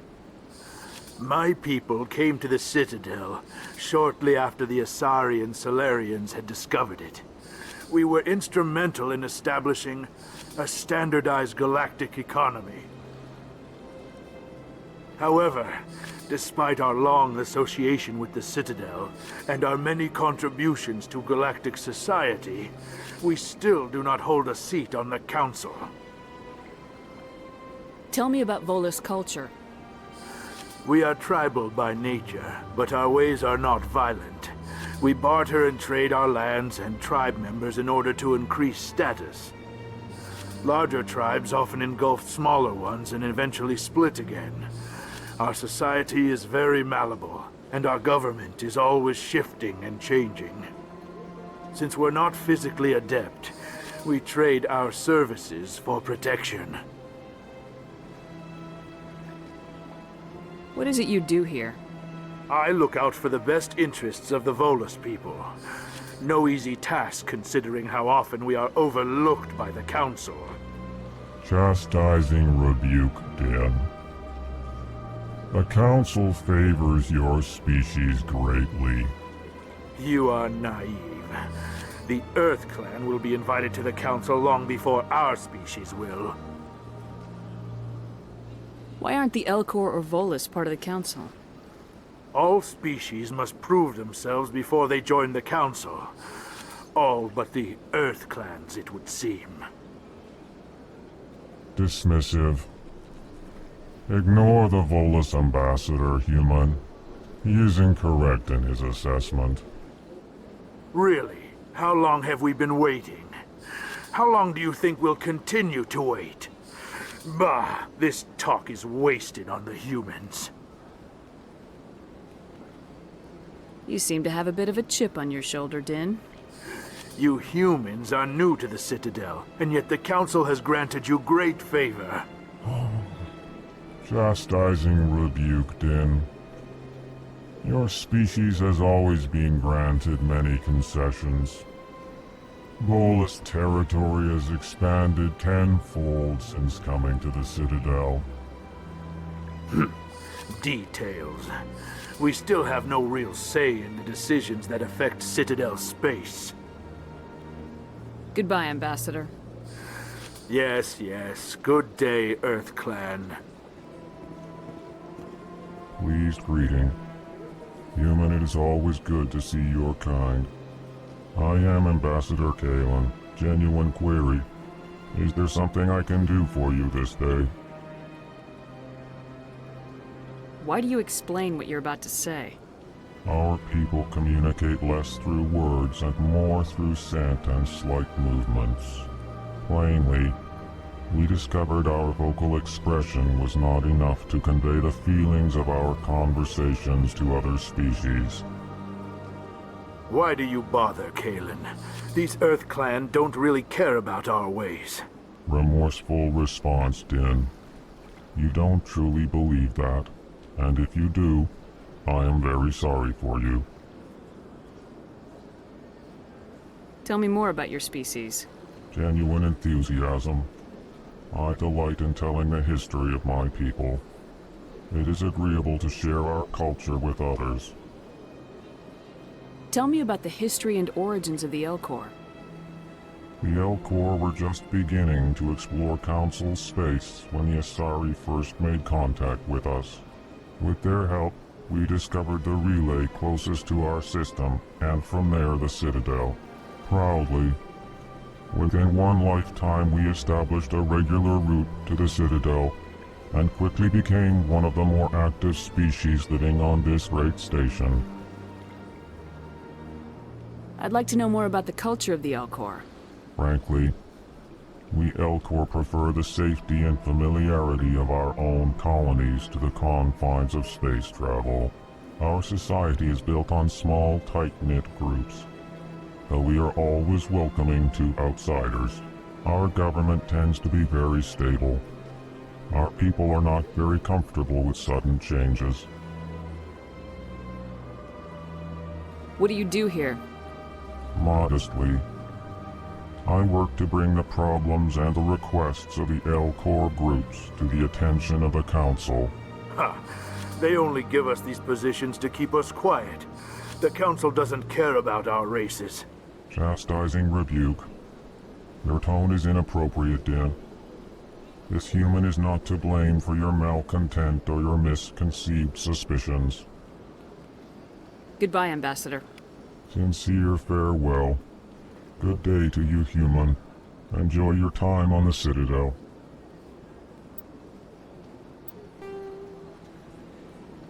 The Elcor are a Citadel species native to the high-gravity world Dakuna. They are massive creatures, standing on 4 muscular legs for increased stability. Elcor move slowly, an evolved response to an environment where a fall can be lethal. This has colored their psychology, making them deliberate and conservative. Elcor's speech is ponderous and monotone.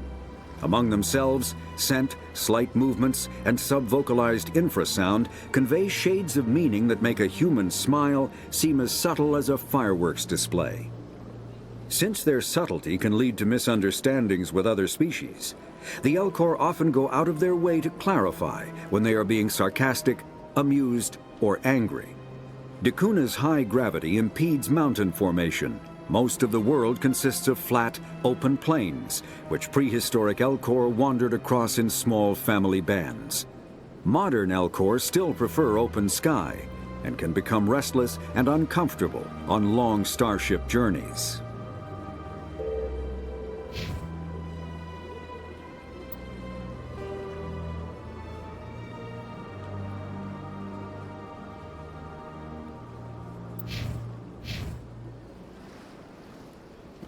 Hello there, human. Sincere apology, but I am here on business and cannot be distracted right now.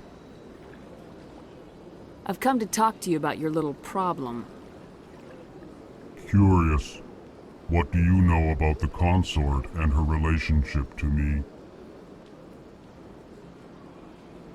It was a Turian named Septimus who found out your secret. Unbelieving. I know this Septimus, and he could not learn my secrets.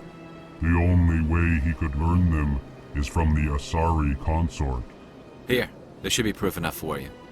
Confused. This is difficult to fathom. If the Turian could learn this on his own, dismayed, anyone can discover my secret. Septimus is a powerful man, and it wasn't easy for him to find. Relieved. I suppose you are correct, human. Thank you for this information. Startled realization. I must speak with the consort. She will be most displeased with my actions. Anxious request. Please, human, if you will excuse me, I must go now. I'm sure she'll forgive you. It was an honest mistake. Doubtful. Perhaps you are right, human. I can only hope so. Thankful. That was a great thing you did, Commander. Approving. You see, Din, not all humans are as you say. I'm sure the Earth Clan stands to profit from this in some way. Tranquil, calm, relaxing. Wake me when this is over.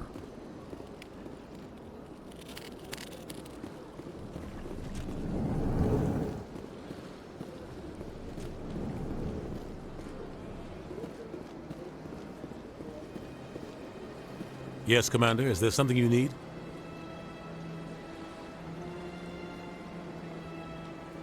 I should go. I'll be here if you need anything.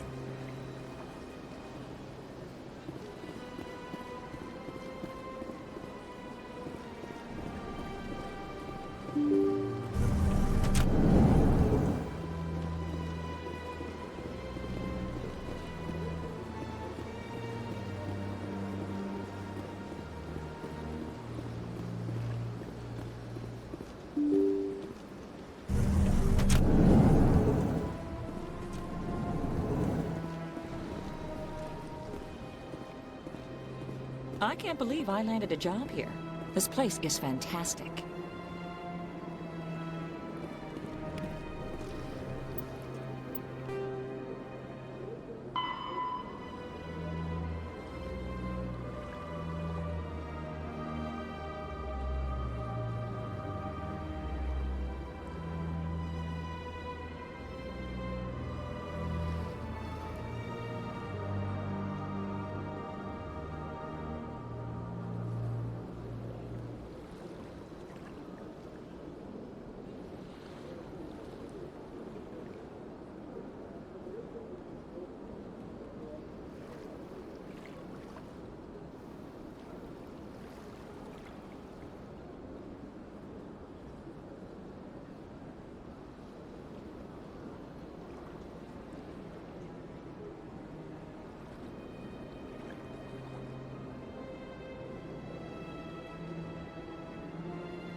Human, delighted, welcome. It is good to meet you.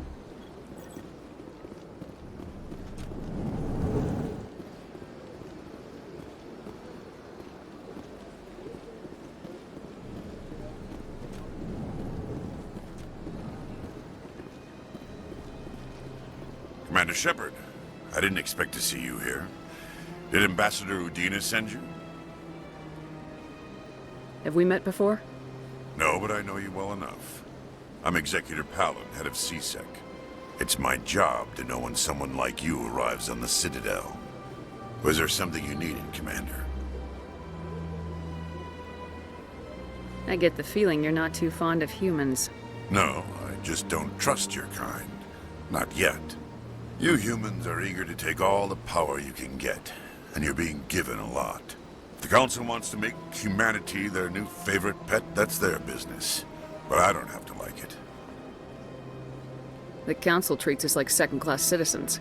We have to fight for everything we get. Good. Then fight for it.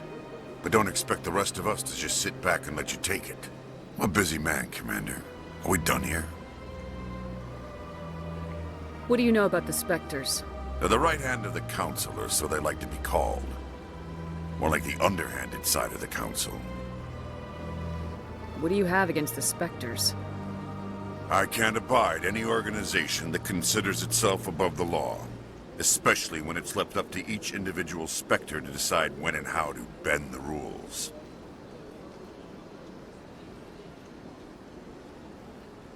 Tell me about CSEC. CSEC provides necessary police and security services throughout the Citadel. We're a civilian government agency, though many of our members have had military training. Of course, as the CSEC representative to the Council, I spend most of my time liaising between the two. Tell me about your investigation into Saren. Sorry, Commander. I don't make a habit of giving out details about ongoing investigations. I'll be going now. Goodbye, Commander.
This place seems strange.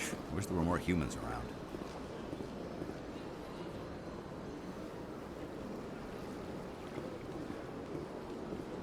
Don't believe the rumors. The consort would never reveal her secrets. Of course she would. She'd be tossed out the nearest airlock if she did. I suppose. Besides, Nick, the consort's nothing like the girls back on the colonies. She's... You don't have to do it with her. You can just talk to her if you want. Is that all you did, Jazz? Just talk? I didn't say that. Ha! I bet you did too. Shut up, Fredericks. What do you want? Oh, Commander. Is there something I can do for you? What can you tell me about the Asari consort? Well, she's an Asari who works here that is, she helps people with things. You've never been, have you, boy? No, I never did. I couldn't afford it. It costs half a year's credits just to go in and talk to her. That's fine, Private. Just tell me where to find her. Sure. She's across the bridge from the embassies.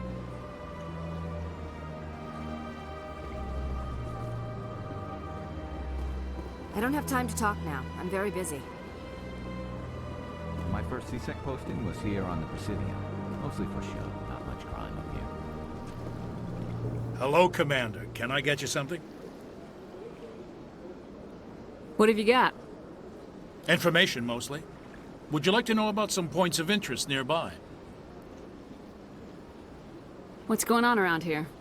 Well, you found the embassies. Not much going on here. Across the bridge, you'll find the bank, the Emporium, and Shaira's. If you haven't heard of her, you soon will. If you need supplies, you can try the markets one level below. For entertainment, I'd try Flux or Cora's Den. What is Shaira's? The consort? She entertains clients who can afford her services. Most of the diplomats and ambassadors have visited her at one time or another. She's a very powerful woman, but also very respected. Tell me about Flux and Cora's Den. Well, Flux has gambling and dancing, certainly more lively than this place. Cora's Den, on the other hand, well, let's just say it's livelier and deadlier, all at the same time. Goodbye. So long, Commander. Have a pleasant day.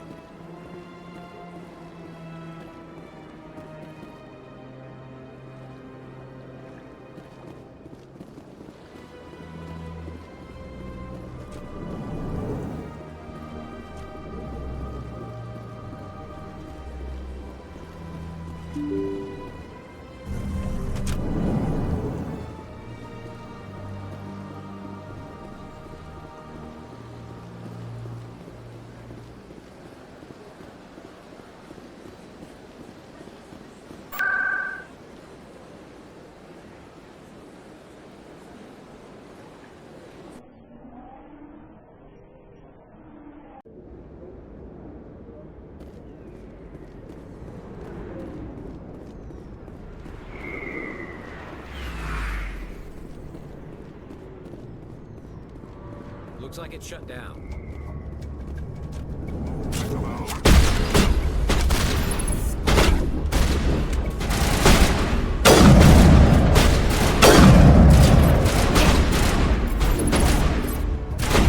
Lost shields.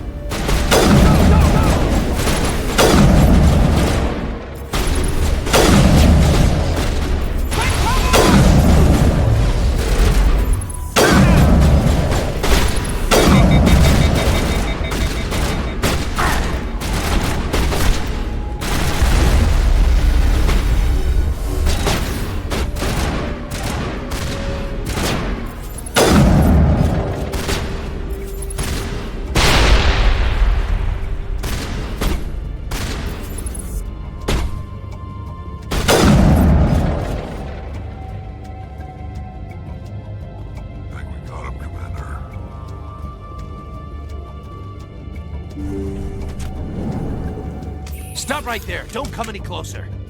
Warehouse workers. All the real guards must be dead. Stay back, or we'll shoot. This would be a good time to find somewhere else to work. Yeah, right. That's a good idea. Yeah, I never liked Fist anyway. It would have been quicker to just kill them. Shooting people isn't always the answer.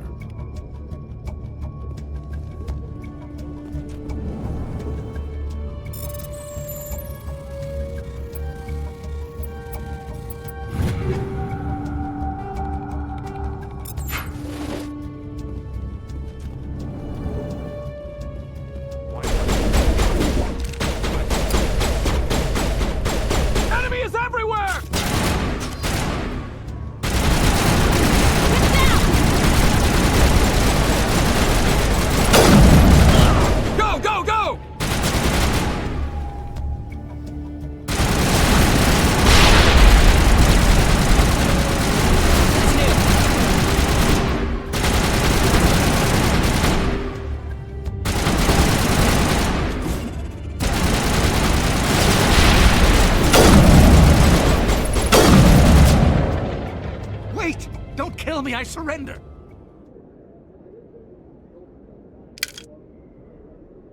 Where's the Quarian? She's not here. I don't know where she is. That's the truth. He's no use to you now. Let me kill him. Wait, I don't know where the Quarian is, but I know where you can find her. The Quarian isn't here. Said you'd only deal with the Shadow Broker himself. Face to face? Impossible. Even I was hired through an agent.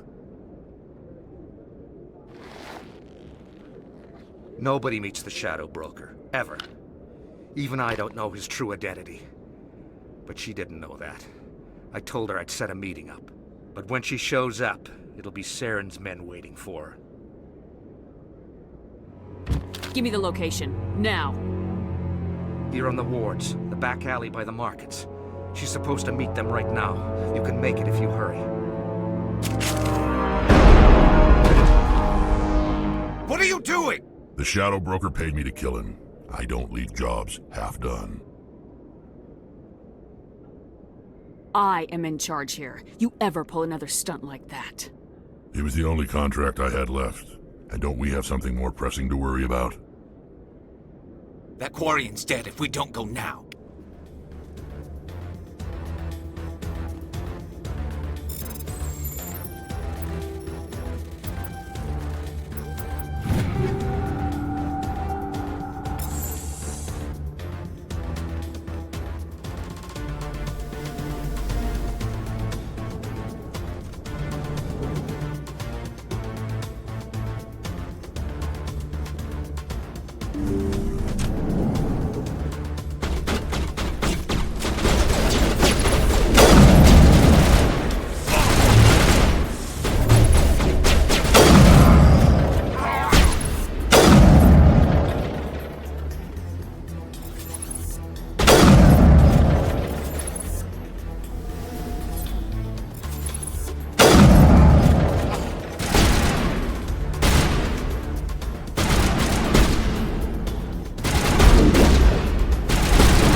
Perimeter clear.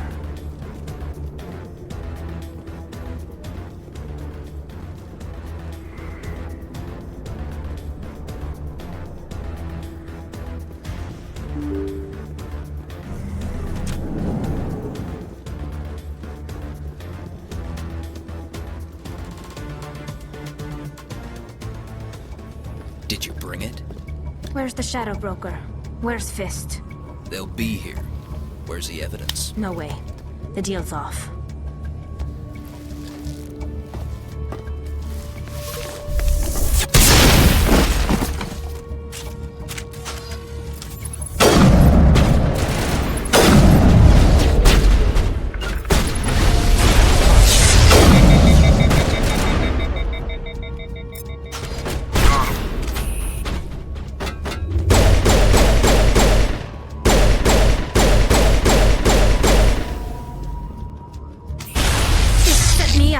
I knew I couldn't trust him.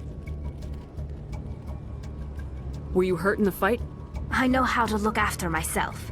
Not that I don't appreciate the help. Who are you? My name's Shepard. I'm looking for evidence to prove Saren's a traitor. Then I have a chance to repay you for saving my life. But not here. We need to go somewhere safe. We could take her to the human embassy. Your ambassador will want to see this anyway. You're not making my life easy, Shepard. Firefights in the wards, an all-out assault on Korra's den. Do you know how many... Who's this? The Quarian? What are you up to, Shepard? Making your day, Ambassador. She has information linking Saren to the Geth. Really? Maybe you better start at the beginning, Miss... My name is Tali. Tali Zora Naraya. We don't see many Quarians here. Why did you leave the flotilla? I was on my pilgrimage. My rite of passage into adulthood. I've never heard of this before. It is a tradition among my people. When we reach maturity, we leave the ships of our parents and our people behind. Alone, we search the stars, only returning to the flotilla once we have discovered something of value. In this way, we prove ourselves worthy of adulthood. What kinds of things do you look for? It could be resources like food or fuel, or some type of useful technology, or even knowledge that will make life easier on the flotilla. Through our pilgrimage, we prove that we will contribute to the community, rather than being a burden on our limited resources. Tell us what you found. During my travels, I began hearing reports of Geth. Since they drove my people into exile, the Geth have never ventured beyond the Veil. I was curious. I tracked a patrol of Geth to an uncharted world. I waited for one to become separated from its unit. Then I disabled it and removed its memory core. I thought the Geth fried their memory cores when they died. Some kind of defense mechanism. How did you manage to preserve the memory core? My people created the Geth. If you're quick, careful, and lucky, small caches of data can sometimes be saved. Most of the core was wiped clean, but I salvaged something from its audio banks. Eden Prime was a major victory. The beacon has brought us one step closer to finding the conduit. That's Saren's voice. This proves he was involved in the attack. He said Eden Prime brought him one step closer to finding the conduit. Any idea what that means? The conduit must have something to do with the beacon. Maybe it's some kind of Prothean technology. Like a weapon. Wait, there's more.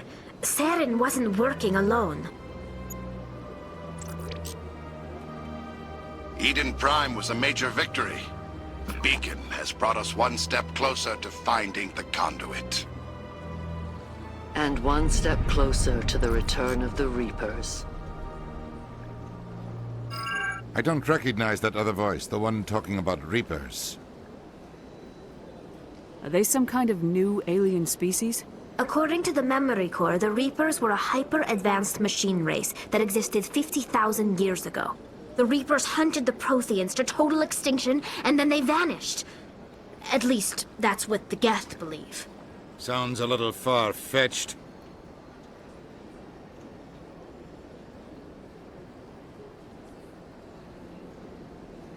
The vision on Eden Prime. I understand it now. I saw the Protheans being wiped out by the Reapers. The Geth revere the Reapers as gods, the pinnacle of non-organic life. And they believe Saren knows how to bring the Reapers back. The Council is just going to love this. The Reapers are a threat to every species in Citadel space. We have to tell them. No matter what they think about the rest of this, those audio files prove Saren's a traitor. The Captain's right. We need to present this to the Council right away. What about her? The Quarian? My name is Tali. You saw me in the alley, Commander. You know what I can do. Let me come with you.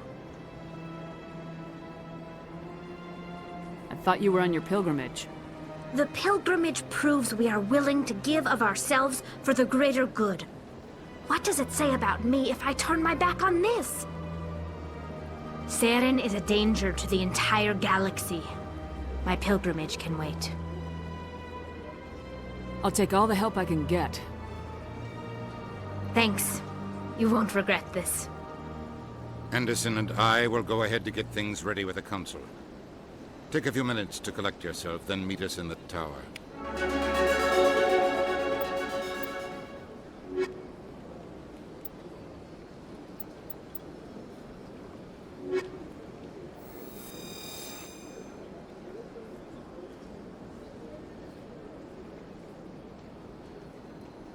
So much empty space. 1,000 of my people could live here and hardly even see each other.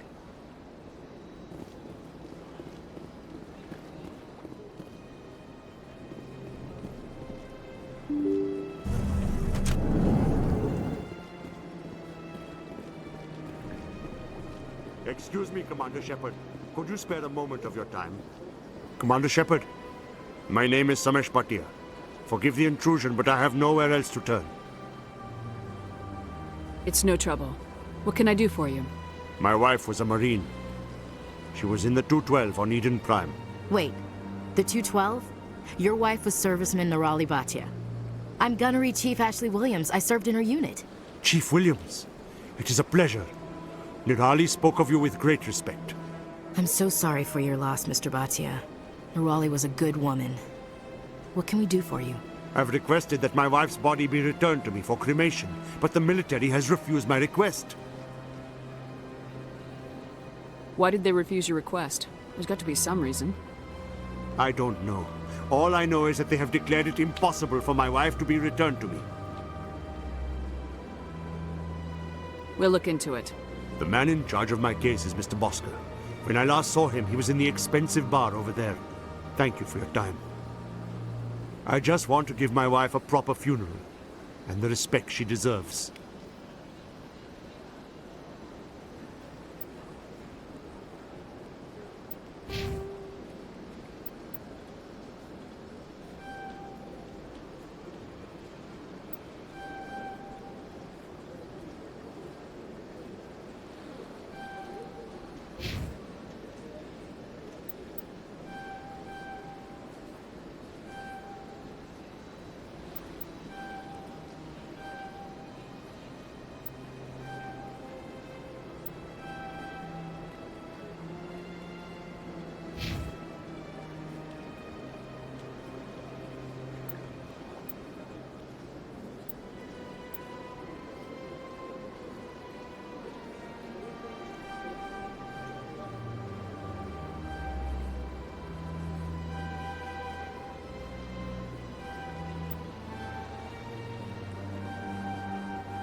My goodness, you're Commander Shepard.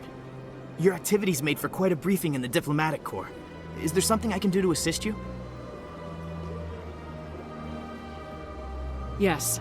A man named Samesh Bhatia is having some trouble claiming his wife's body. Ah, Mr. Bhatia. A good man in an understandably frustrating position. I wish I could help him. Serviceman Nirali Bhatia died on Eden Prime, as Mr. Bhatia no doubt told you. Her wounds are inconsistent with any type of weapon damage we've seen before. That is why her body is being held. You think that her body might be dangerous or contaminated? No, Commander. Nirali Bhatia is not dangerous. Her body is in fact extremely valuable to the Alliance. The tests we're conducting may lead to better defenses against Geth attacks. Respectfully, Serviceman Bhatia may save more lives in death than she did in life.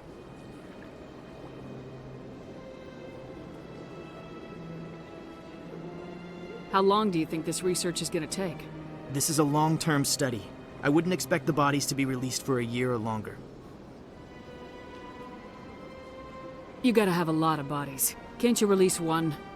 Very few bodies had this new type of weapon damage, and very few were in good enough condition to study.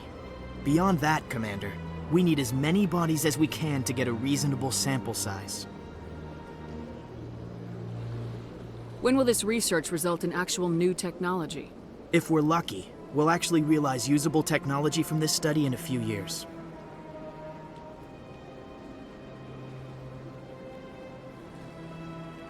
I'll tell Mr. Bhatia about this. It might make it easier for him to understand. Thank you, I appreciate that. Please let me know if you have any other questions.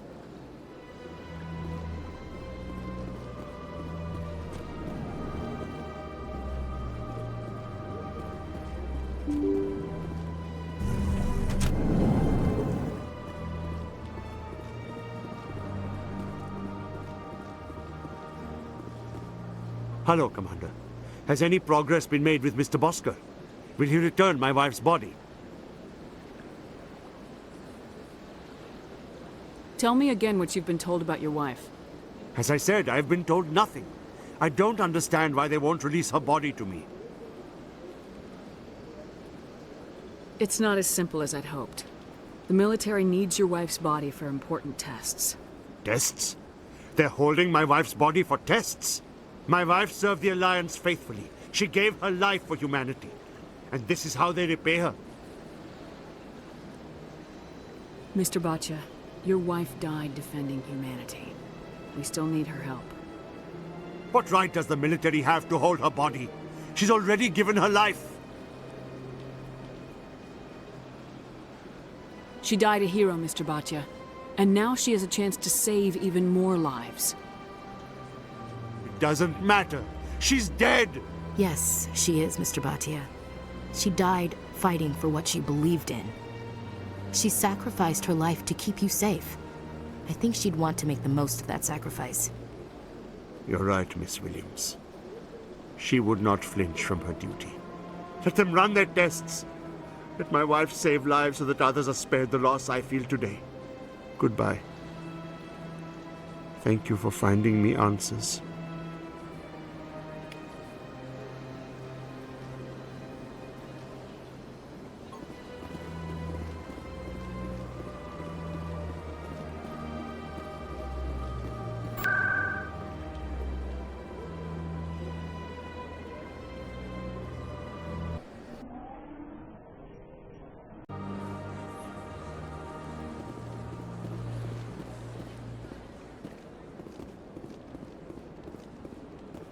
That's right. It was a long time ago, though. I barely remember it.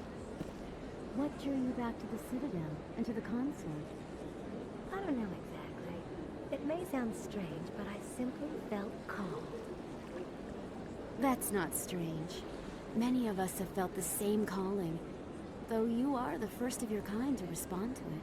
Really? I hadn't seen any other humans working here, but I didn't want to ask. No doubt you are just the first of many to come. It's only a matter of time now that your species is spreading its wings.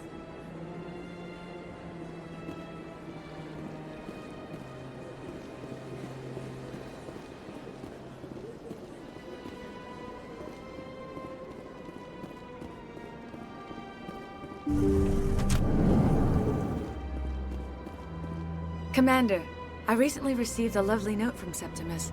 Thank you for speaking with him. Even the Alcor diplomat has withdrawn his campaign against me. I'm glad I could help. You are too kind, Commander, but I would not expect you to help me out of the kindness of your heart. I also have one more thing to give you, if you're interested. What are you offering me? I offer a gift of words, an affirmation of who you are and who you will become. I see your skin, tough as the scales on any Turian, unyielding, a wall between you and everyone else, but it protects you, makes you strong. That strength is what kept you alive when everyone around you was dying. You alone survived. You will continue to survive. This may be who you are, but it is not who you will become.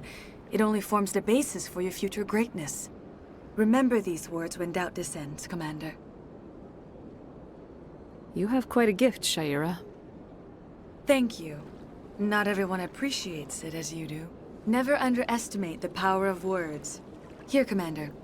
In light of your efforts with the Alcor Ambassador, I would like you to have this small trinket. What is it?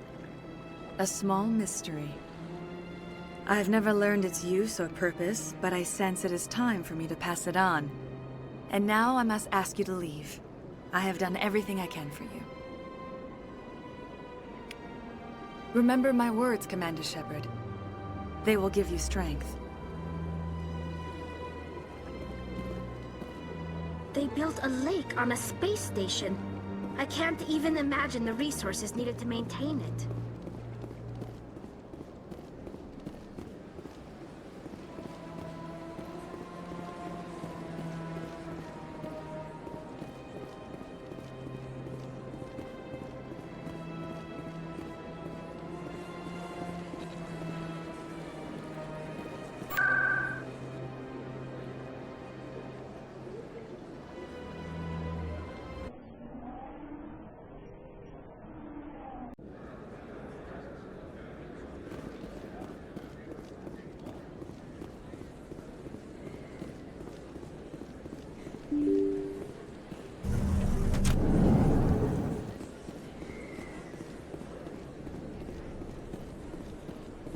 Word on the street is that you've been busy. Congratulations on taking down Fist.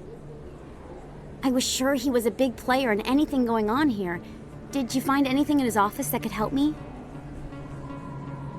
These OSDs might have the information you're looking for. You've got Fist's files?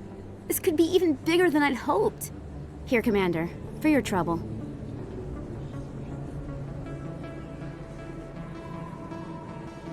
What would my future cooperation be worth?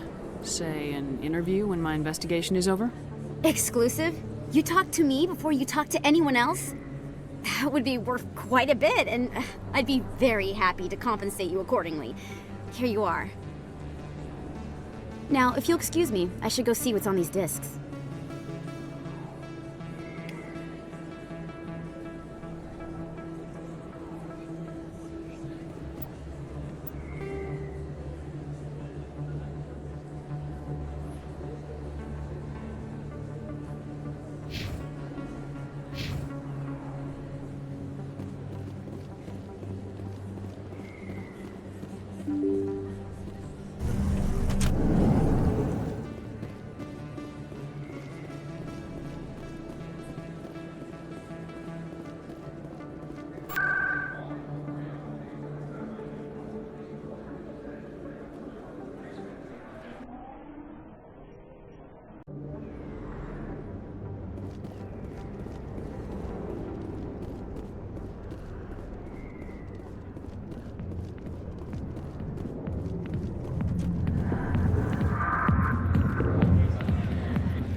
Are highly respected among my people, but I get the feeling these women are not held in high esteem. A million light years from where humanity began, and we walk into a bar filled with men drooling over half-naked women, shaking their asses on a stage. You decide if that's funny or sad. Hi, I'll be with you in just a sec. I'll wait right here. Why do I get the feeling you're not here to order drinks? I need to talk to you about your work with CSAC. I don't know what you're talking about. Now, if you don't mind, I need to get back to my customers. This isn't a game, Jenna. These people are dangerous. Now you sound like my sister. Why is everyone so concerned about me? I can take care of myself. I need to go. I'm not a stripper. I don't get paid to stand around and look pretty. Charming girl.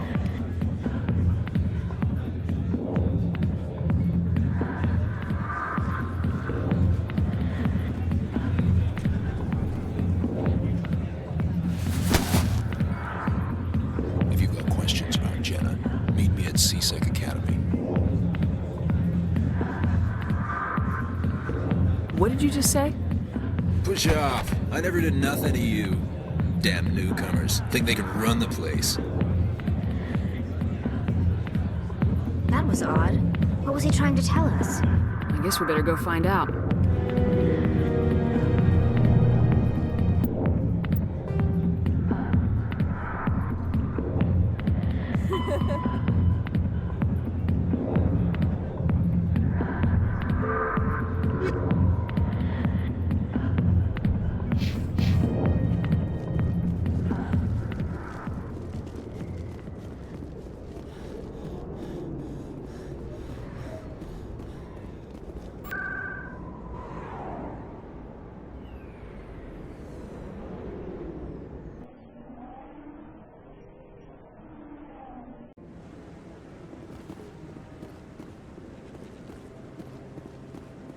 Come on.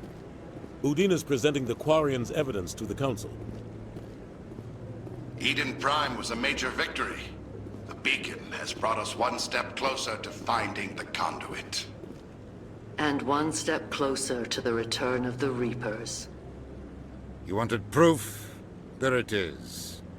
This evidence is irrefutable, Ambassador. Saren will be stripped of his Spectre status, and all efforts will be made to bring him in to answer for his crimes. I recognize the other voice, the one speaking with Saren. Matriarch Benezia. Who is she? Matriarchs are powerful Asari who have entered the final stage of their lives. Revered for their wisdom and experience, they serve as guides and mentors to my people. Matriarch Benezia is a powerful biotic, and she had many followers. She will make a formidable ally for Saren. I'm more interested in the Reapers. What do you know about them? Only what was extracted from the Geth's memory core. The Reapers were an ancient race of machines that wiped out the Protheans. Then they vanished. The Geth believe the Reapers are gods, and Saren is the prophet for their return. We think the conduit is the key to bringing them back. Saren's searching for it. That's why he attacked Eden Prime. Do we even know what this conduit is? Saren thinks it can bring back the Reapers. That's bad enough. Listen to what you're saying. Saren wants to bring back the machines that wiped out all life in the galaxy? Impossible. It has to be. Where did the Reapers go? Why did they vanish? How come we found no trace of their existence? If they were real, we'd have found something. I tried to warn you about Saren and you refused to face the truth. Don't make the same mistake again. This is different. You proved Saren betrayed the Council. We all agree he's using the Geth to search for the conduit, but we don't really know why. The Reapers are obviously just a myth, Commander. A convenient lie to cover Saren's true purpose. A legend he is using to bend the Geth to his will.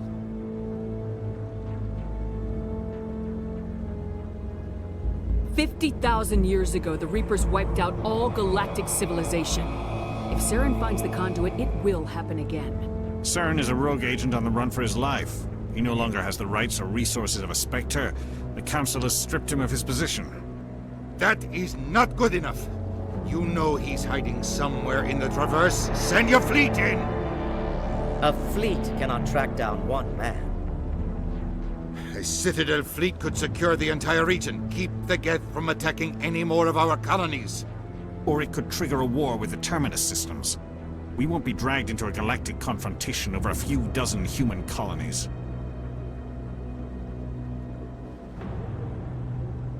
Every time humanity asks for help, you ignore us. Shepard's right. I'm sick of this council and its anti-human bull... Ambassador, there is another solution. A way to stop Saren that does not require fleets or armies. No, it's too soon. Humanity is not ready for the responsibilities that come with joining the Spectres. You don't have to send a fleet into the Traverse, and the Ambassador gets his human Spectre. Everybody's happy.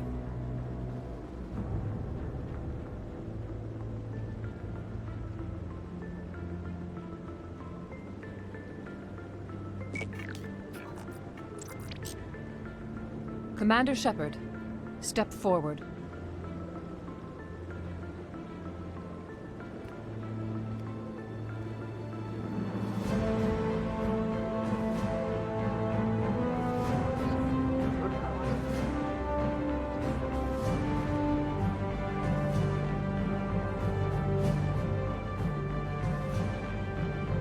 It is the decision of the Council that you be granted all the powers and privileges of the Special Tactics and Reconnaissance Branch of the Citadel. Spectres are not trained, but chosen. Individuals forged in the fire of service and battle. Those whose actions elevate them above the rank and file. Spectres are an ideal, a symbol, the embodiment of courage, determination, and self-reliance.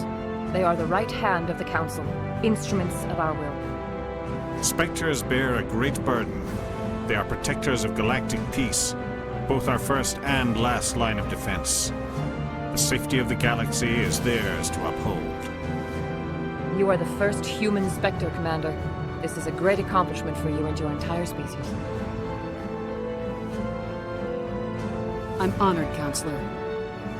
We're sending you into the Traverse after Saren. He's a fugitive from justice, so you are authorized to use any means necessary to apprehend or eliminate him.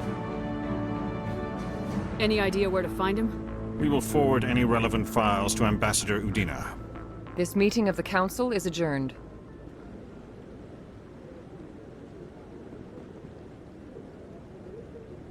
Congratulations, Commander. We've got a lot of work to do, Shepard. You're going to need a ship, a crew, supplies. You'll get access to special equipment and training now.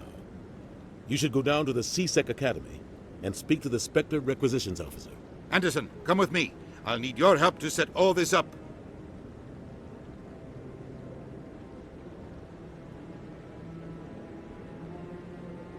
I thought the ambassador would be a little more grateful.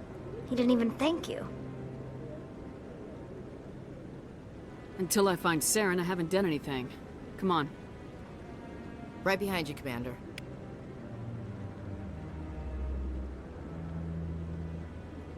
"300 years ago, the Geth drove my people into exile.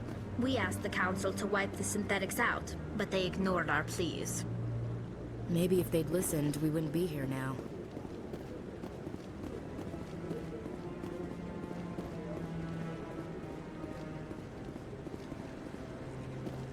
No, I'm waiting to speak with one of the Councilor's assistants. Congratulations on becoming the first human Spectre, Commander. I'm certain you'll be up to the challenge. Sorry, I don't think we've met. My name is Admiral Kahoku. It's about time the Alliance got one of our own in with the Spectres. We need people like you to deal with our problems. Something wrong, Admiral? I'm getting stonewalled by bureaucratic assholes. Nothing new. Maybe you can help me, Shepard. One of my recon teams was investigating some strange activity out in the Traverse. We lost contact yesterday. Now I can't get clearance to check it out. Suddenly it's a restricted area. But that doesn't apply to you, Shepard. Spectres can go anywhere they want. You could find out why my team dropped out of contact. I'll find them, Admiral. I appreciate that, Commander. I was running out of options. I'm gonna stay here and see if I can find anything out through official channels. Won't hold my breath, though. I'll upload the info on where my team was last seen to your ship. Maybe you can get some answers.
Detective Chelik, come into my office. I want to discuss this in private.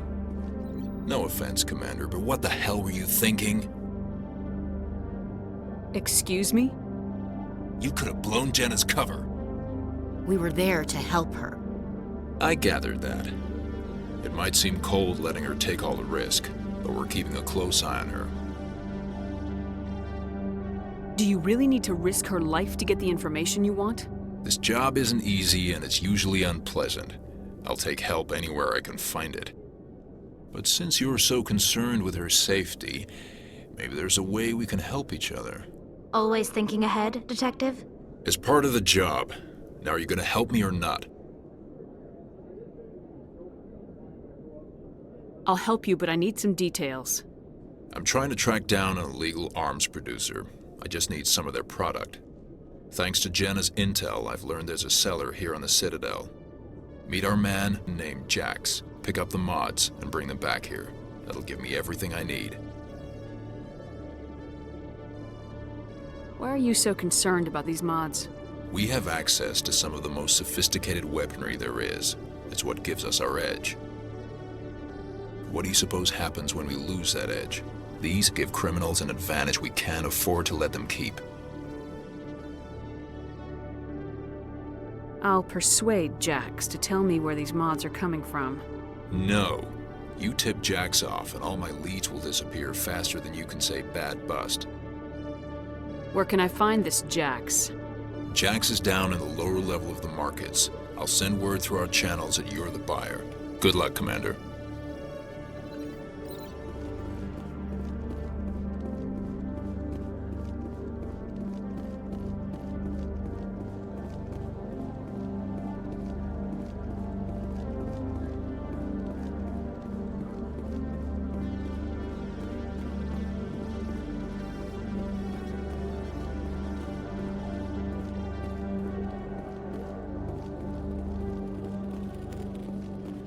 Hello, Commander. Show me what you got. Sounds good. Just let me set you up. Oh, this must be a mistake. System's telling me to offer you our select stock. Spectre? Well, I heard about that, but I didn't realize it was you. Sorry, Commander. Just show me what you've got. I'll open the rare stocks for you, Commander. Enjoy.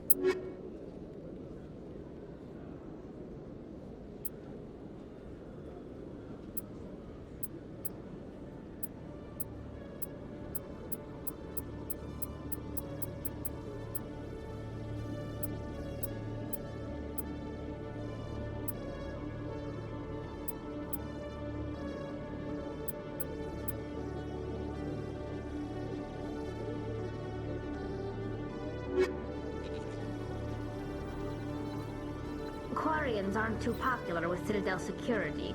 They think we're all beggars and thieves. CSEC seems more like a military operation than a police force.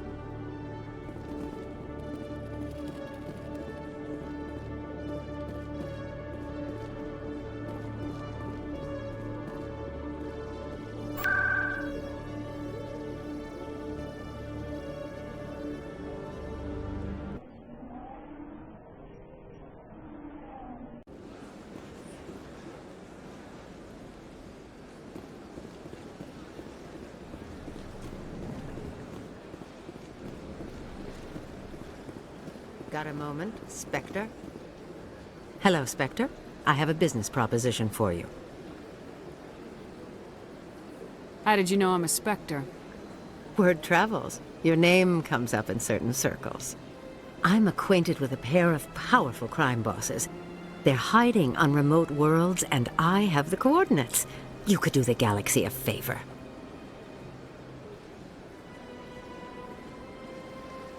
And what do you get out of this? We share interests in certain cooperative ventures. But their business practices have forced me to terminate our relationship. Once they are dead, I will manage our organization in a more tasteful manner. You're obviously with them. Why don't I just arrest you instead? Arrested for what? You and I are simply having a conversation. I have excellent legal representation. Arresting me would be a waste of your time. I eliminate them and then you take over and try to eliminate me. How stupid do I look?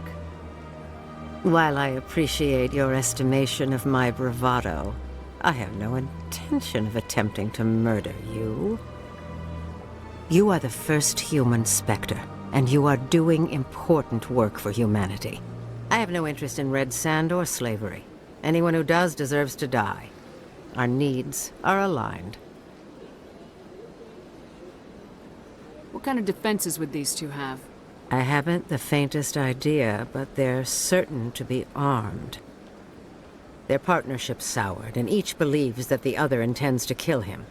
They will be well prepared. What crimes did these men commit? They're red sand dealers who make victims of their customers. Those who can no longer pay are sold to Batarians as slaves. They're loathsome, hurting innocent people. They must be ended.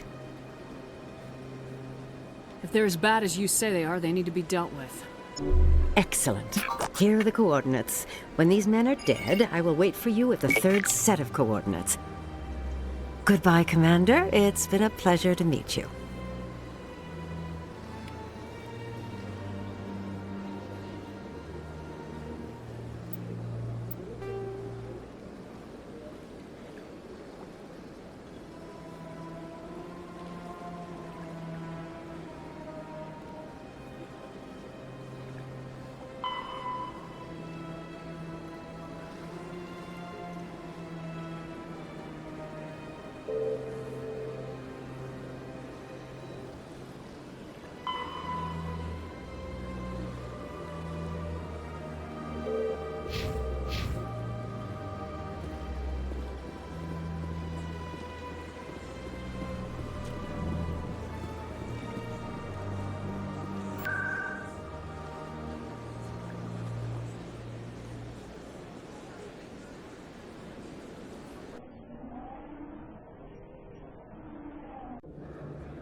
Hold it. That's close enough, Army. You got my payment? I didn't come here to look. Show her the goods. That looks right. Damn straight it is. These mods are the best on the market. Now hand over my credits. Here you go.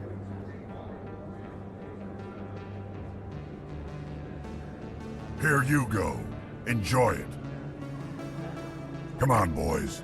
We're done here.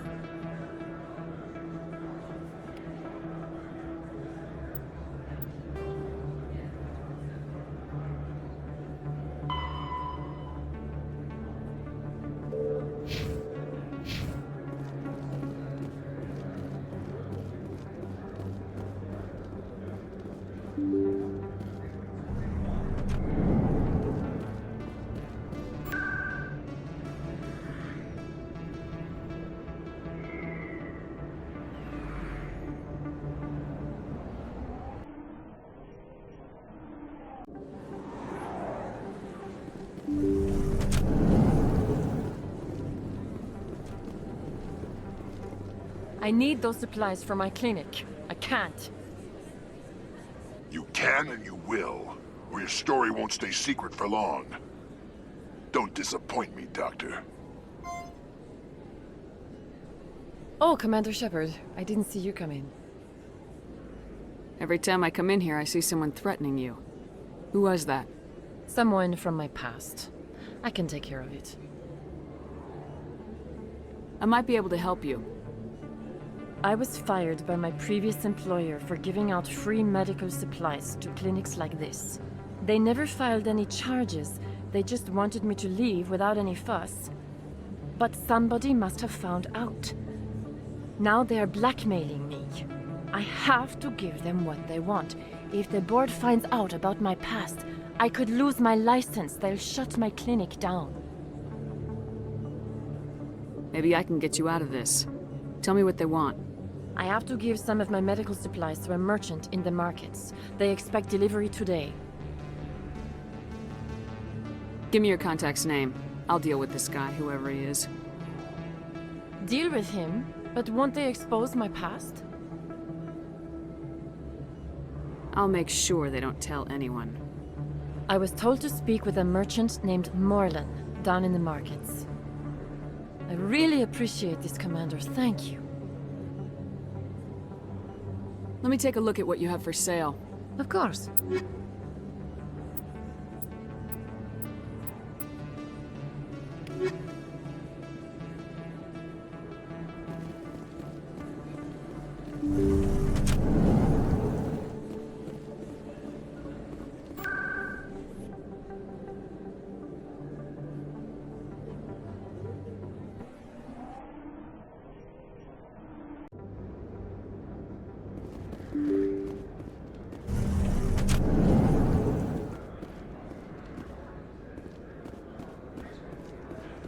Hello there. Welcome to Morland's famous shop. You want many good supplies, yes?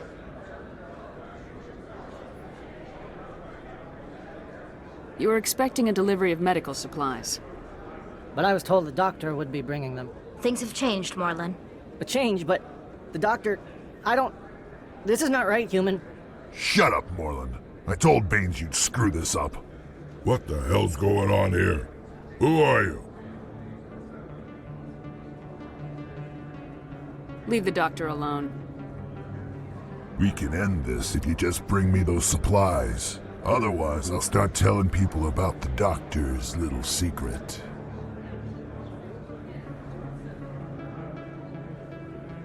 Maybe we can find a way to make both sides happy here. Only if you're willing to die.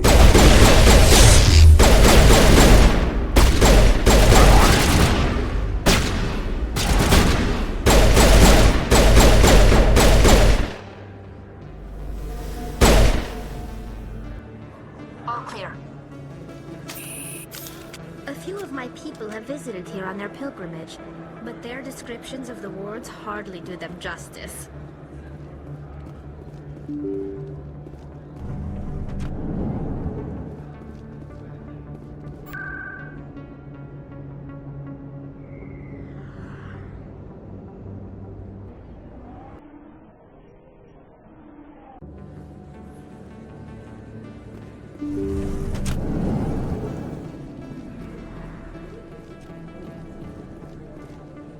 Commander, how did things go?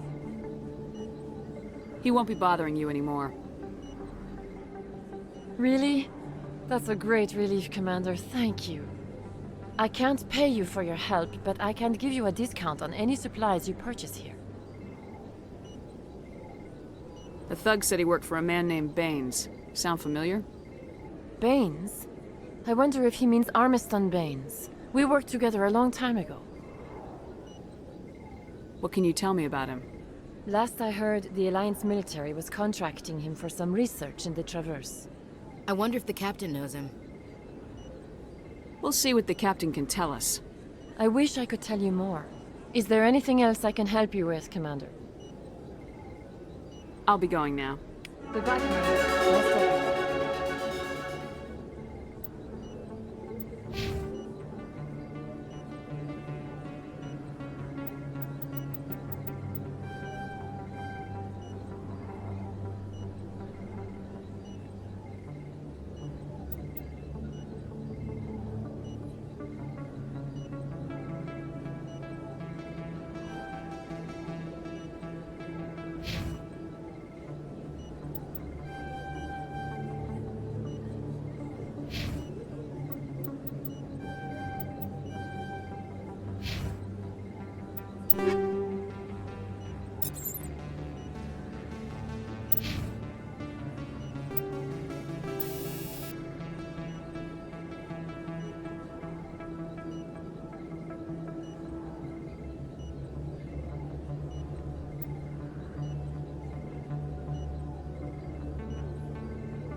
Commander, I hear you have something for me. Here's your shipment, Chelik. Excellent. This is everything I need. Maybe more than I need. Here, Commander, take this. I won't need it, and you've earned some payment for your work. As for Jenna, I'll make sure we get her out of Kor's den immediately. Now I need to get these mods into evidence. Thanks again, Shepard.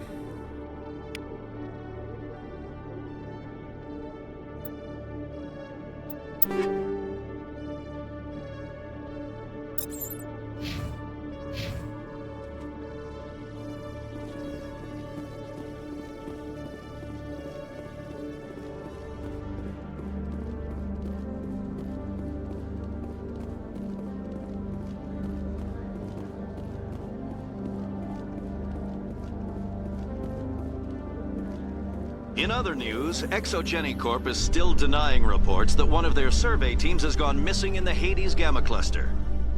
When asked why communication with the survey team was suddenly cut off last week, company officials refused to comment.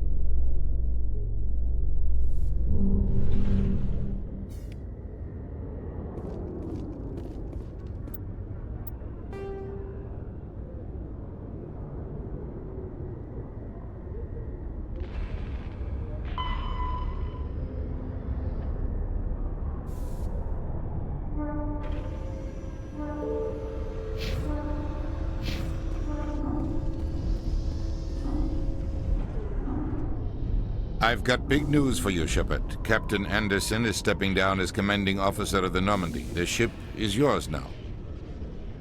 She's quick and quiet, and you know the crew. Perfect ship for a Spectre. Treat her well, Commander. I want the truth. Why are you stepping down, sir?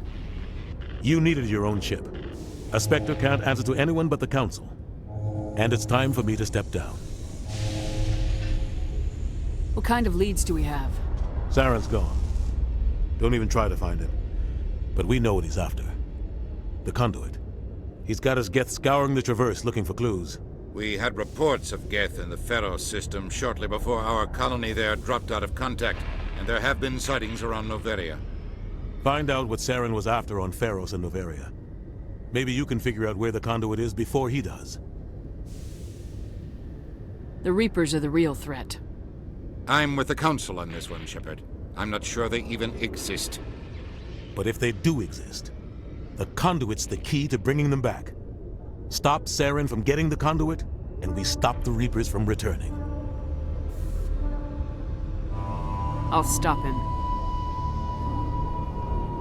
We have one more lead.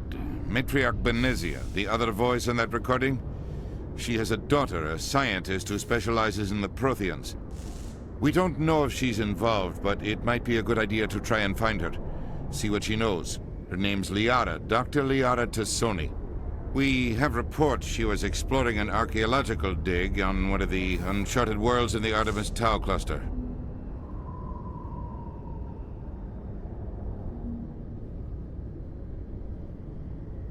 Sounds like we should head for the Artemis Tau cluster. It's your decision, Commander. You're a Spectre now. You don't answer to us. Your actions still reflect on humanity as a whole. You make a mess and I get stuck cleaning it up. I'll try not to make things any harder on you, Ambassador. Glad to hear it, Commander. Remember, you were a human long before you were a Spectre. I have a meeting to get to. Captain Anderson can answer any questions you might have.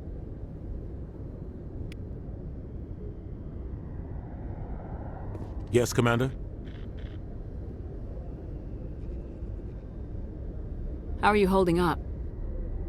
Honestly, this isn't how I pictured my career coming to an end. Pushing papers really isn't my thing, but you're the one who can stop Saren. I believe in you, Shepard. If that means I have to step aside, so be it.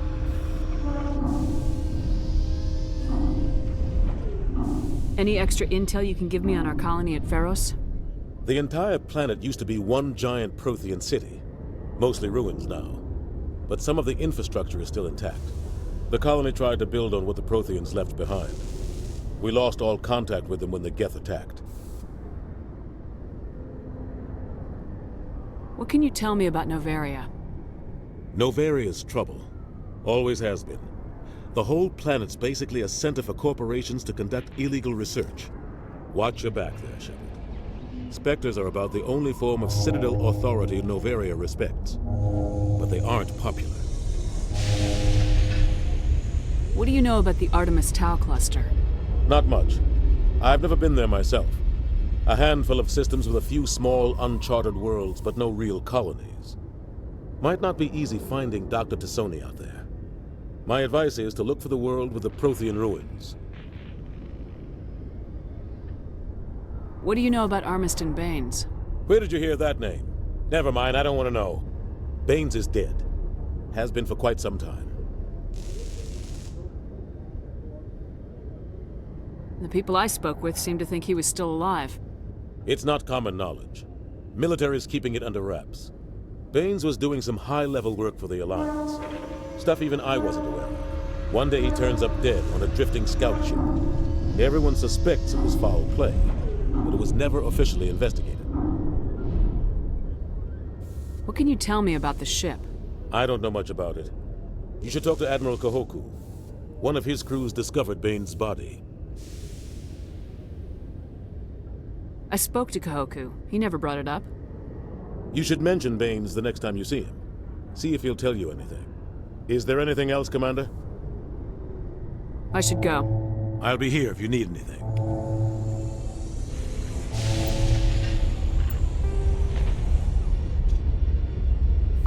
Pharos, Novaria, the Terminus. There are between 200 and 400 billion stars in the galaxy, and less than 1% of them have ever been visited or had their systems properly surveyed. Humanity's early expansion into the Attican Traverse was haphazard, a desperate race to claim habitable planets where populations can be economically settled. Ignored in the wake of this land grab were thousands of less hospitable worlds, each potentially rich with industrial resources. The wealth of entire solar systems lies untapped, waiting for corporate survey teams or independent pioneers to discover and exploit them. However, this is not an easy task. In addition to the environmental hazards, the fact that uncharted worlds are largely ignored makes them popular bases for criminals, revolutionaries, cults, and others who wish to remain unnoticed by galactic society.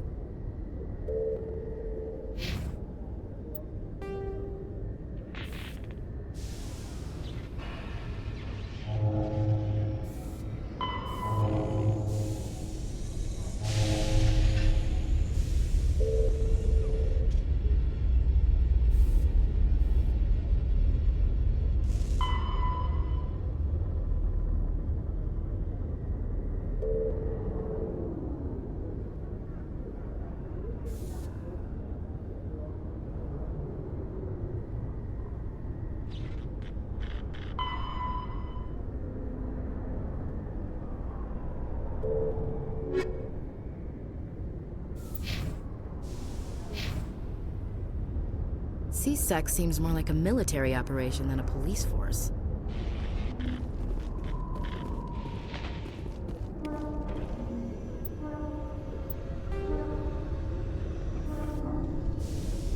Combat.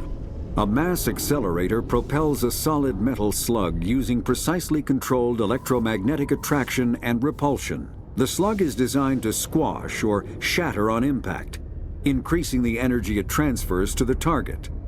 If this were not the case, it would simply punch a hole right through, doing minimal damage. Accelerator design was revolutionized by Element Zero.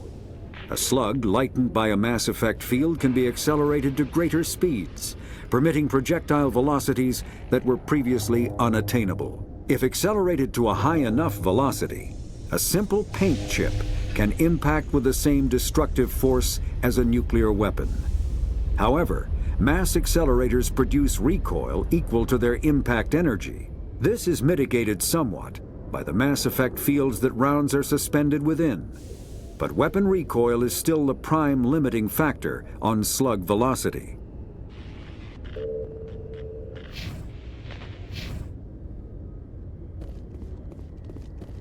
Coming up in a report later today, Emily Wong investigates corruption on the Citadel and uncovers a full-blown crime syndicate.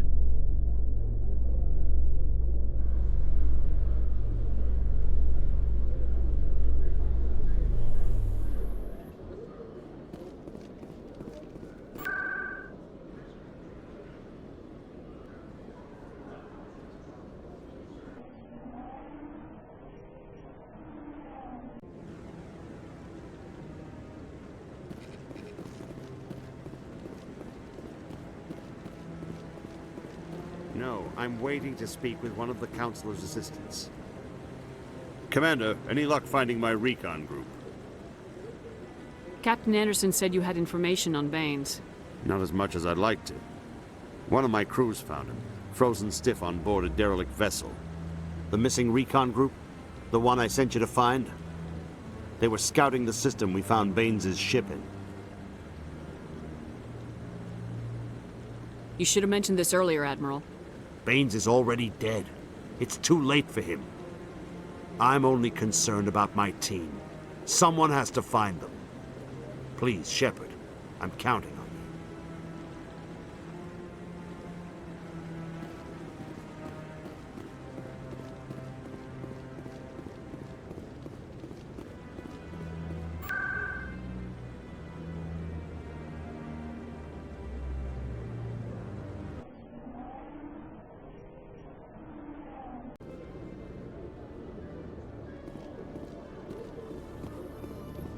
In breaking news, Chairman Burns of the Parliament Subcommittee on Transhuman Studies has been kidnapped by biotic extremists.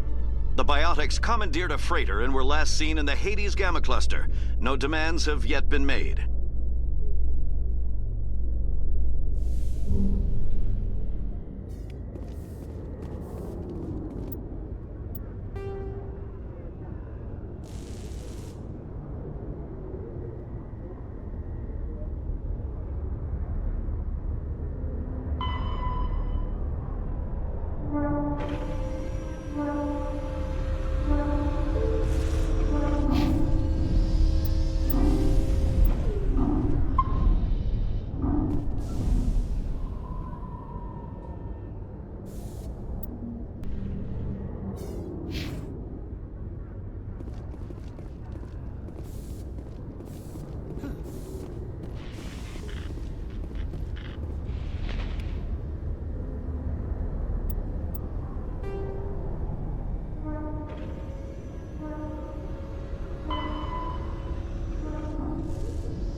This is quite the view, Commander. The Normandy is amazing, Shepard. It's an honor to be among her crew.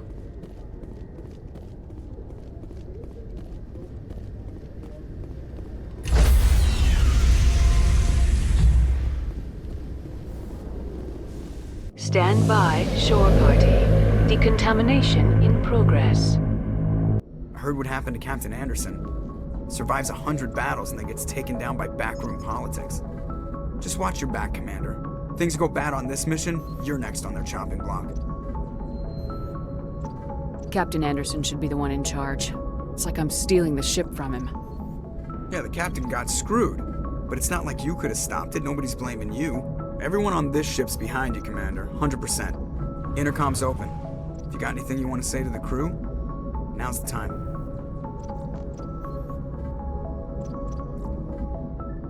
This is Commander Shepard speaking. We have our orders. Find Saren before he finds the conduit.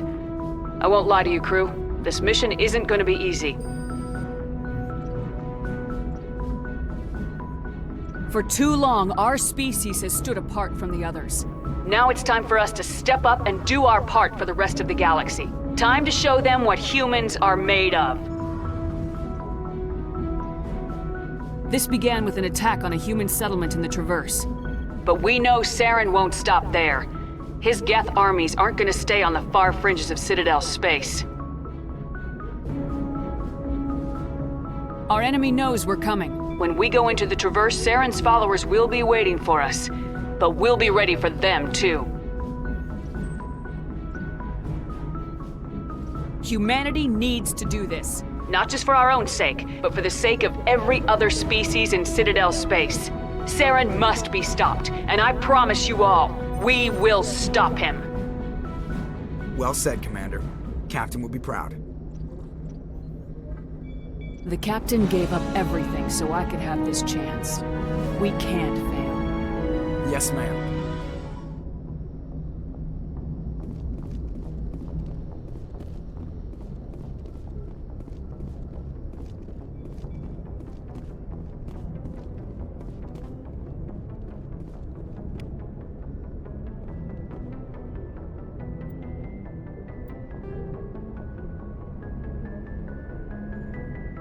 The Citadel.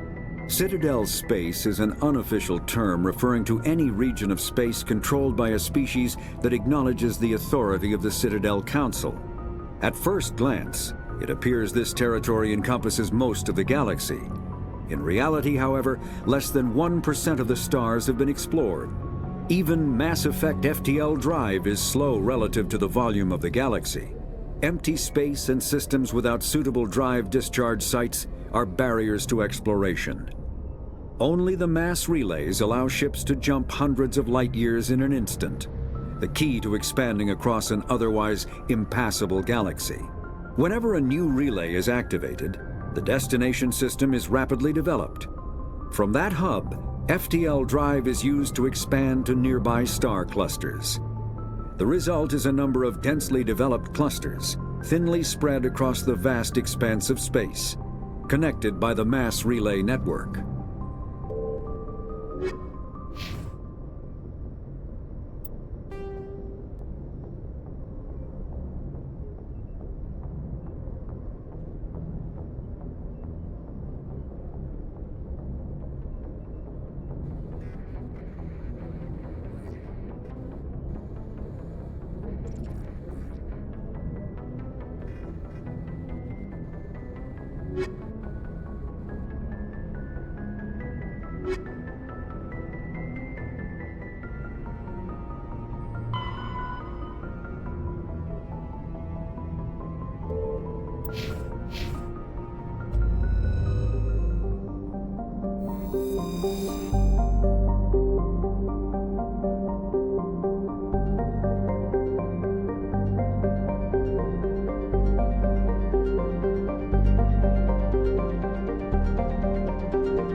Nice ship you've got, Shepard.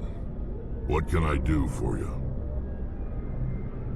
What's your story, Rex? There's no story. Go ask the Quarian if you want stories. You Krogans live for centuries. Don't tell me you haven't had a few interesting adventures. Well, there was this one time the Turians almost wiped out our entire race. That was fun. I heard about that. You know, they almost did the same to us. It's not the same. It seems pretty much the same to me. So your people were infected with a genetic mutation? An infection that makes only a few in 1,000 children survive birth? And I suppose it's destroying your entire species? I suppose it isn't all the same. I don't expect you to understand, but don't compare humanity's fate with the Krogan. Sorry, Rex. I wasn't trying to get you upset. Your ignorance doesn't upset me, Shepard. As for the Krogan, I gave up on them long ago. The genophage infected us, but it's not what's killing us. Are your people really dying? We're sure not getting any stronger. We're too spread out. None of us are interested in staying in our own system. Lots of species have left their homes and prospered. But they go to colonize new worlds. We're not settlers. We're warriors. We want to fight. So we leave. Hire ourselves out. And most of us never go back. What can you tell me about the genophage? Ask the Solarians if you want details. They made it. All I know, it makes breeding nearly impossible. Thousands die in stillbirth, and most never get that far. Every Krogan is infected, every one, and no one's rushing to find a cure. Why don't the Krogan try to find a cure? When was the last time you saw a Krogan scientist? You ask a Krogan, would he rather find a cure for the genophage or fight for credits? He'll choose fighting every time. It's just who we are, Shepard. I can't change that. Nobody can. So long, Rex. Shepard.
Commander? What's your opinion of the last mission? Kinda wish you'd got there sooner, Commander. No offense, I appreciate the rescue. I just wish... You wish we'd been able to save the rest of your unit. Yes, ma'am. If I had been more alert, we wouldn't have been cut down by an ambush. The Geth are perfect ambushers. They don't move, they don't make noise, they don't even breathe. They have flashlight heads, ma'am. I'll make sure it doesn't happen again. Do you have a few minutes to talk? One-on-one? I'm sorry, Commander. I need to get my duties squared away. I wouldn't mind talking more later, though. Dismissed, Chief. Ma'am.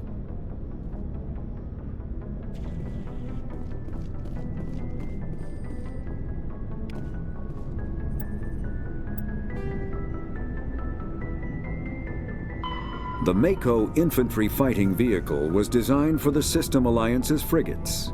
Though the interior is cramped, an M35 is small enough to be carried in the cargo bay and easily deployed on virtually any world. With its turreted 155mm mass accelerator and coaxially mounted machine gun, the Mako can provide a fire team with weapon support as well as mobility. Since Alliance Marines may be required to fight on any world, the Mako is environmentally sealed and equipped with microthrusters for use on low-gravity planetoids. The Mako is powered by a sealed hydrogen-oxygen fuel cell and includes a small Element Zero core. While not large enough to nullify the vehicle's mass, the core can reduce it enough to be safely airdropped. When used in conjunction with thrusters, it also allows the Mako to extricate itself from difficult terrain.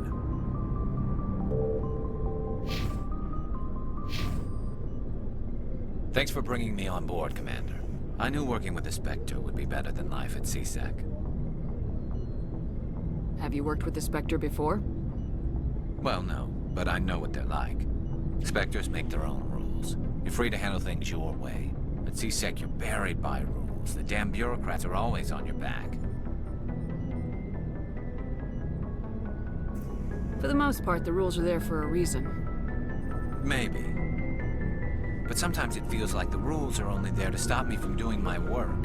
If I'm trying to take down a suspect, it shouldn't matter how I do it, as long as I do it. But CSEC wants it done their way. Protocol and procedure come first. That's why I left. So you just quit because you didn't like the way they do things? There's more to it than that. It didn't start out bad, but as I rose in ranks, I got saddled with more and more red tape. CSEC's handling of Saren was typical. I just couldn't take it anymore.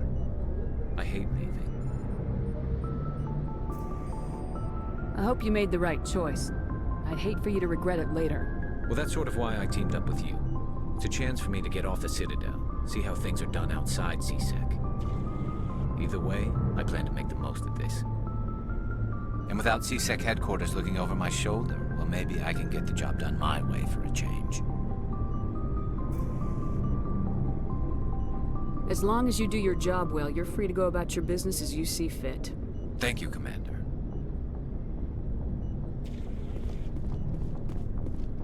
Hey, Commander. Looking for some extra supplies before you head out? What have you got? Whatever you want. Armor, weapons, mods. It's not standard Alliance issue, but that's not necessarily a bad thing. Well, as long as you don't mind paying for it.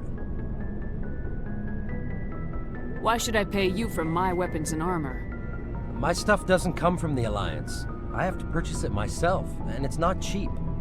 Hell, the licenses alone have set me back more than I'd like. But no licenses, no goods. Without the goods, I'm out of a job. What are licenses? Why do you need them? Manufacturers sell licenses. Each license allows me to buy and sell a certain brand of products. I already have several basic ones, but you'll need to buy more if you want me to bring in different brands. Many of the best licenses are hard to get, but they're well worth the cost if you can find them. What do the different manufacturers offer? There are too many for me to keep track of, but each license will explain what it's good for. How often will you get new items? Well, that depends on how many licenses you've purchased. But I'll rotate items on a regular basis regardless. And anytime we land someplace with a big enough port, I'll buy, sell, and trade whatever I can. Check back often. I need to move items quickly, so only the most basic items will be stocked consistently. Let's see what you got. You bet, Commander.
Biotics is...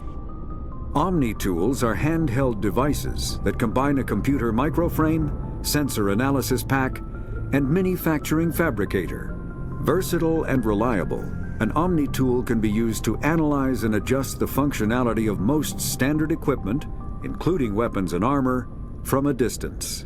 The fabrication module can rapidly assemble small three-dimensional objects from common reusable industrial plastics, ceramics, and light alloys.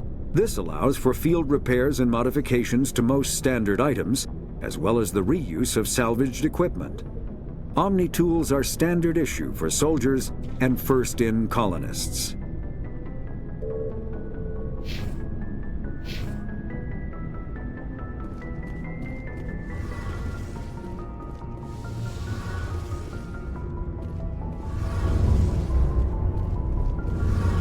Hey, Commander, you know that Quarian, Tally?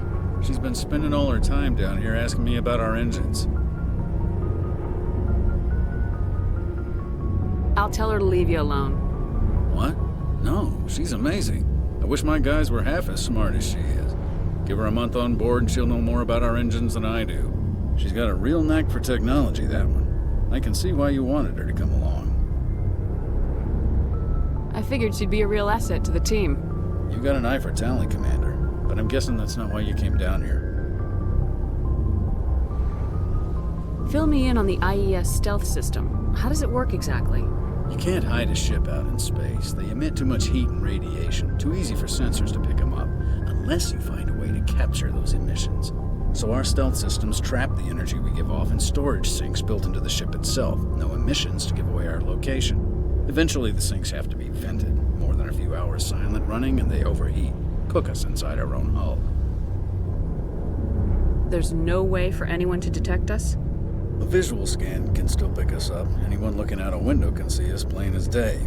But you have to be pretty close to get an actual visual out in space. Most vessels rely on scanners. As long as the stealth systems are engaged, they can't see us. Not unless we accelerate to FTL speeds. Why doesn't it work with faster-than-light travel? Cranking up the FTL blue shifts our emissions, pushes them into frequencies too high to capture in the sinks. As soon as we make the jump, it's like setting off a flare. Sensors can pick up our location whenever we enter or exit FTL flight, but for short-range missions, our stealth systems are amazing, and we've got the only one. Where else have you served, Adams? If you name a class of Alliance ship, I've probably served on it. Everything from dreadnoughts and carriers right down to frigates like the Normandy. My last assignment was on the Tokyo, only a cruiser, but she was a good ship. Couldn't hold a candle to the Normandy, though. I want to know more about the Normandy.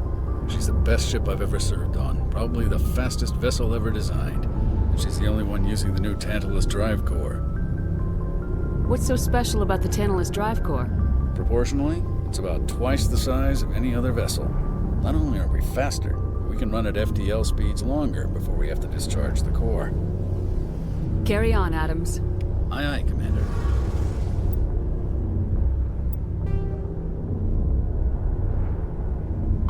Faster than larger warships are generally classified in one of four weights. Frigates are small, fast ships used for scouting and screening of larger vessels. Frigates often operate in wolf pack flotillas. Cruisers are middleweight combatants, faster than dreadnoughts and more heavily armed than frigates. Cruisers are the standard patrol unit and often lead frigate flotillas. Dreadnoughts are kilometer-long capital ships mounting heavy, long-range firepower. They are only deployed for the most vital missions. Carriers are dreadnought-sized vessels that also carry large numbers of fighters. Smaller vessels are almost exclusively used in a support role to the warships during combat. Fighters are one-man craft used to perform close-range attacks on enemy ships. Interceptors are one-man craft optimized for destroying opposing fighters. The Normandy is a prototype starship developed by the Human Systems Alliance with the assistance of the Citadel Council. It is optimized for scouting and reconnaissance missions in unstable regions using state-of-the-art stealth technology. For most ships, the heat generated through standard operations is easily detectable against the absolute zero background of space. The Normandy, however, is able to temporarily sink this heat within the hull. Combined with refrigeration of the exterior hull, the ship can travel undetected for hours or drift passively for days of covert observation. This is not without risk. The stored heat must eventually be radiated, or it will build to levels capable of cooking the crew alive. Another component of the stealth system is the Normandy's revolutionary Tantalus drive, a Mass Effect core twice the standard size. The Tantalus drive generates mass concentrations that the Normandy falls into, allowing it to move without the use of heat-emitting thrusters.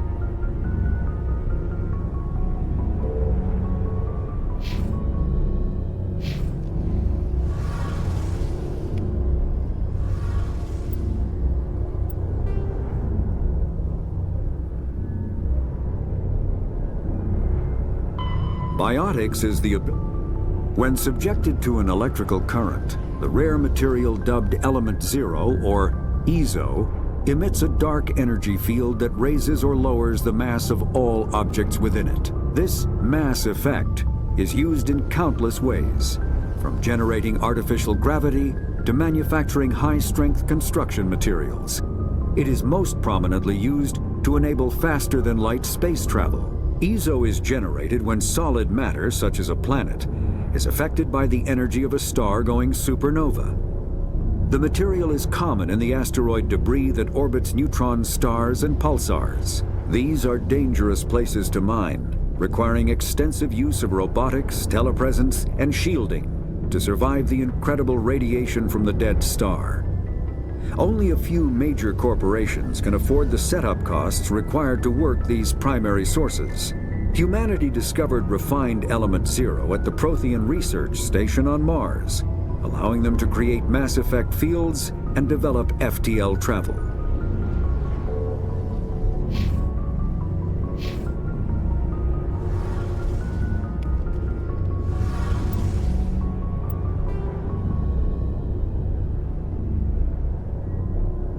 Biotics, Element Zero can increase or decrease the mass of a volume of space-time when subjected to an electrical current. With a positive current, mass is increased. With a negative current, mass is decreased. The stronger the current, the greater the magnitude of the dark energy mass effect. In space, low-mass fields allow FTL travel and inexpensive surface-to-orbit transit. High-mass fields create artificial gravity and push space debris away from vessels. In manufacturing, low-mass fields permit the creation of evenly blended alloys, while high-mass compaction creates dense, sturdy construction materials. The military makes extensive use of mobility-enhancing technologies, with Mass Effect utilizing fighting vehicles standard frontline issue in most military forces. Mass Effect fields are also essential in the creation of kinetic barriers or shields to protect against enemy fire.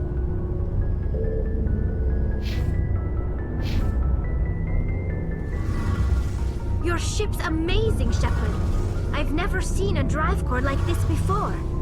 I can't believe you were able to fit it into a ship this small. I'm starting to understand why you humans have been so successful. I had no idea Alliance vessels were so advanced.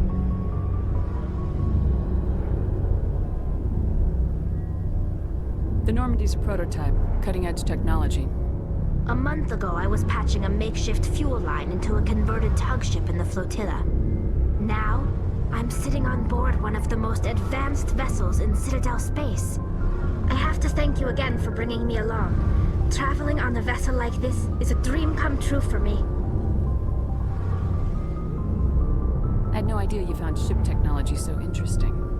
It comes with being a Quarian. The migrant fleet is the key to the survival of my people. Ships are our most valuable resource.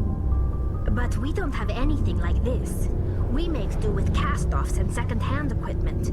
We just try to keep them running for as long as we can. Some of the fleet's larger vessels date all the way back to our original flight from the Geth.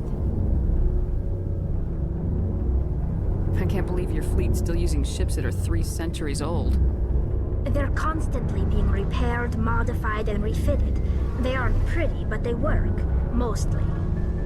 We've tried to make ourselves as independent as possible on the flotilla, grow our own food, mine, and process our own fuel. But some things we just can't make on our own. A patch to maintain the hull integrity requires raw materials we just don't have. That's why our pilgrimages are so important.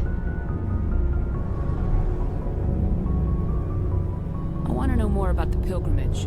When my people reach maturity, we leave our birth ships and seek acceptance with a new crew. It's necessary to maintain genetic diversity among the fleet. But no ship wants to accept someone who will be a burden on them. So, to prove our worth, we embark on a pilgrimage. We set out alone, leaving the flotilla and our families behind us. We only return once we have found something of value we can bring back to the fleet. This is presented as a gift to the captain of the respective ship we wish to join. If the gift is accepted, we are welcomed into the crew. Can a captain choose to reject the gift? That doesn't happen often. Most captains are eager to increase the size of their crew. It increases their own standing in our society.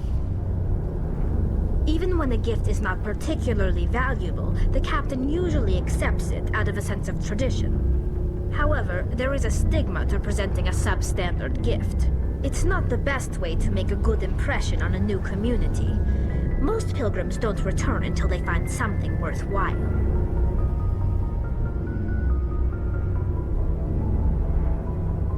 Can a captain choose to reject the gift?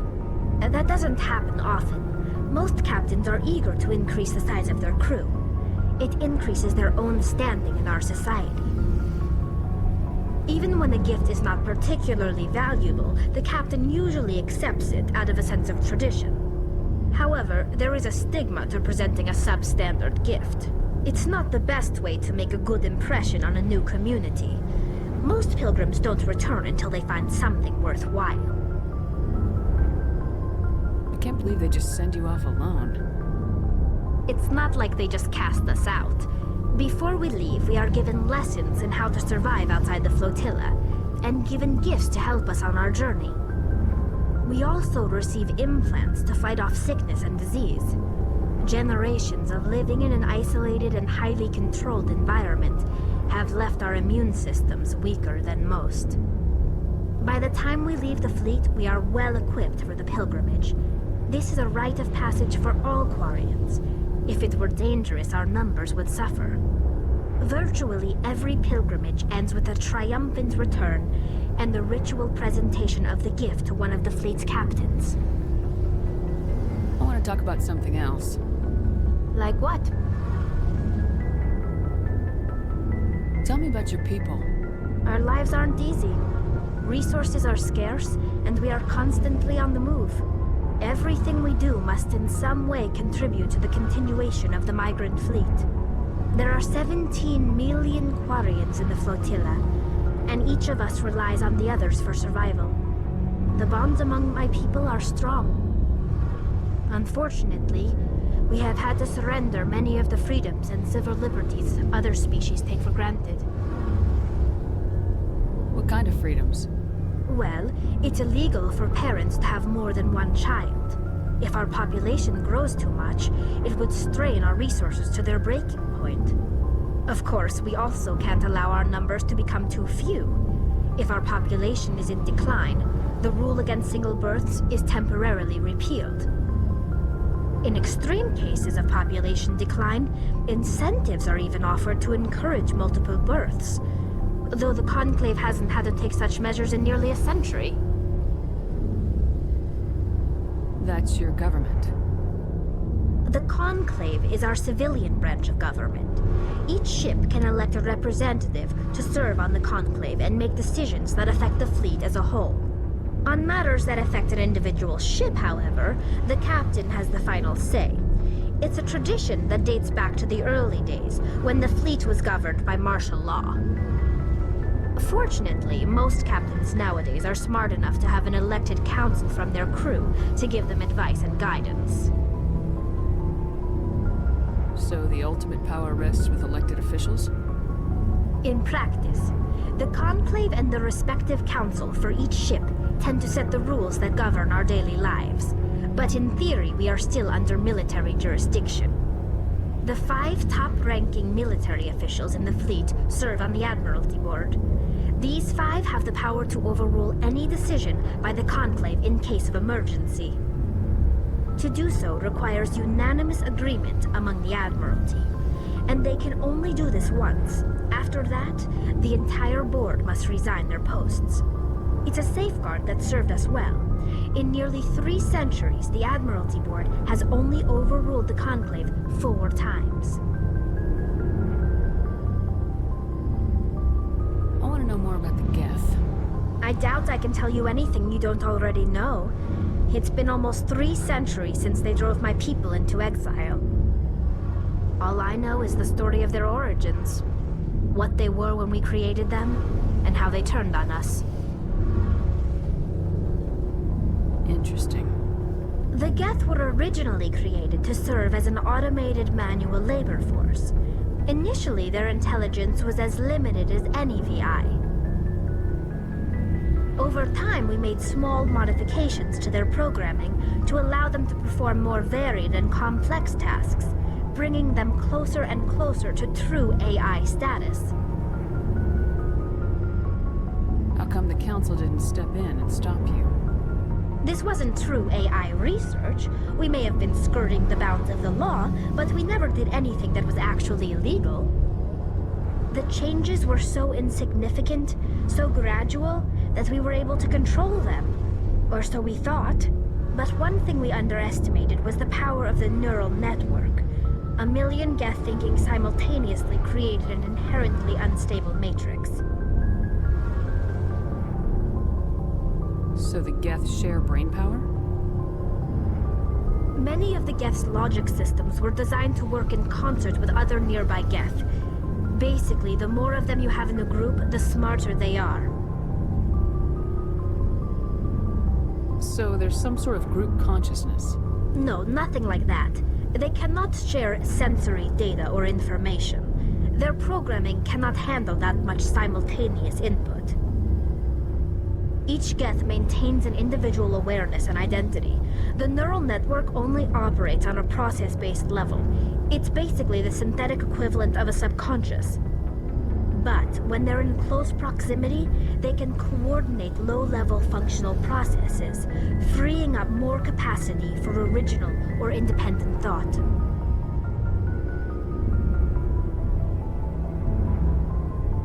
What made them rebel? As we built more and more Geth, their effective intelligence became more sophisticated, more abstract.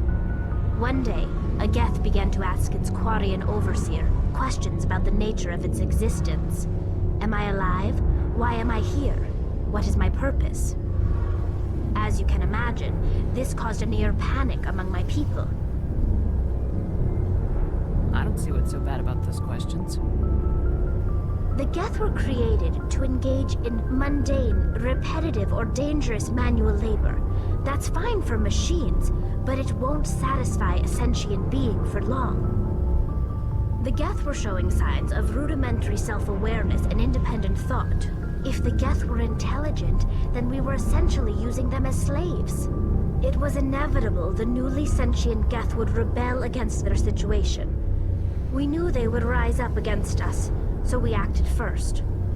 A general order went out across all Quarian-controlled systems to permanently deactivate all Geth. The Geth responded to this order violently.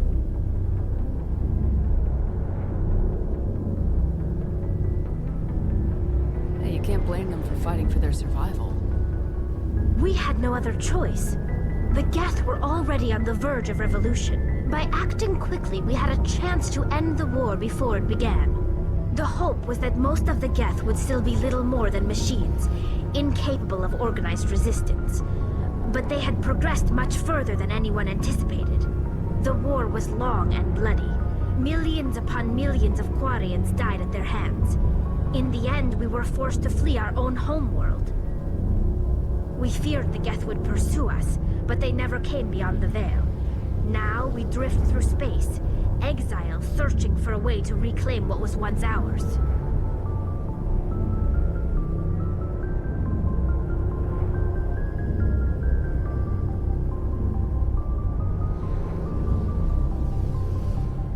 I should go. See you later.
Yes, Commander? Is there something you need?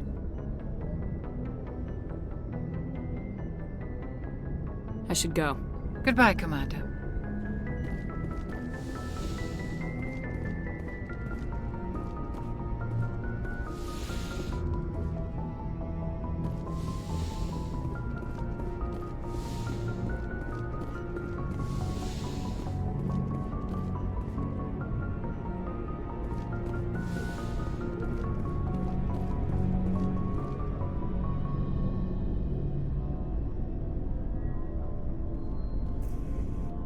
Anything you need, Commander? What's your opinion on the last mission? I don't see how we could have done things any better. At least not without getting to Eden Prime sooner. And we were on the scene faster than any other Alliance ship could have been. Just trying to get a sense of where the crew's at. Thoughts? I've wasted enough of your time for now, Commander. We'll have time for personal debriefings later. We'll talk another time, Lieutenant. Commander?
If anyone has to take over for Captain Anderson, I'm glad it's you.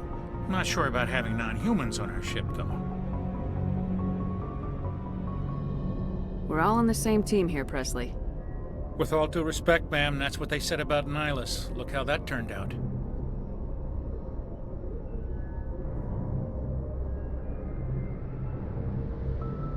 How did you end up assigned to the Normandy? I signed up with the Alliance as a navigator right out of school, following in my grandfather's footsteps, I guess. My first posting was on the Agincourt. We were at Elysium during the Skillian Blitz. A massive fleet of alien raiders hit the colony, trying to wipe it out. They had the numbers, but their ships were no match for an Alliance frigate. It was a slaughter. We couldn't even keep track of how many ships they lost. How'd you end up on the Normandy? I got my officer's commission after Elysium. Must have made an impression on the right people. Captain asked for me when he was picking his crew. Speak freely, Presley. I want to know if you have a problem with non-humans. It's not that, Commander. Humanity has always handled its own problems. Saren attacked one of our colonies. We should be the ones to stop him. We don't need their help. Some people think asking for help is a sign of weakness. That's just being stupid and stubborn. No matter how strong you are, allies can make you stronger. I guess so. Maybe I'm just stuck in the old ways of thinking. But don't worry, Commander. This won't be a problem. Carry on, Presley. Yes, ma'am.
Commander, something you need? How's the Normandy performing? Is she everything they said she'd be? She's the best ship in the fleet, if you've got a pilot who knows how to handle her. Balance isn't what you'd expect. Takes a while to get used to that oversized drive core we got stuffed in the back, and her power can sneak up on you if you're not careful. The Normandy's probably too much ship for your average Alliance pilot, Commander. Lucky for you, I'm anything but average. I like to know my crew. Mind if I ask you a few questions?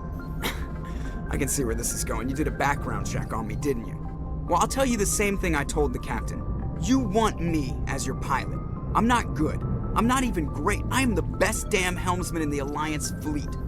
Top of my class in flight school, I earned that.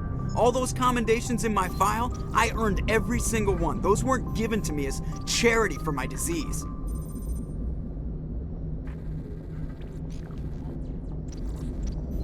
What are you talking about? Are you sick? You mean you didn't know? Oh, crap. Okay, I've got Vrolik syndrome, brittle bone disease. The bones in my legs never develop properly. They're basically hollow, too much force and they'll shatter. Even with crutches and my leg braces, it's hard to get around. One wrong step and crack! It's very dramatic. But I've learned to manage my condition, Commander. Put the Normandy in my hands and I'll make her dance for you. Just don't ask me to get up and dance unless, you like the sound of snapping shin bones. I need to know more about this Vrolik syndrome if I'm putting my ship in your hands. Yeah, of course you do. It's an extremely rare condition. Nobody knows exactly what causes it. Genetic, maybe. It's treatable, but there's no cure. They classify my case as moderate to severe.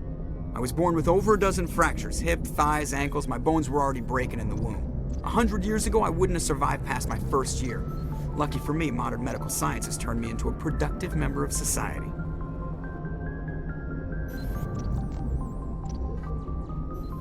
I'm not trying to make you uncomfortable. Let's talk about something else. Whatever you want, Commander.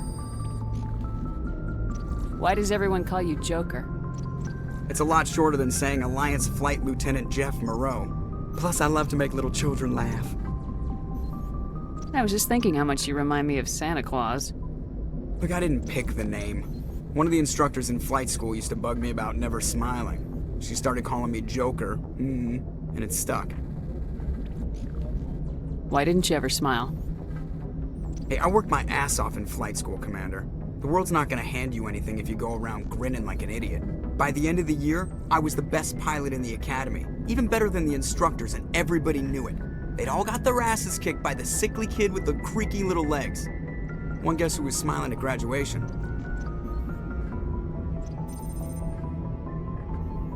I have to go. All right, see ya.